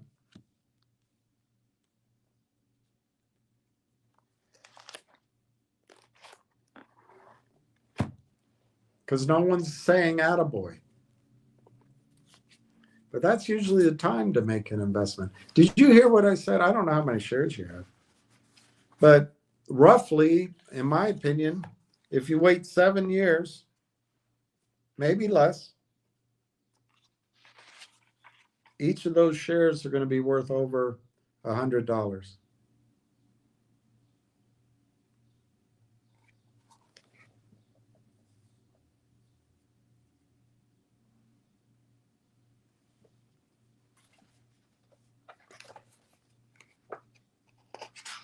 Let me see if I can find you some affirmation. Of course, I'm not going to be able to. The guy doesn't use an index for his book.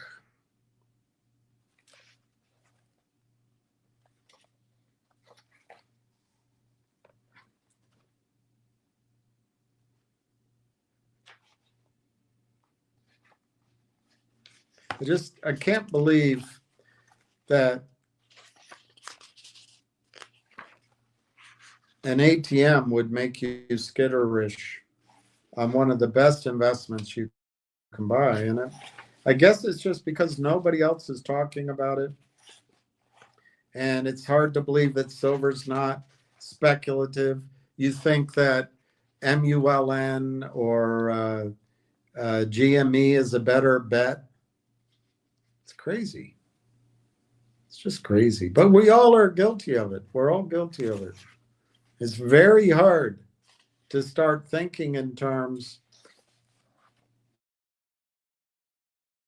of silver and gold. All right, I unfortunately cannot get you a confirmation. I know it's here, but I can't find it quickly on PSLV. I know it's here, but I also know that I can't find it quickly.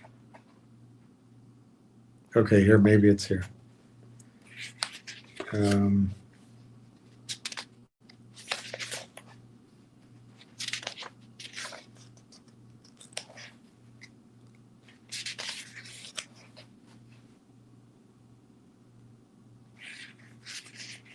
Maybe it's here. Okay. On page 97 of David Morgan's book, Sprott Physical Silver Trust. This is what you're in, Mr. Babcock. PSLV is a closed-end fund. During its relatively short life, this was written 8 years ago. It was introduced in 2010. It is traded at a premium ranging from 7% to 23% of NAV. It will be interesting to see how this premium fluctuates as silver goes in the later stages of its secular bull market. He also talks about the Sprott Physical Gold Trust.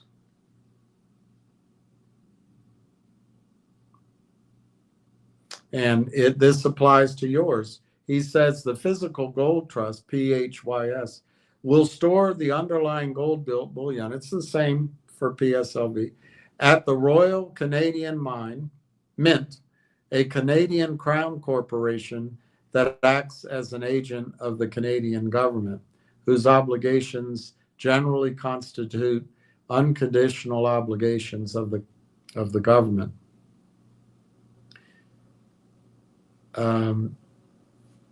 That might be different than silver for the time being.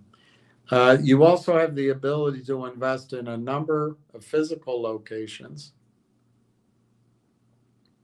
Not you personally, the fund, including US, Canada, UK, and Switzerland. Anyway, I'm going to move on. I guess I'm just trying with all of my heart to tell you that PSLV is not something to get panicked about because you read a press release about an ATM. PSLV is the foundation of your family's future, in my opinion. The foundation. All right, let's talk about FNGR 274, 270 to 274, 956,000 shares. All right, here's him. Hello? The stock closed. Well, I have you on speaker. I'm live. I'm about to sign off. It closed at, it's trading now, 273.93, but the close was 272. It still hasn't. Okay. It still hasn't quite gone over 1,957,000. Wow, that's unbelievable. Remember, we were trading 100,000 shares a day. I know. I don't know how these guys are still standing, but hey, let's see what happens on Monday. All right, William. I just wanted to know I was playing ball. Have a good weekend. I'll speak to you tomorrow. Same to you, Bud. Okay. Let's start at the bottom for all of you that are annoyed with me talking about silver. Am I maxing the credit card with buying gold or silver? You know, you've got to decide that. I don't carry credit cards anymore. But I would seriously consider, if I had a credit card and I had no other cash, I'd seriously consider buying silver with on credit. The key thing I would do is make sure I have enough income to pay the minimum on that card without ever being late, without ever defaulting, or just, I can't give you that advice, but you could always start defaulting on the credit card right away and stop returning the phone calls and wait out the time frame in your state that makes it uncollectible. That's hell. I don't recommend that. And it would destroy your credit. But I really think you got to get out of the credit system. And I think the foundation is gold, obviously, but I think silver is the one that's going to play catch up right now. And I'm CC. I got involved with Finger, and then GTII, and then CRTD. My whole goal personally was to try to make money. And as I look back, I did make money. I just didn't sell when Tony Denaro called the top, because he's so good.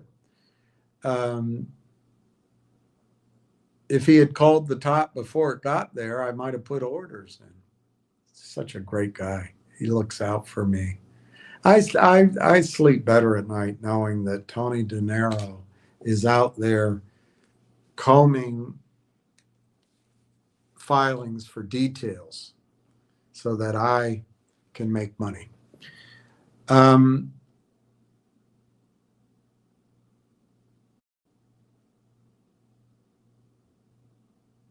But it didn't happen, you know, and I had had a big payday in Finger or GTII, I would have been talking to you about silver at $10 or whatever it was, gold. But I've been talking about it for, I don't know, a year and a half, 2 years with you guys now. I'm really ramping up the pressure on it because I don't know how much more time we have. Silver is massively underpriced. It's not going to stay under $40 forever. I don't think it's going to stay much longer. But as long as it does, I want people to start thinking, all right, if Finger makes a profit right now, or if G-Bucks makes a profit, or if NIXX makes a profit, buy some silver. Buy some silver. Buy some silver. But more than that, and the reason I went on and on with this good guy, Mr. Babcock, you really have to understand how blessed you've been to live in the United States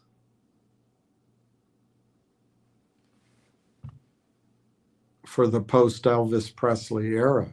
Actually being born prior to the, basically living in the Elvis Presley era.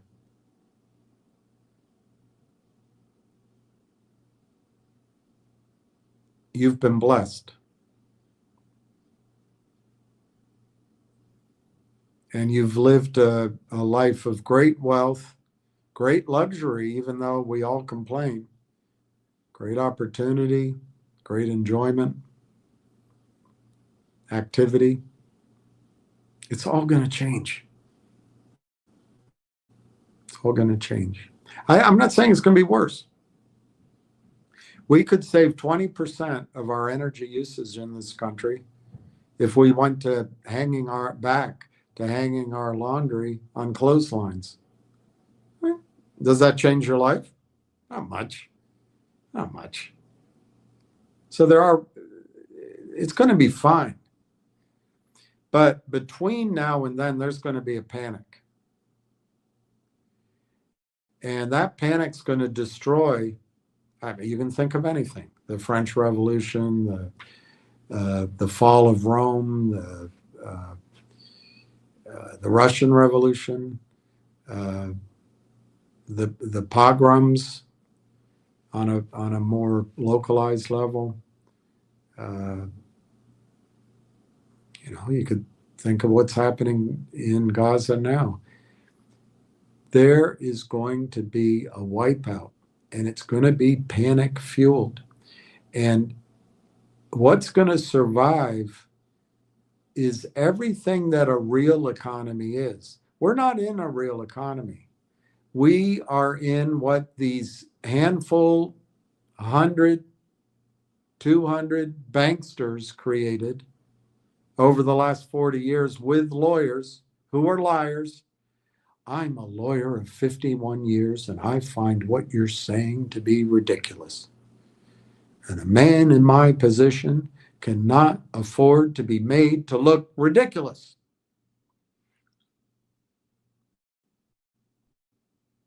Whatever. I think we have way too many lawyers in our system, and they get lost in the minutia. And somewhere in the 80s, Reagan, but crescendoing in the Clinton era, the banks took over the government, took over the Treasury, took over Wall Street, took over the economy. Now, at first, it was slow, but it was inexorable. They had to change some things. Just keep moving forward, keep claiming another piece of land, build another house, build another subdivision, move again, attack, lock it down. And that's what they did with Wall Street. I wish I could think of another analogy, but I can't right now. And now I think we're getting very close to peak financialization. We're getting close to the end of the American empire. We're getting close to the collapse of the Western financial system. And those of you who think that truth and Trump are oxymoronic, stick with what works for you and we'll speed headlong into our own demise. On the other hand, work with a guy out of New York who knows that half the show is Barnum and Bailey and the other half is performance.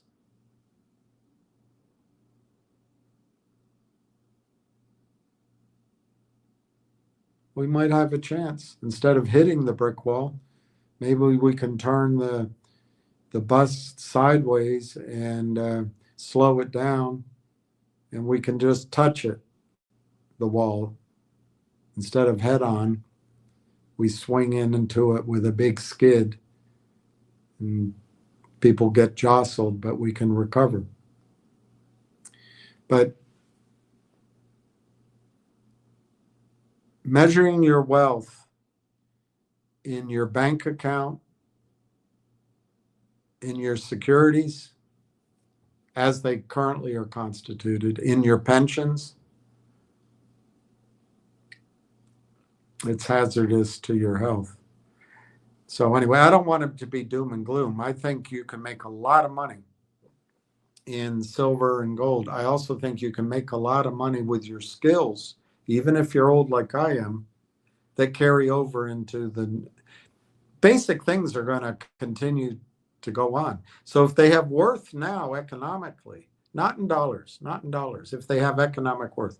For example, if my sink disposal stopped working, I don't know how to fix it. If somebody came right now and fixed my incinerator, I'd give them 180 bucks, 250 bucks. And I thought, wow, it works. Well, after the panic, that guy won't be paid 250 bucks, but he'll be paid a like kind similar to that. But what gets you through the panic is your gold and silver. But also you can have income in things. I think oil and gas, mining, maybe in some real estate. I don't know. Things you know about. Things you know about. Keep your cash flow up. And the stock market is still going to make people rich. It's just not going to be these same stocks anymore. Now, I'm going to end on this, and I'll look at questions, but I am going to end on this. I want to be clear. I think the stock markets are all going to go to all-time highs, the indices, in the next, by October, let's say. It could be sooner, could be later. Of course, I can't find my numbers that I gave before. I'd rather give you consistent numbers, so I won't repeat them. But I think we're going to go to fantastic highs in all the markets. The bull market's not over. It's just almost over.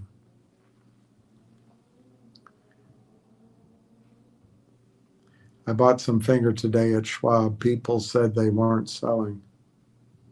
Richard, that doesn't sound good. Who's Amy? Amy. She is short and bragged about shorting all Atlas pumps. What's Atlas?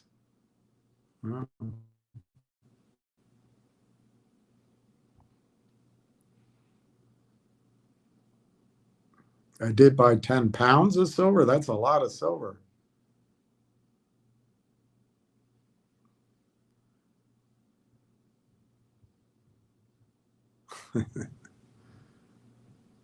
Do you think Finger will have a pullback?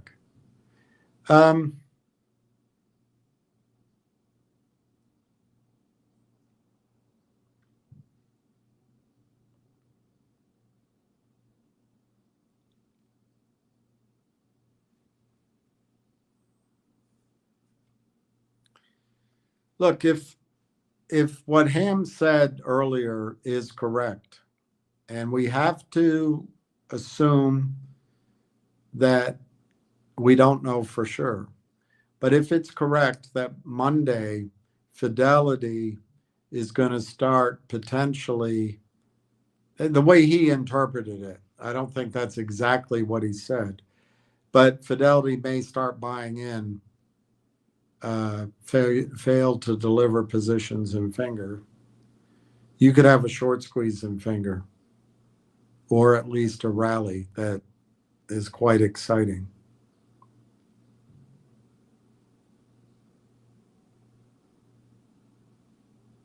I don't know how to judge that. I'm hearing a lot of indication that Fidelity's in trouble, taking the buyback, all this stuff.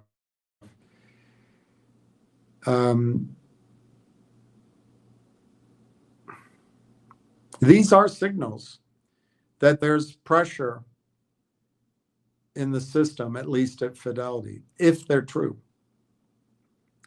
And so if Fidelity's clients turn from being sellers to being forced to buy in, Monday morning, I don't think you're going to see a pullback. And I think the stock could really make a lot of you very happy.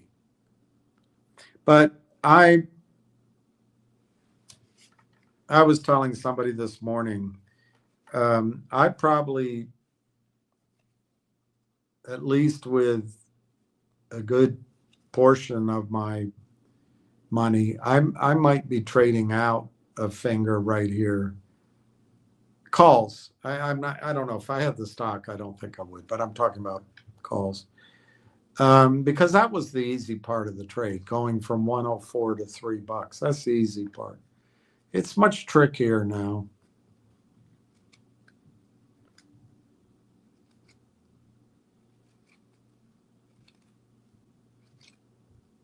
If Finger does the financing with Roth Capital, I think there will be a pullback. I think there will be a pullback. If Finger does a financing with Roth Capital, I think the stock will pull back dramatically.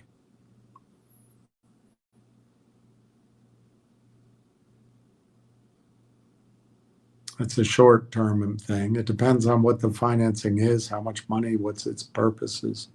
It could be good for Finger in the long run. Finger to the moon. I mean, if Monday morning what Ham just said is true, Finger could be the one you've been waiting for. Am I coming back this weekend? I don't know. I got to go get my hair cut, but I might go on. Bought some Finger at Schwab. People said they weren't selling. Okay, I got to go back up here.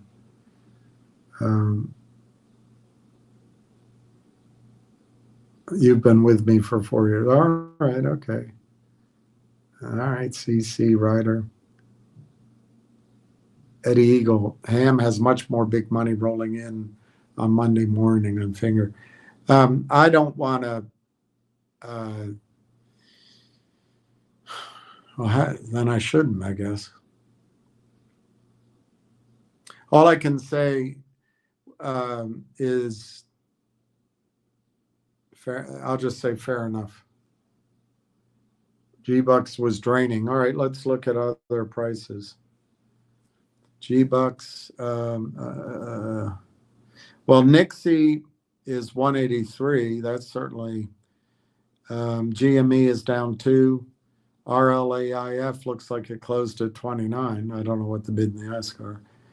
PSLV, despite the ATM, closed up 2 cents. Finger, and I don't think that ATM's all at once anyway. I think it's over time. Finger, 280.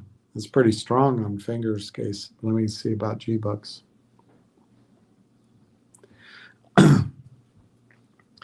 G-Bucks is 250. Yeah, it's down 29 cents. So what's going on there, Wall Street? Everybody's excited by the stock that's moving. All I can repeat to you again, G-Bucks is only a short squeeze play. You know the story, so I'm not going to run through it, but it looks like there's trap shorts. It looks like they're not going with a financing with any of the criminals. It's very expensive on a market cap level. One guy is putting up 200 million for 30% of the company, and those shares are not coming from, or at least largely not coming from the company. We'll find out the ratio, but the largest investor in the company is giving up shares. The company announced quite a while ago this whole transaction. We're waiting for the next shoe to drop. The company is issuing a dividend, 1 for 10, 1 for 10 shares. If the new guy's coming in for 30%, it would seem like he wants that deal done prior to that dividend's record date. At the latest, that's 2 Fridays from now.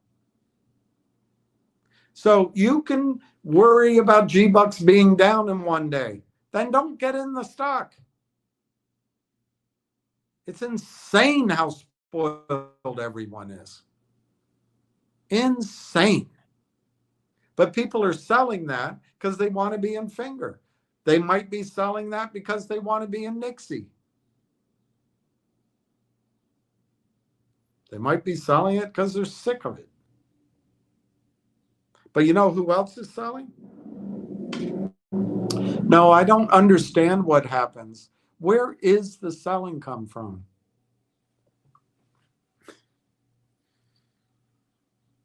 On Wall Street, in the NASDAQ and the over-the-counter markets, there's 4 tickets. There's the buy ticket. You got to have cash in your account. There's the sell ticket. You got to have the stock in your account. There's the short sale ticket. You've got to have located borrowed shares. And under Reg Show, there's the fourth ticket. I'll gladly deliver on Tuesday for shares that you let me sell today. Every stock that has a run-up or a trap short gets crushed by the sale of almost unlimited failed to deliver, failed to locate, failed to receive, failure to ask for receipt shares. Why? Because on Wall Street, they've split the banks, and the enormous source of income is Xeroxing the title to shares in multiples from the stock loan desk. This leads to commissions, this leads to fees, this leads to monthly charges, it leads to free cash balances, assets under management, derivatives, derivative products. So they keep selling. If you don't like it, get the hell out of G-Bucks. But if you are in G-Bucks on the potential that there's a short squeeze, I don't think you have to wait more than 2 weeks. Will it work? I don't know. Could the deal fall through? Sure. The deal could fall through. These things aren't guaranteed. You guys are trying to make 100 times your money in a minute. They're not risk-free. In fact, most of them are shitty, risky stocks. But G-Bucks has big players. They're not using Wall Street. And the way I read it, they have to consummate that deal within 14 days. Until then, the selling is going to come from criminals of stock that doesn't exist. It's the same old story. Well, the stock's down. I guess we have to wait. It's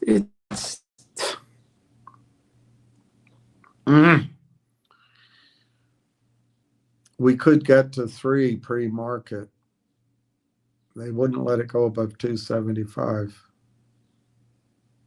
PAXG, the ticker for crypto back gold. Why would you back gold with crypto? That doesn't make any sense. You don't need to back gold with anything. Gold is an asset on its own. Crypto is shit. Why would you back gold with shit? I don't get it.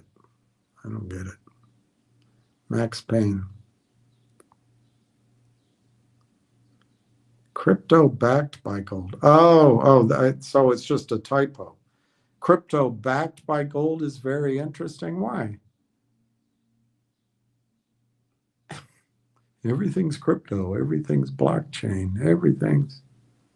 China's kicking our ass in blockchain. I don't understand this love affair. I think all of you guys that love crypto you're titillated by your knowledge of it, being first maybe. It's exciting. You buy into the concept. But it's just trying to replicate gold and silver. I know there's other advantages. You don't have to carry it, store it. But there's disadvantages. You got to remember a 48-digit code. And you got to hope an asteroid doesn't hit Earth. Although a friend of mine I'm close to tells me they have that all covered. So if you see it, if you buy silver at X from a broker, Oh, yeah. Um, it used to be one of the reasons I recommend goldsilver.com, Mike Maloney. He used to be very sensitive to that. I still believe that when you sell silver through him, he doesn't send a 1099, but I don't know. It might have changed. But you do need to pay taxes on your gain. Now, some states, like I just heard Florida, but there's some other states, Texas, Oklahoma, I think up in the Midwest or the far West, the northern West, are making gold and silver legal, whatever the word is, legal specie, and you wouldn't have to pay capital gains in those states.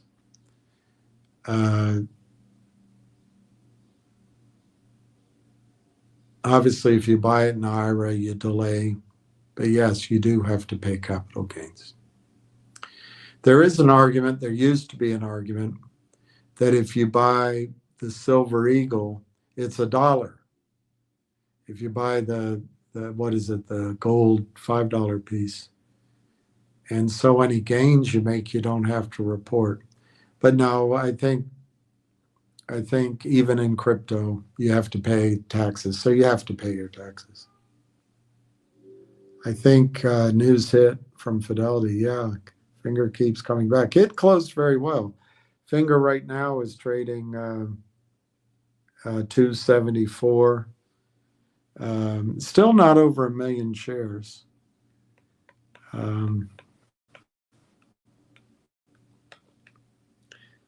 You've been holding your hammy and PS. You're great. HMY is another good one. Is that Harmony Gold? That's great, Michelle. That's great. I like that, Jeff Kahn. Thank you. Thank you, Jeff Kahn. I'll try to write that down. The current ratio is 0.3463.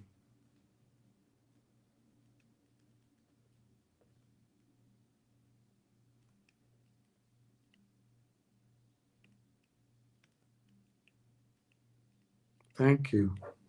It's probably on the website somewhere. Eric might have good advice here. Let's look. Along with accumulating metals, diversify in different sizes. I agree with this, and put it different places.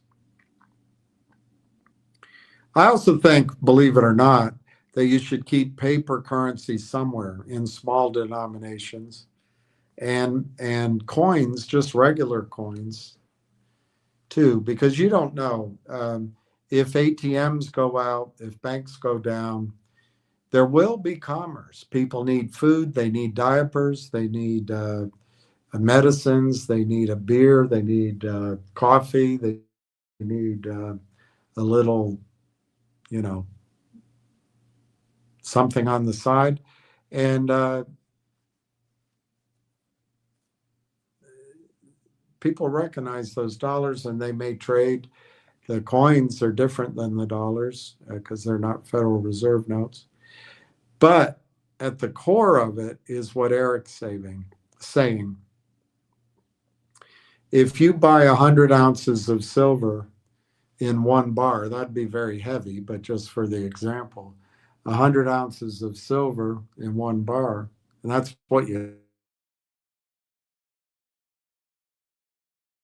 it may be great if everything's normal and silver goes to, I'm making it up, goes to $500 an ounce. You send it into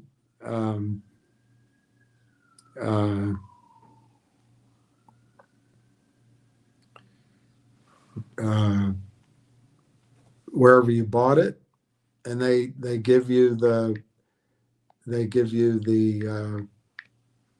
I guess it's be 50 grand in cash. or Bitcoin or whatever, you have no problem. But what if commerce has ceased to operate for a while anyway, during a panic, during a dislocation?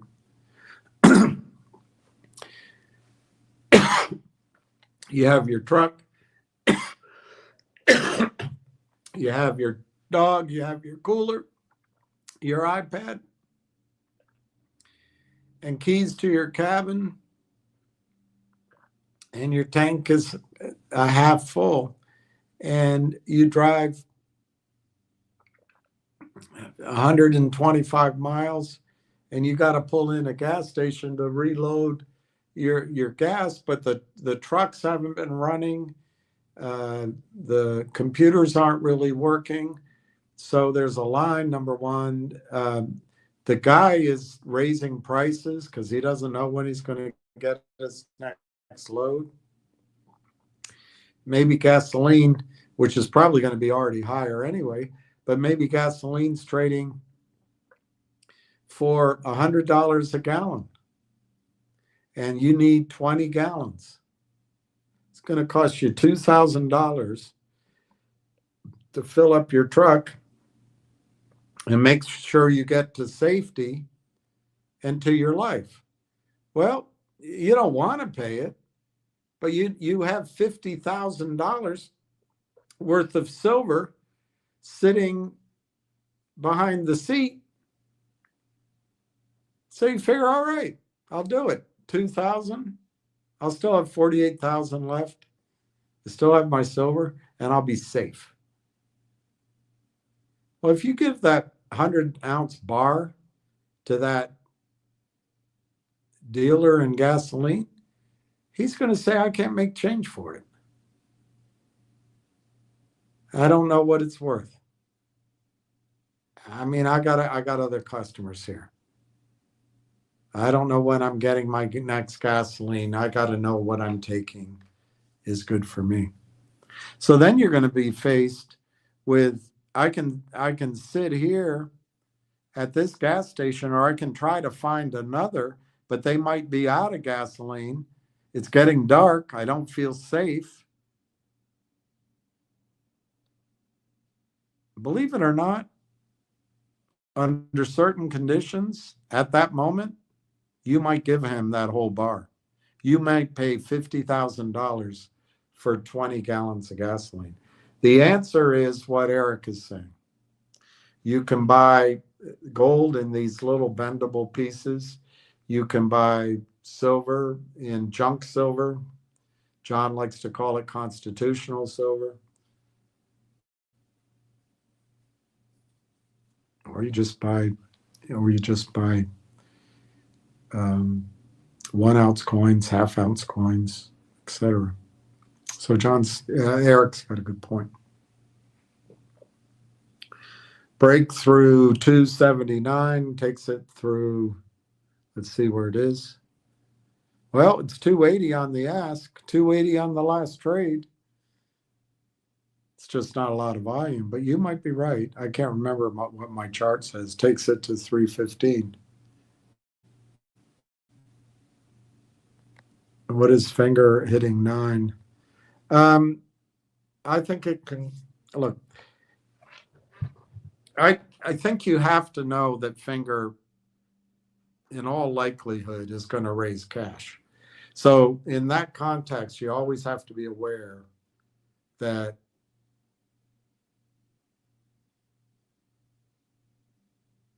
Roth Capital works for Amy. But on the other hand, we have this crosswind of Fidelity, big buyers, rumors that Fidelity has told its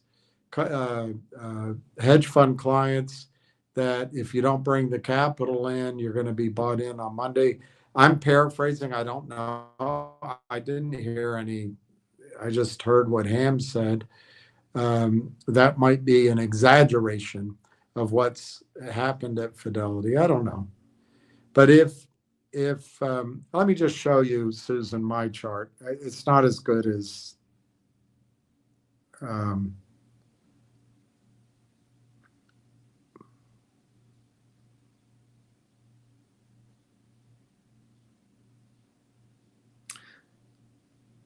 Let me show you NIXX for everybody first. This is NIXX. That yellow line on NIXX, to my eyesight, is a descending wedge, and that's a very bullish pattern. Of course, I draw like can't draw. The green line is the descent, the downward resistance line, roughly, obviously, and I think it's broken through that. And then the stock itself, NIXX, has broken through the 50-day moving average, and I think the next stop is the 200-day moving average. To me, there's not much separating. I don't know what that is, like 275 from 450, 450. So I think if it breaks the 200-day moving average, NIXX could very quickly be 425, 450. And then once it gets there, could it go sideways? Probably not, but it'll probably pull back a bit. And then if it rallies again, I think the next stop is those Madonna's titties up there, the twin tops. And that's around 650. I think if it breaks there, NIXX could be significantly higher. All right, that's NIXX. Let me just show you fingers, Susan. Again, my drawing is so bad. This is a 5-year chart. What I tried to draw with the blue is a descending resistance. I did a terrible job of it. But if you forgive the bad drawing, it does show that the stock broke above that resistance. Anyway, that's old news. It's broken above the 200-day moving average. That's old news. It's gone basically straight up, but that's not scary. Look at the other 2 times it went up, straight up. Many more than once it's done it, more than twice. And then I tried to draw with the green line, roughly a descending line that's resistance. Again, it's a little bit sloppy, but I think it intersects the index line there at about 350. It could be lower, and Everett could be right with his number. But I think if Finger breaks through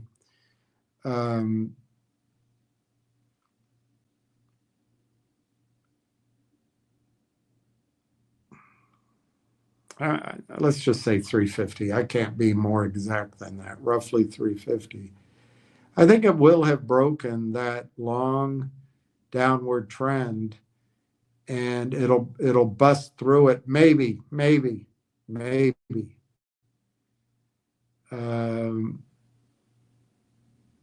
If it does, that red line, to my eye, becomes the first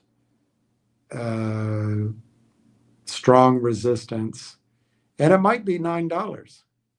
It's with my crappy drawing, the $8 number is below that peak I was trying to get.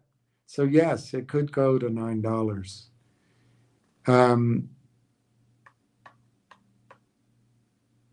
I think that that drawing is so bad, but I think that green line gives you why I said the other day that I thought near term the cap could be 350. And if they're doing a financing soon, that would be what they key off of. And if the financing comes back to the 200-day moving average, they could do the financing at 175. I'm not predicting it. I'm just warning that it could happen. What Ham said today, what I've witnessed over the last 2 weeks, a lot of volume.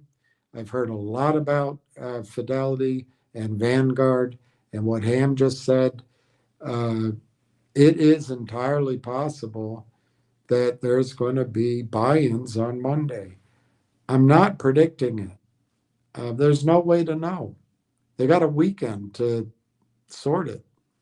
But just like with G-Bucks, like with, I guess, NIXXY, maybe ZJYL, GDC, Finger looks like it might have some of the prerequisites for a nice move to the upside.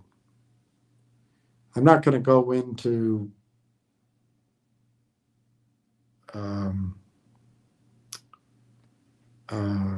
any cautions. I did enough of that yesterday. Bollinger Bands are tight. That is a good sign. Bullish pennant. A bullish pennant is a strong sign. Wanna pray. NIXX is starting to look good. Yes, it is. I think so. Who says, Kit, the story that happened, a maid stole gold and silver from a house and tried to redeem them at a coin shop. That's great. They recognized it. You want the bullion with serial numbers, yes. By the way, that's comment for some reason is the last one I can go back on. So if I'm missing anybody's comments that predated Kit's comments here, I don't see them. I'm not being rude. I'm not being rude.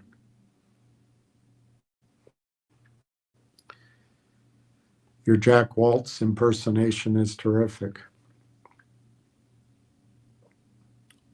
Listen, my Kraut Mick friend, my Mick Kraut friend,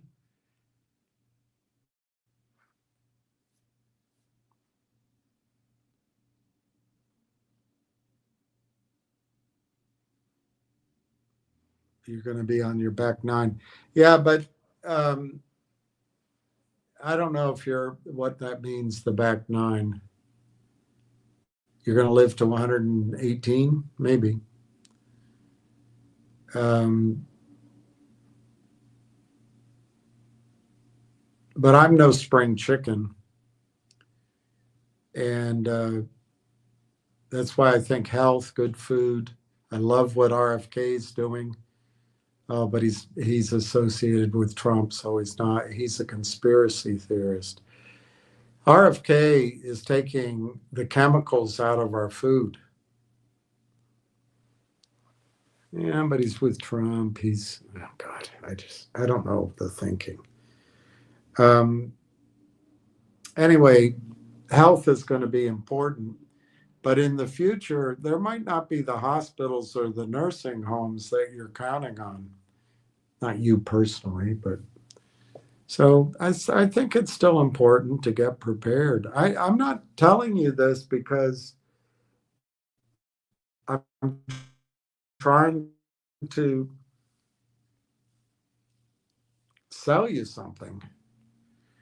This is something I used to study and know, and I tried to get investors in, and they get distracted, wealthy investors, distracted by horses and slick guys out of New Jersey. So people get distracted by life. But when the change comes, it's possible that the change comes very rapidly. Hopefully, because of Trump. Oh my God, he's not truthful. He's a liar. But I think because of Trump, we may be able to have a transition period. But if you want Kamala Harris, the changes are going to come very quickly, very quickly. But you'll get, Lou, you're going to get the House that you deserve. You already have the press you deserve.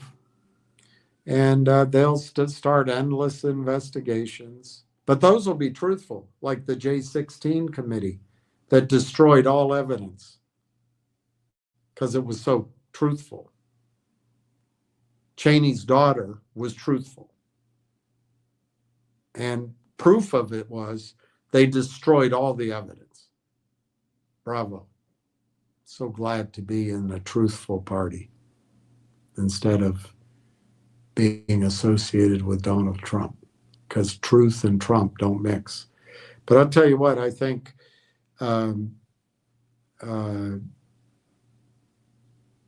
a delay in the ultimate collapse of the United States and Donald Trump, a delay and Trump go together. And I'm so thankful that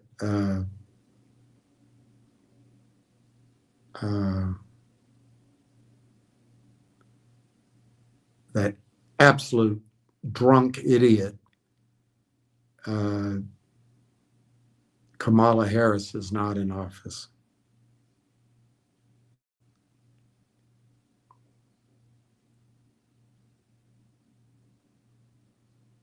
Yeah, I know.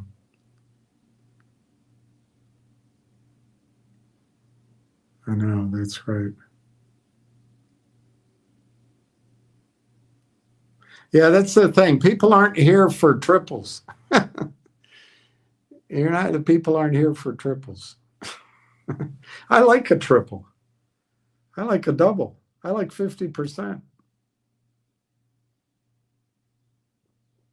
No disrespect, sir. That's okay. Crypto is the future, like Star Wars credits. Yeah. All right. Crypto is the future. So is the internet. For every pets.com, there was a dot bomb. So crypto might be the future, but out of the hundreds of crypto coins out there, 20 are going to be the boss.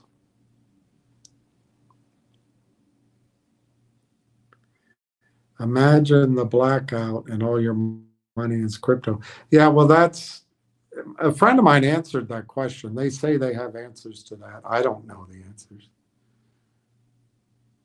Where did the blues come from? I think when I do this or this or this or this, or maybe it's not me.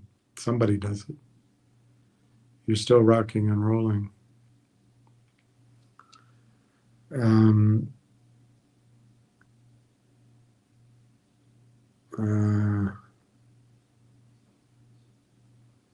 Yeah, I liked RFK, but Democratic Party didn't.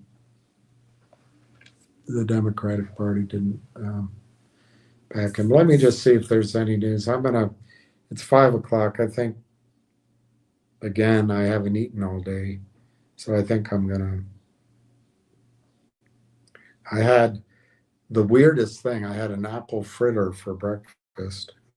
It was okay, but I wished I hadn't had it. Finger is 280, G-Bucks 250. Railtown is essentially 29 cents. GME is 27.50.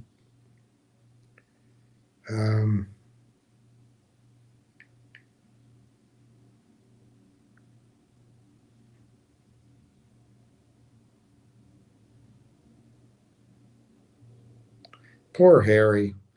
Harry's dumber than a brick, and he's married to a SLUT, a hooer.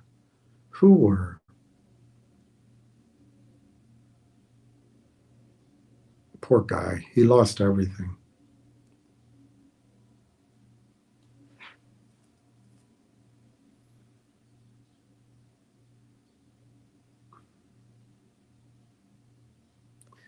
So funny. Women that go into business for themselves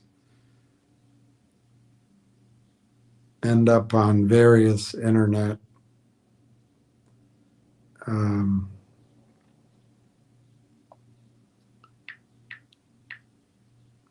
let's say professions.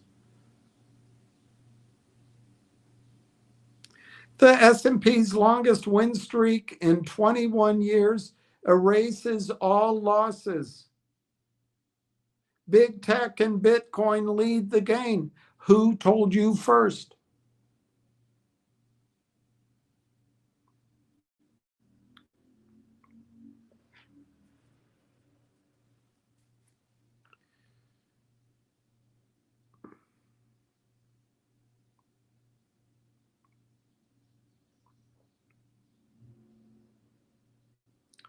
What, did Tulsi Gabbard drop out?